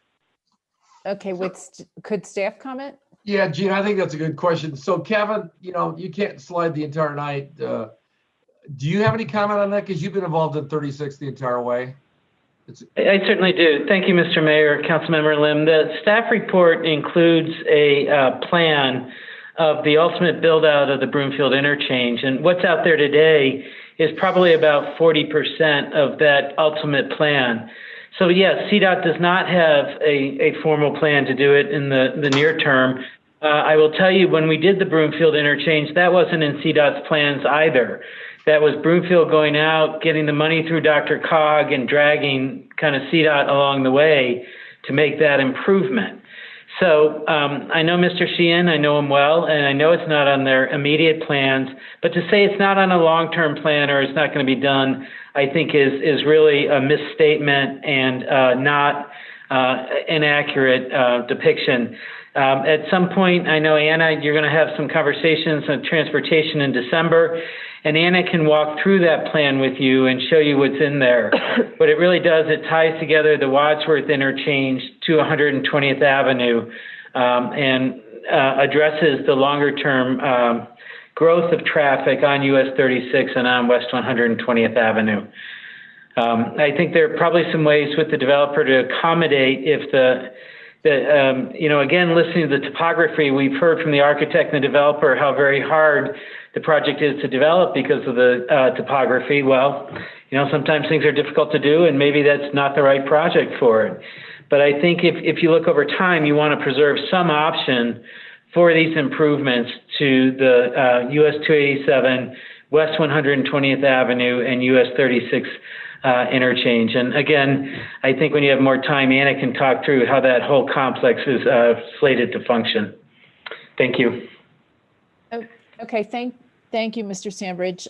So I'll be looking forward to hearing that conversation later about the transportation plans for that area. I think that was, overall, that was my only hesitation about the project was, well, we don't want to completely mess up our transportation plans. So we'll see if the developer can work with that. Okay, thank you. Councilmember Jezierski. Thank you, Mayor. Question for staff. Was this the same property that we saw a couple of years ago, storage facility? Or is that remember, Anna? Councilmember, I don't remember a storage facility in this location. The council did review a final plat for a potential commercial development, but I don't recall a self-storage concept or a formal proposal coming forward for this particular parcel. Yeah, similar. Anna, Councilmember Jezierski, the storage plants you're thinking about were immediately to the west, north and west of this property. After you saw the concept review for the storage plans, the owner, John James in Interlochen, came back for a hotel on that property. So I believe, Anna, you probably know the status of that, but it was the site's now planned for a hotel, and that's where the public storage had been proposed. Thank you, Kevin. That's This is the north and the west of this property, you said? Yes. Yeah. The Interlochen self-storage was to the north and west of this site, and it was formally approved for Woodspring Suites, and they've recently pulled construction permits, so that it will be under construction. Okay.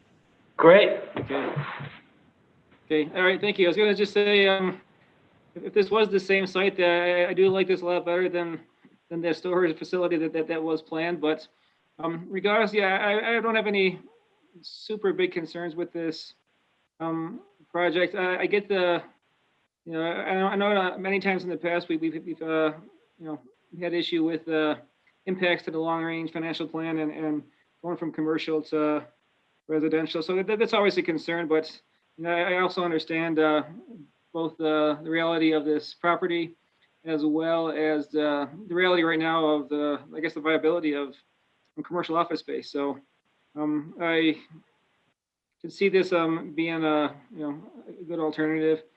Certainly for me the trail connectivity is huge. I think you need to find a way to connect the 36 bikeway because this area would be hard to really access by a bike without that connectivity. As mentioned by I think Councilmember Lindstedt, I agree. I don't have any real concerns with request for the financial assistance, but I'd want our housing authority, our housing advisory committee, to go ahead and vet that and make that recommendation to us. And yes, vehicle access probably needs to be addressed as well. So nothing new. Thank you. Councilmember Schaaf. Thank you, Mayor. So the developers have made it clear that this land is going to be tricky to develop, and I definitely sympathize with them on this. It is a tricky piece of land. I would prefer a mixed-use development on this property because I do think that it is a key property, and a great location for a mixed-use development. So maybe the property itself doesn't gear itself towards a mixed-use development, but the location is such a great location for a mixed-use development. So if this project continues in this direction, I do have some comments. I'm happy to hear that there is inclusion of art elements, which I believe will strengthen the identity and culture of this development, and it sounds like that is important to the developers. I really like the bike focus of this development. And I hope that there are places that will contain, robust bike infrastructure as plans come together, both for bike storage as well as, bike pathways through the development and around the development in connection to those, especially the bikeway, but the other open space trails in this area. I'm pleased to see that there will be charging locations throughout the development. I believe that that a 220 volt outlet is now standard in garages, so that will offer the ability for plug-in hybrids or electric vehicles as well. So I'm pleased to see that. I'm thankful for the commissioner earlier asking about solar energy, so I'll definitely be looking for that and what type of green energy will be powering this development. I have a question for the developer. Was a for sale product considered on this property and in this project at any time? I can only speak to the time that we've looked at it. And for sale was not considered due to Colorado liability laws related to condominiums. I think a townhome product maybe could work, but it would not achieve the densities that have been they're really specified in the plans or that we've reached with this plan. Okay. Yeah, I mean, I think that is an element for our housing advisory, is that there are entry level for sale product. And I think that this property, has the potential to offer that for sale product. We are seeing townhomes built in Broomfield, for sale townhomes built in Broomfield. So I know that there have been issues in the past with condominiums, but I do believe that the state has corrected some of those errors. And so I would like you to consider for sale product on this property. And I think that, as we start to consider the financial, long-range financial plan of this property, that, when we're more likely to move in that direction of changing the zoning and really kind of taking engaging in a conversation regarding our long-range financial plan when we see that, that we're getting benefits to the community. And one of those benefits would be that entry-level for sale product in our community. And so, I would like to see that conversation happen. And I hope that as you engage with our housing advisory committee, that will come up. And to that point, I will hold firm on the inclusionary housing ordinance because, it is important, and it is a statement that we've made community-wide. Again, as we consider that long-range financial plan, I do hope that staff and our Housing Advisory Committee does have that conversation carefully, because there is an impact to our long-range financial plan. So this is a very there's a lot of positives with this development. There's also a lot of tricky things with this development. So I'll be interested to see how these conversations continue, and I'll be interested to see how this project comes back if the developers do move it forward. So thank you for being here tonight. Thank you. Yeah, Mayor Pro Tem Castriota. Thank you, Mayor. And yes, I want to thank you guys for bringing this forward. I love the architecture and the design. It's really nice. I do have some of the same concerns as my fellow council members and the staff, as well as our planning and zoning commissioners with the attainable housing. If there's the funding gap, we're pinching pennies these days. We're just going to be honest. I mean, we have to really scrutinize everything that we allocate. Maybe a year ago it wouldn't be so much scrutiny, but it's different now. The connectivity and trails, the vehicular access, the inclusionary part looks good. And I will second Councilmember Tessier's observation that we do have a huge need for 3 bedrooms. But I hope to see you progress with it and see if we can work out some of these issues. And thanks again. Thank you. Councilmember Hinkle.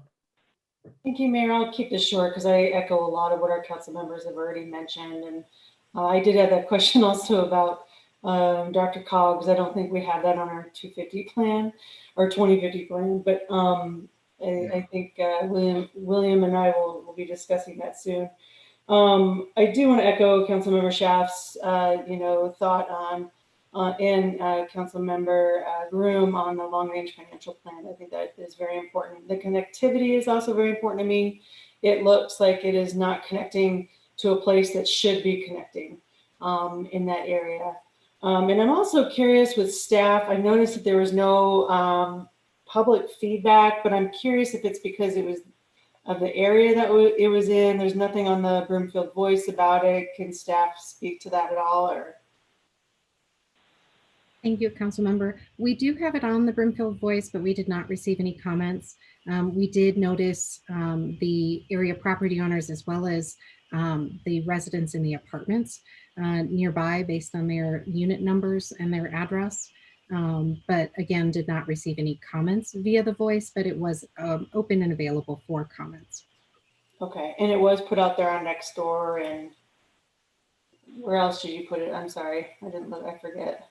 Yes, we also posted it on Nextdoor prior to tonight's meeting, and also encouraged people at that time to utilize the Broomfield Voice. But again, residents did not choose to provide comments through this website or directly to staff. Okay.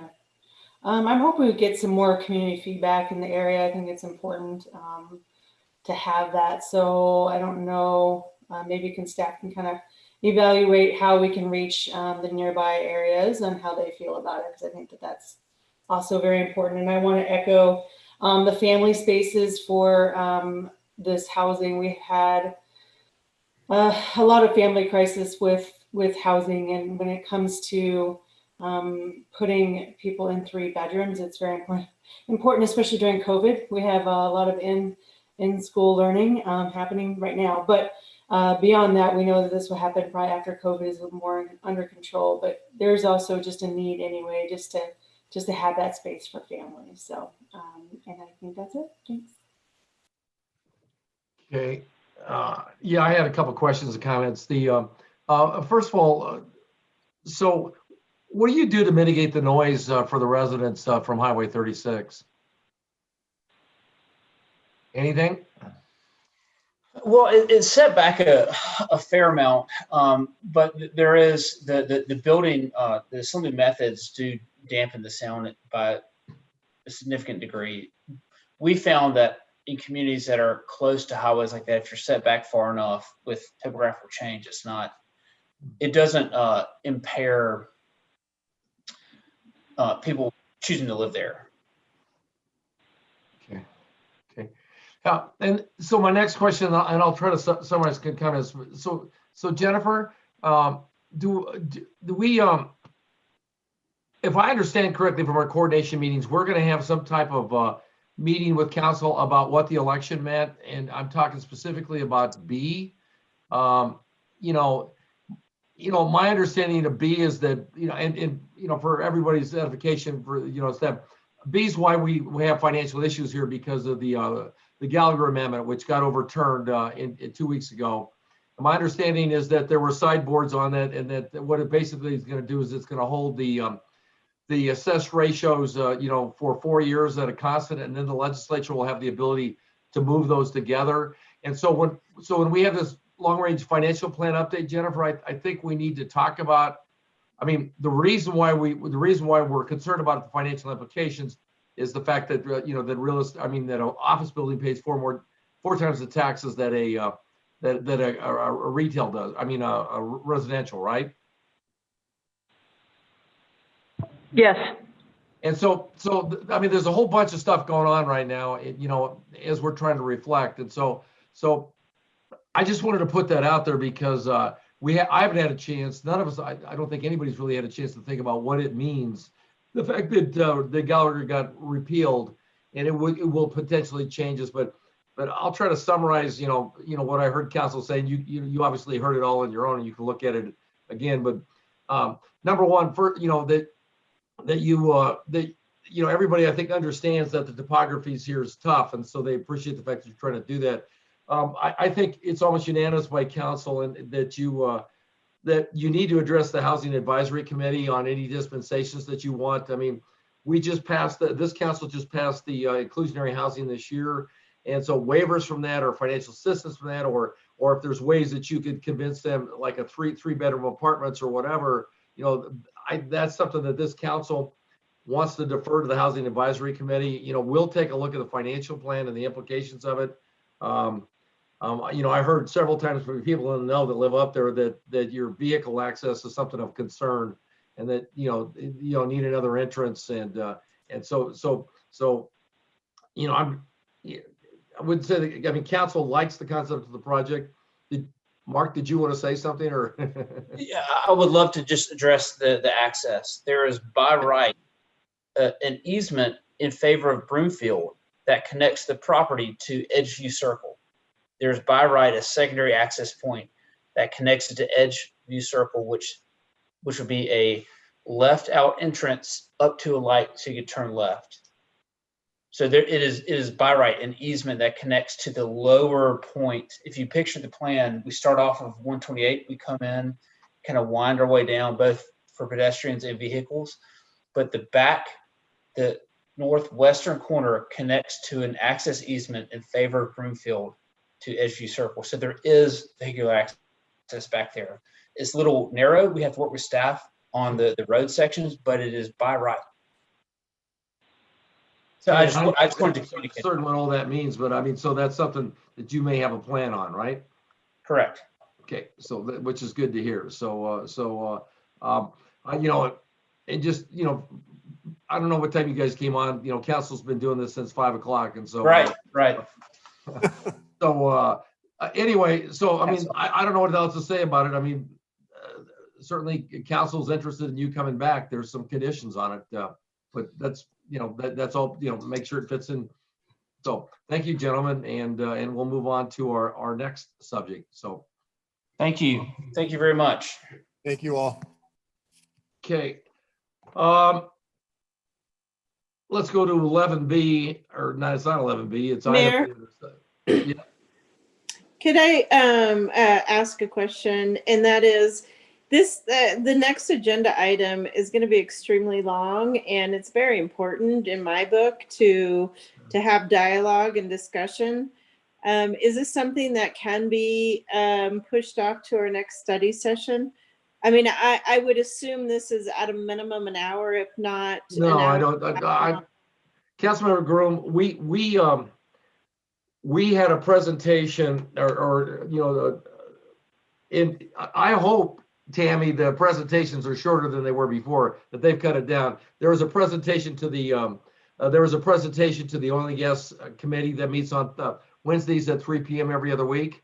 And we spent an hour and a half. The point of tonight is to keep this very brief. I mean, I'm assuming once again, they cut down the presentations from what they gave last week. Is that true, Tammy? Yes, yes. Last week, we had an opportunity for those council members present at the oil and gas meeting to ask questions of the scientists involved with the air quality program in the third quarter report. Tonight is a brief staff summary, an executive summary, if you will, of the third quarter report findings. And then the opportunity we could answer any questions you might have. But so I mean, my point, Kim, is that there was an extensive conversation a week ago that several of us participated in, not the least of which was Councilmember Lim and Anderson, who obviously, represent that area and got very, very involved in the question. So my hope is that we can keep this under a half hour. Wonderful. And I'm fine following up with my own questions, but can you give me the date of that meeting? When was that meeting, Tammy, that we had? That was last Wednesday, which would have been the 18th. And Tammy, wasn't it recorded? The 11th. It was recorded, Tim. It was recorded, and I can send you the link to that meeting. Perfect. It's not on the calendar. It is a posted meeting, and we do have a standing invite to council, so I can make sure you're on that. Because it's not on the council calendar. Just checked it, but I would 100% watch it. So if you send it to me, I'm fine with that. Thank you. I'll do that. And then you'll be free to ask whatever questions you want to of staff and obviously the vendors. So I'm seeing two. Can we go ahead and go with staff presentation, or did Councilmember Henkel? I mean, can we go ahead and go with staff presentation and move forward? Yeah, sorry. I do have that all of us are invited on those, so just make sure you check your council calendars. I do see. Okay. We'll discuss that later, and we'll make sure that Councilmember Groom is invited in the future if she hasn't been in the past. So Tammy. Hi, good evening. Tammy Yellico, Director of Strategic Initiatives. This is a summary report of our third quarter air quality program from the period of July to September of 2020. We did have a posted meeting on this last Wednesday at 3 p.m. where council members in attendance were able to ask questions of the scientists involved in this program, both Detlef Helmig and Jeff Collette from Colorado State University. So I have a few brief summary slides. The first bullet point on this slide indicates that it was an active quarter in that we had ozone and wildfire measurements coming in, maybe not as a little bit higher and a little bit more active than anything we were taking off of oil and gas well sites. The oil and gas related events that approached health guidelines were observed for short duration plumes, and they were captured on our monitoring data as only lasting for minutes. There is the current pad status on this first page. We have obviously 2 extraction well pads in production, the Livingston pad with 18 wells and the Interchange B pad with 12 wells in active production. The remainder of the extraction well pads have wells in various stages of drilling, but there is no activity on those pads at this time. Next slide, please.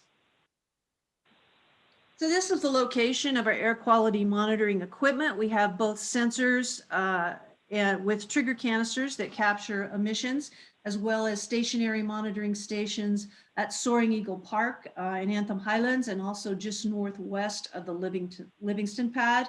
We also have Colorado State University's Plume Tracker. Also, weekly canister samples are taken at the locations of the sensor stations.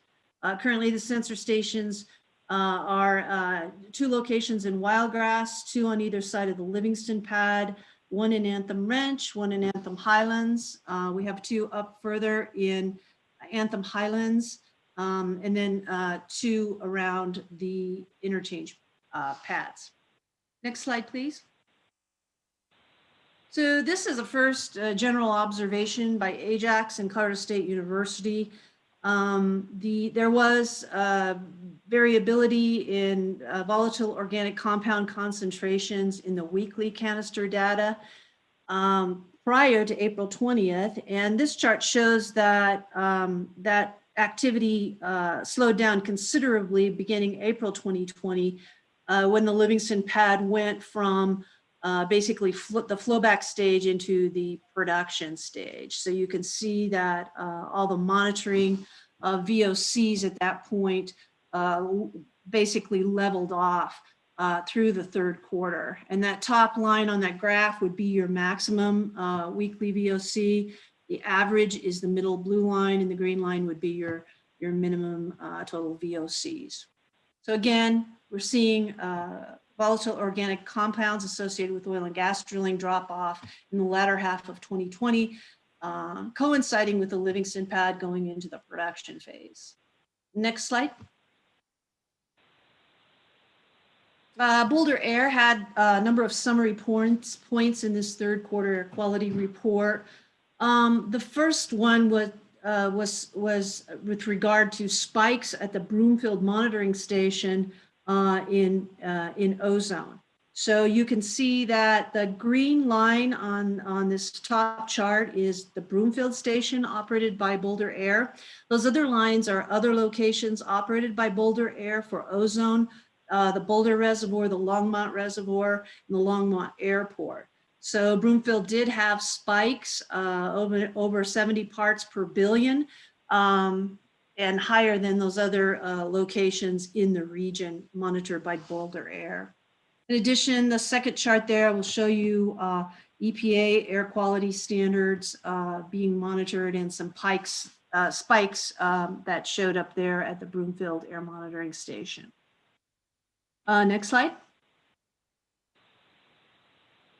Here's another Boulder Air summary point. These were air quality events observed at the Grass Chromatograph equipment station at both Soaring Eagle Park and then northwest of the Livingston pad.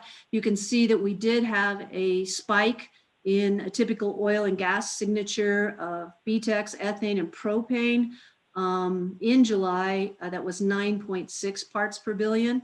You will note at the bottom of the page there, CDPHE's health guide value for benzene is 9 parts per billion, or intermittent exposure of a few hours to a few days. Again, this spike was substantial, but it was for a period of 10 minutes that it was measured and captured by Boulder Air's monitoring equipment, which measures 10 minutes out of the hour.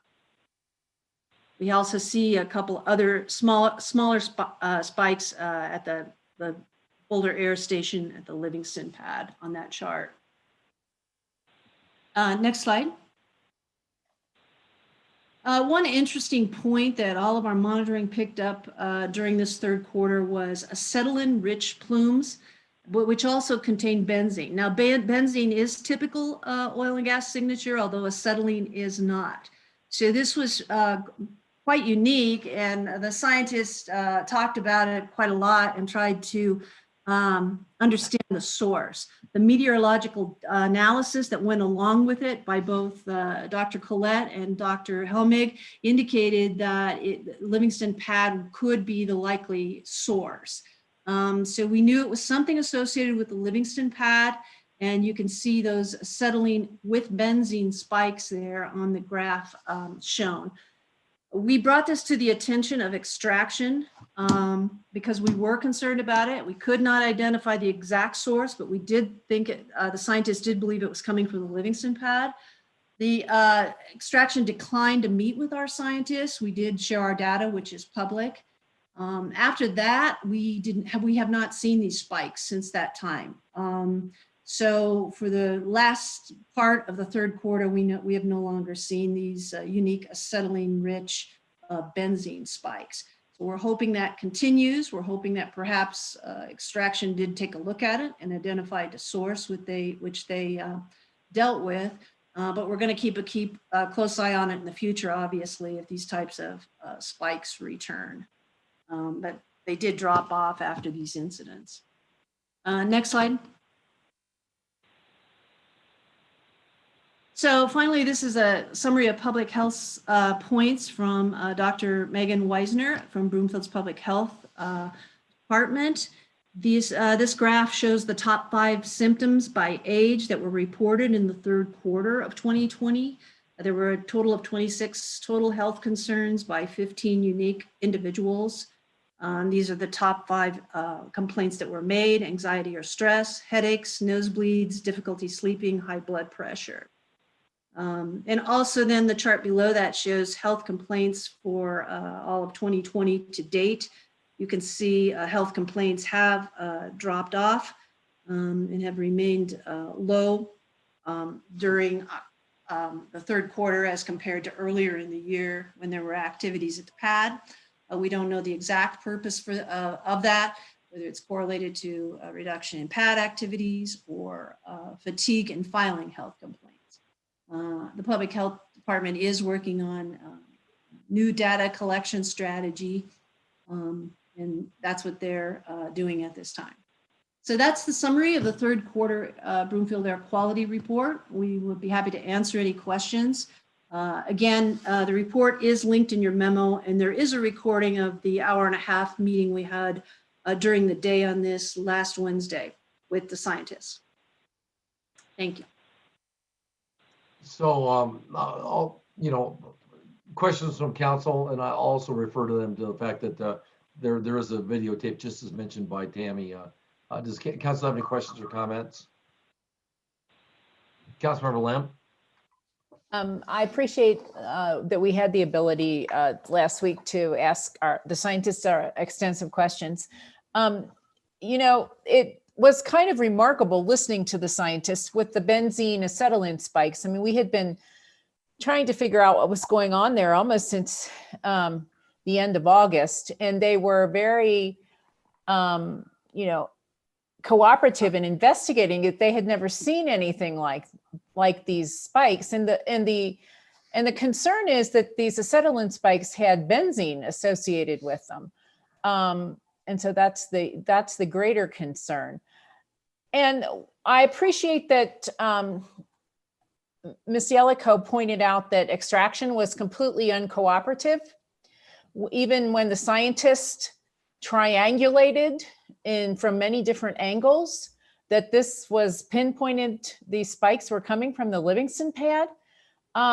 It's just another example of, I'm glad they're not happening now, but at what point are we going to say enough is enough extraction?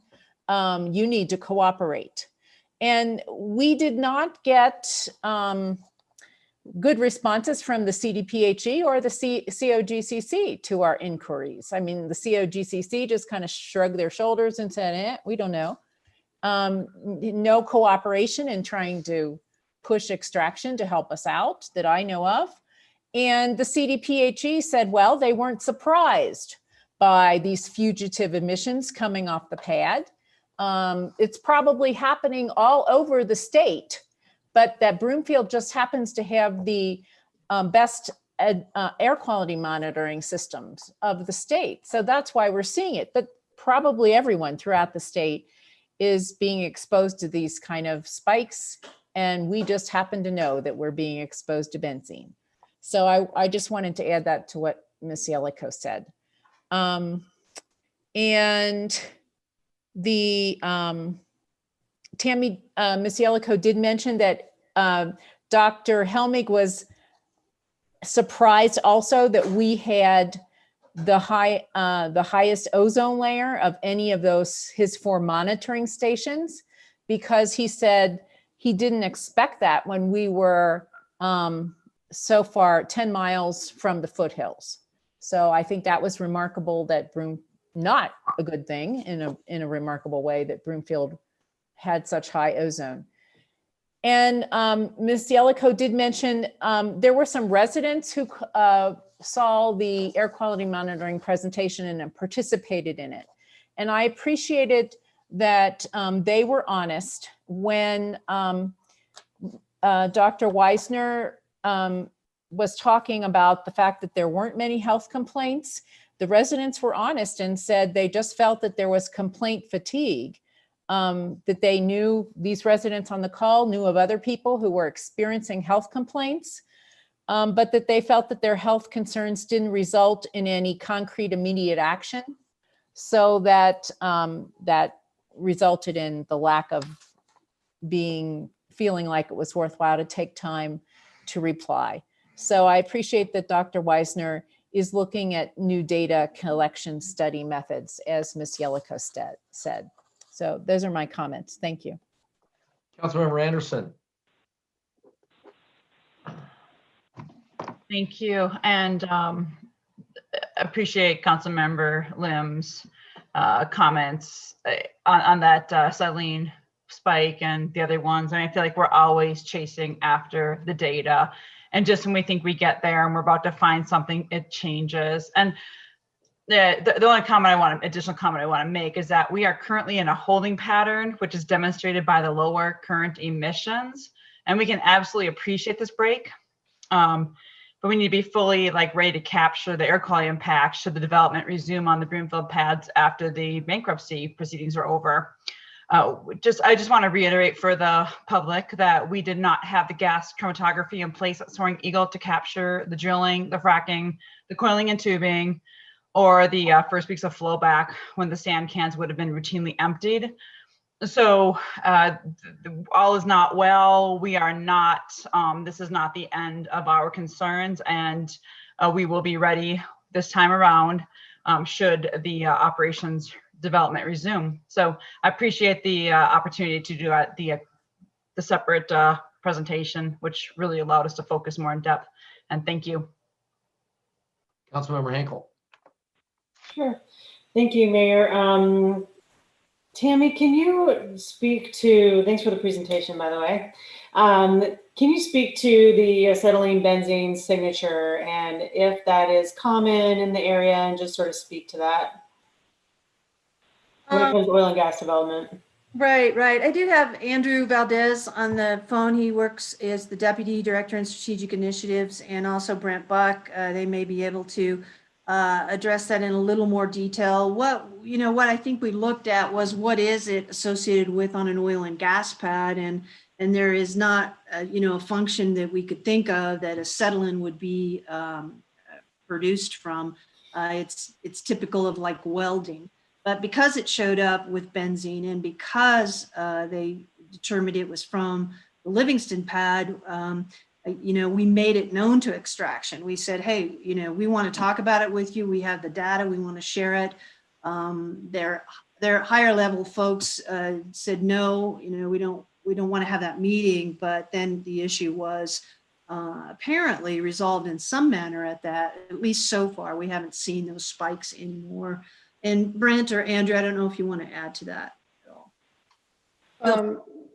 Not really. I mean, the main takeaway from that topic is it's an interesting composition, one that Dr. Collette or Detlev neither had seen that kind of composition coming off of an active oil and gas pad before.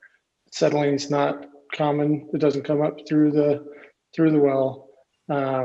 And then there were other aspects of the composition of pollutants that were interesting as well that it's kind of truthfully kind of baffled us. So being able to narrow down the location was step one. I'm glad they went away, but we never really got a good handle on what exactly might have been creating that composition. We're pretty vigilant about keeping an eye on them. We monitor the data regularly to see if they start coming back, in which case we'll continue the investigation.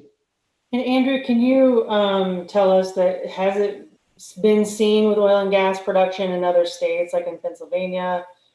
Have you seen online research of that signature from oil and gas? As far as everybody on the air quality monitoring team knows, this is completely novel. So that's why we all kind of had our eyes focused on this thing. But other than that, Brent and Penn sort of covered it. And we are looking at this on a daily basis to see if it does return. If it does return, we have a plan to be able to characterize it with the equipment on the pad and our inspection. Okay. It's my understanding that we've seen it with oil and gas development before, but I'll re-look into that. And I'm wondering if it was just a different type of acetylene where there's a different type of bond involved. But I'll look into that again. Yeah, And I'm wondering if it's the way that it mixes with the air, that we've kind of looked at that. I don't know. So Yeah, if I maybe can add a few things there. Hi, everybody. Yeah, these were really good summaries already. But what we typically see from oil and gas operations are what's called fugitive emissions. Fugitive, so what escapes, and what escapes are the petroleum hydrocarbons, and those have a very clear, distinct signature composition, which are petroleum hydrocarbons. So those are the alkanes, that we burn: propane, butane, hexane, that the industry then is selling on the market. What we saw here was distinctly different, very different. And I've been following this field and been following the literature for quite a while. I've never seen this reported in the literature, not once. So this was, I don't want to call it fun for us. We don't like to see these plumes, but it was fun because it was really something new and different. We hadn't seen, others hadn't seen, and I talked to some of my colleagues and they were just shaking their heads. What the hell is going on there? So this was very unique, very distinct, had a very characteristic signature and composition that was very different.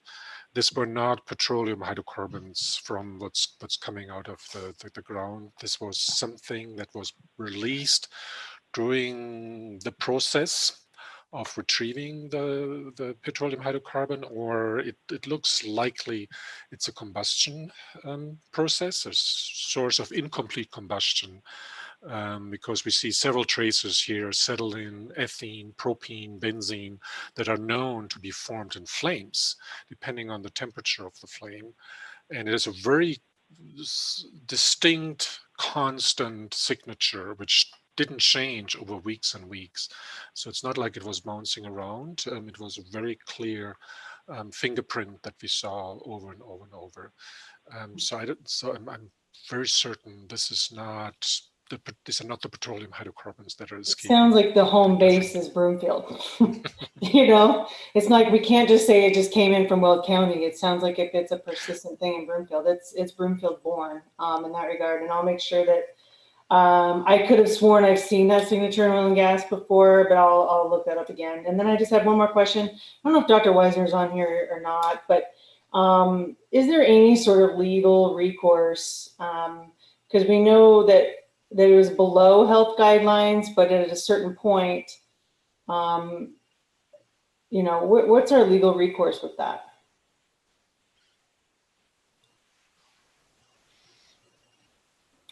Probably a question for the city attorney's office, more likely.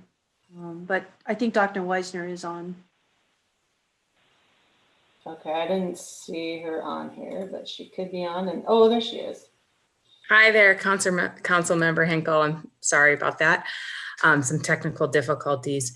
So I did talk to CDPHE about some of these air quality spikes that we saw in Q3, and health guideline values aren't enforceable. So they're guidelines, and I can't speak to the legal side of it, but from my understanding and everything I've discussed with CDPHE is there's really no way to enforce these. These are just health guideline values to say that at what level of exposure is a safe level of exposure. So those health guideline values are set at a level where we know that that is a safe level of exposure, and anything above that, that's where you start to get into that gray area.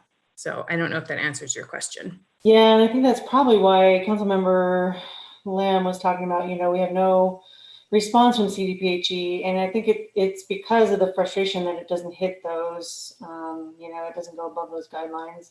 And even then, you hit the difference between guidelines and standards, and we've hit those walls before too. yeah, I just think has to be some sort of way to find its impacts on our health and our residents' health. And I just want to thank you for your partnership in that, and hopefully get down to the bottom of it. So that's all the questions I have. Thank you. Okay, I'm not noting any other questions, so I'll get a read for council because we are past. So thank you everybody for participating tonight and for participating last week, and we'll move on to the budget discussion if council is willing to do that. So the last item is a study item on the budget, and this was something that Jennifer had asked if we needed to do. I had recommended that because we are due to vote, I'll point out to everybody, we're not going to have a meeting next week or this Thursday for that matter. Woohoo! So our next meeting is December 1st, at which point we will approve, or we'll have our public hearing on the budget, which generally public hearings are pretty late in the game. And so I wanted to offer this time, to see what if there's any lingering questions the council has. Let me just make a couple of comments. Going back to the comments that the public made tonight, that we did have two sessions that we offered that have never been offered before, where we sought out people. I specifically sought out the Broomfield Taxpayer Matters and try to get them engaged in conversations earlier. I'll make that. Jennifer, when she talked to them last week, and her and Brenda had an extensive conversation with Broomfield Taxpayer Matters. And I would say it's fair to say, and that was part of the questions tonight, talking about how council priorities play into the budget. That's something I made a commitment tonight to the whose name is escaping right now, the one woman, to engage and maybe get some council members to engage on that. I don't want to have that discussion tonight because it's too late, but what I'll commit to is maybe getting Jennifer and Brenda and maybe a couple other council members to talk about the impact. This council's priorities is different than last council's priorities, to say the least, and it does have some impact on the budget. And so we need to have those discussions. So what I wanted to do, Jennifer, you'd said that Brenda had prepared a brief presentation. Do you want to give that now, or? Thank you, Mayor and Council. Cassie Eystone, the budget manager. Okay. So essentially, it's not unlike the email that we sent to council today with the 4 links. It's not any new information. We appreciated Councilmember Schaaf's additional questions. We also linked that matrix with the Q&A in there. So Cassie's going to give a very brief 1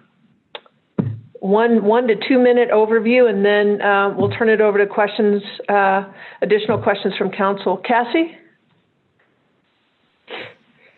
Thank you, Ms. Hoffman. Good evening, Mayor, Mayor Pro Tem, and members of council. Cassie Eystone, Budget Manager. Tonight, we're just here to discuss any lingering or additional questions you might have on the 2021 proposed budget. Additionally, as personnel expenses are the largest part of Broomfield's operating budgets, making up 57% of the citywide operating budget and 64% of the general governmental operating budget, we've provided a chart that illustrates full-time equivalent or FTE trends over the past few years. I will like to mention that this chart has been adjusted to take into account the citywide reorganizations that have shifted a few of the divisions to other departments in order to provide a like-for-like comparison and kind of normalize the trend for comparison purposes. We also did note that the reorganizations are listed out at the bottom of the attachment so that you can see which divisions were moved from what departments and where they moved to. We also provided links to the previous 2021 department budget overview presentation for your reference tonight. And with that, staff is available for any additional questions you might have.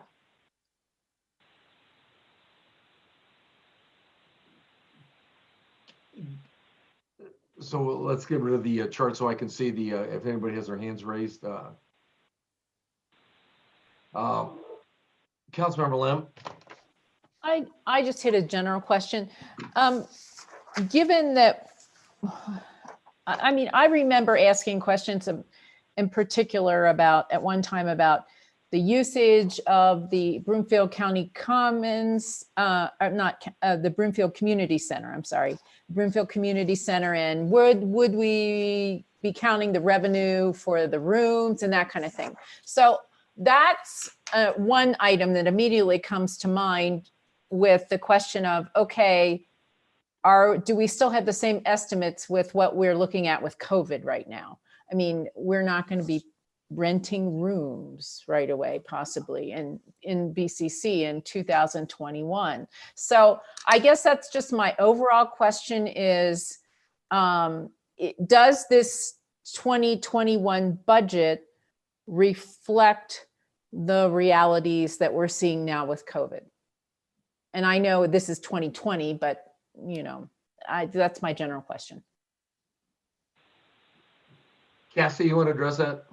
Sure. I would say from a revenue standpoint, we would try to be very conservative with our projections and didn't anticipate recovery happening right away in 2021 with more of a delayed and very slow recoveries. So there are some facility rentals for BCC programmed in to the budget, but I think for most of our revenue projections, we were pretty conservative and considered recovery not happening until a little bit later into 2021. Okay, thank you. Councilmember Schaaf.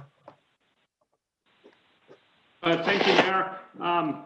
So just first of all, I want to thank staff for taking the time to answer all my questions. I know that that was a lengthy set of questions. So I do appreciate your comprehensive answers to those and working together across departments to answer those. You know, for tonight, I really tried to narrow down my my additional questions, you know, to follow up on that. So I'll try to keep it brief. But first of all, I'm excited about the changes that have been made to the budgeting process, considering the timing, the public comment phase that used to be in June, and it's now much later in the fall, the budgeting 101 conversations, and then the department head recorded presentations. You know, I appreciate all of those enhancements that we've made this year, and I still look forward to the further enhancements that we make to make this much more of a community process that more people can understand, more people can participate in. And I think that we can do that. And I think that we have engaged community that wants that as well. So I think that we'll continue to make improvements, but I didn't want the improvements that have been made this year to go unnoticed. So thank you to the finance team and the CMO's office and all the departments for your engagement in that process. I wanted to start off with the CMO's office. So we've talked a little bit about the housing ombudsman position. And you know, I'm happy to see that this is going to be at least considered at this point a contract position. And I don't know if that means that it's going to be a part of a firm or part of an organization, or if this is going to be an individual. But I do look forward to having a further conversation on that. It's one of those that for me, it sits out there a little funny because council really hasn't given the direction on this position. It's just been kind of discussed as a possibility, but it's being, you know, highlighted and called out in the budget. So that one for me is a little funny in how it appears in the budget. But the area that I really wanted to focus on for my question about the CMO's office was the professional services. You broke down that $200,000 that was included there, but could you talk a little bit more about what the intent behind those professional services are and how that is going to work for council in that area?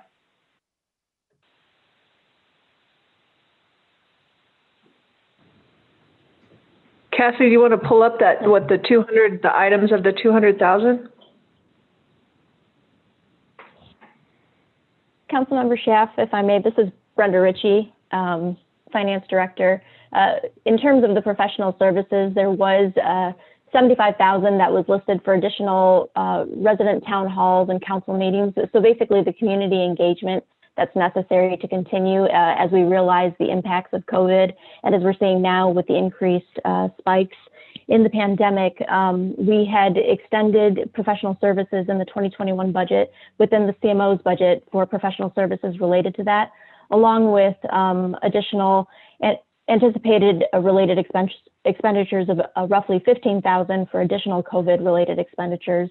We also had some external lobbying and contractual services that were not previously covered, so that resulted in roughly $10,000. There's an additional project administration, $100,000 of that $200,000 is really for council projects, and then we have outside counsel that comes from CMO's budget, so that's roughly around $50,000, and so then there's some discretionary spending as well.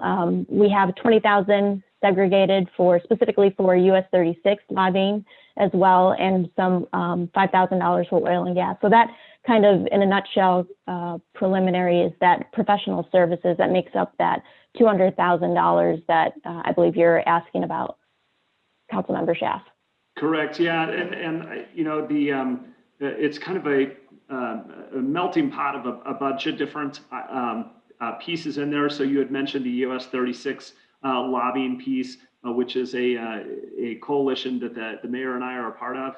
And then there's also the $50,000 for the outside counsel regarding governmental affairs. And it looks like the law firm Brownstein, Hyatt, Farber and Schrank is involved in that. The $100,000 for council projects. So it does kind of seem like a little melting pot of a bunch of different ideas. So I'll get back to that in just a little bit. The next department that I wanted to ask a question about was the clerk and recorders department. There was an increase for $11,000 for the recording and licensing specialist. You know, I appreciate the answer that came through on that. I guess I'm just not quite seeing the justification for that increase and what those hours are going to be. And part of that is I had asked another question about the streamlining and use of software to improve the clerk and recorder's office, but it really kind of seems that that those kind of streamlining and software improvements haven't necessarily saved any time. So I'm a little confused in kind of what's going on here. So it seems that that we're needing additional staff time to when our streamlining and our use of software is kind of is more slowing us down and is actually taking more time. So could you explain kind of what's going on there? Councilmember Schaaf, so that the 11,000, it's been difficult since we started implementing the technology plan starting 5 years ago from Google to have a dollar for dollar. So because you implement some piece of technology or process improvement, seeing what those returns look like, sometimes it's difficult to quantify what those savings and results are.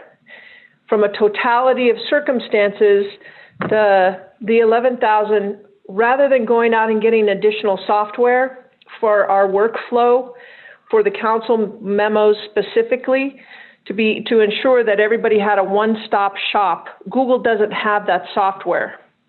We evaluated $125,000 software that before COVID hit, we were planning to bring to council that would then allow us to have that general workflow capabilities. We backed off of that in our CIP and enhanced the capabilities that we had utilizing. It's called Phoenix, which was an internally built system from IT, the CMO's office, finance, the attorneys, and the clerks. So that additional workflow piece, that's the difference between $125,000 software and an $11,000 overview, if you will, for that workflow process that remains in the clerk's office. Okay, all right. I'll go down the road with you on that one. That sounds good. You know, the other expense there is the need for additional election judge hours. And part of the explanation behind that was because of our current circumstance with COVID. So it seems like this year, because of COVID, we needed those additional election judge hours. And the assumption is that when we go through elections this next year, we will still be dealing with COVID. That's the rationale, if I'm not mistaken? That's correct. And the Secretary of State's office, there's still discussions in all of the counties about reimbursements for those additional judges and the COVID dollars.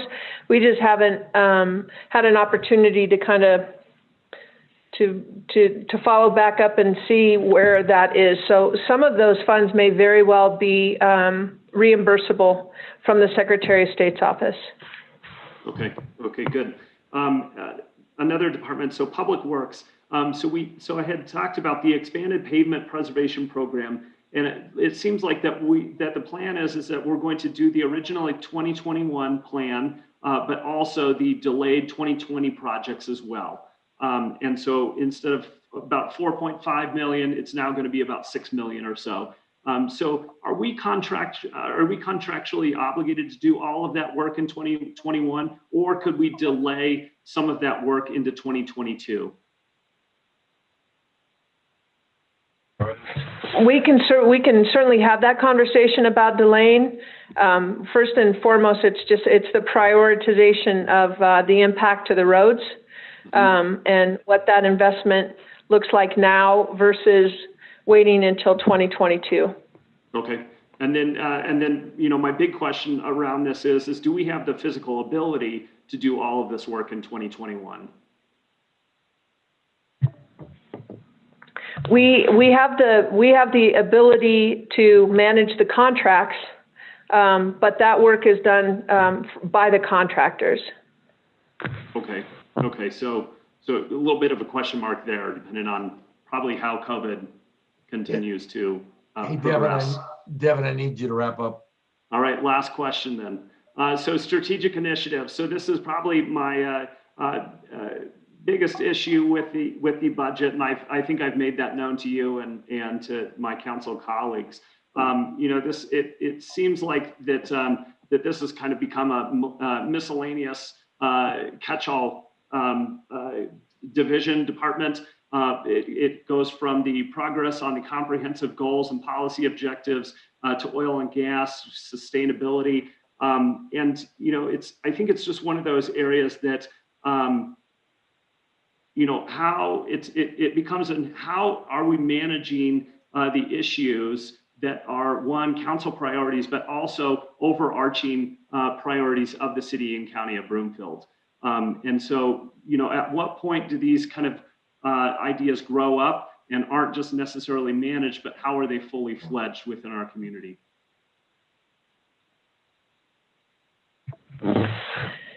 Yes, we absolutely agree. So keeping in mind that strategic initiatives originated with the onset of oil and gas. So rather than calling it an oil and gas team, it was from a strategic perspective and having it be in the CMO's office, so it got the prioritization that we knew that it would require. And then we move into additional council priorities, to your point, Councilmember Schaaf, about the sustainability piece. So along with the oil and gas in the background that some of the oil and gas staff had, it made sense to add that other position for Tammy's assistance. So the deputy, Andrew, brings a wealth, not necessarily in oil and gas, now it's oil and gas, but his background originally was sustainability. So it was a marriage that occurred organically. So it wasn't a strategic process or approach. As each one of them grows up with the council priorities, we'll do what we do for every department, which is the right people, the right place, the right action items, and are they in alignment? Okay. All right, well, I'll leave it there. Thank you, Mayor. I think we've hit our hard stop, at least I have.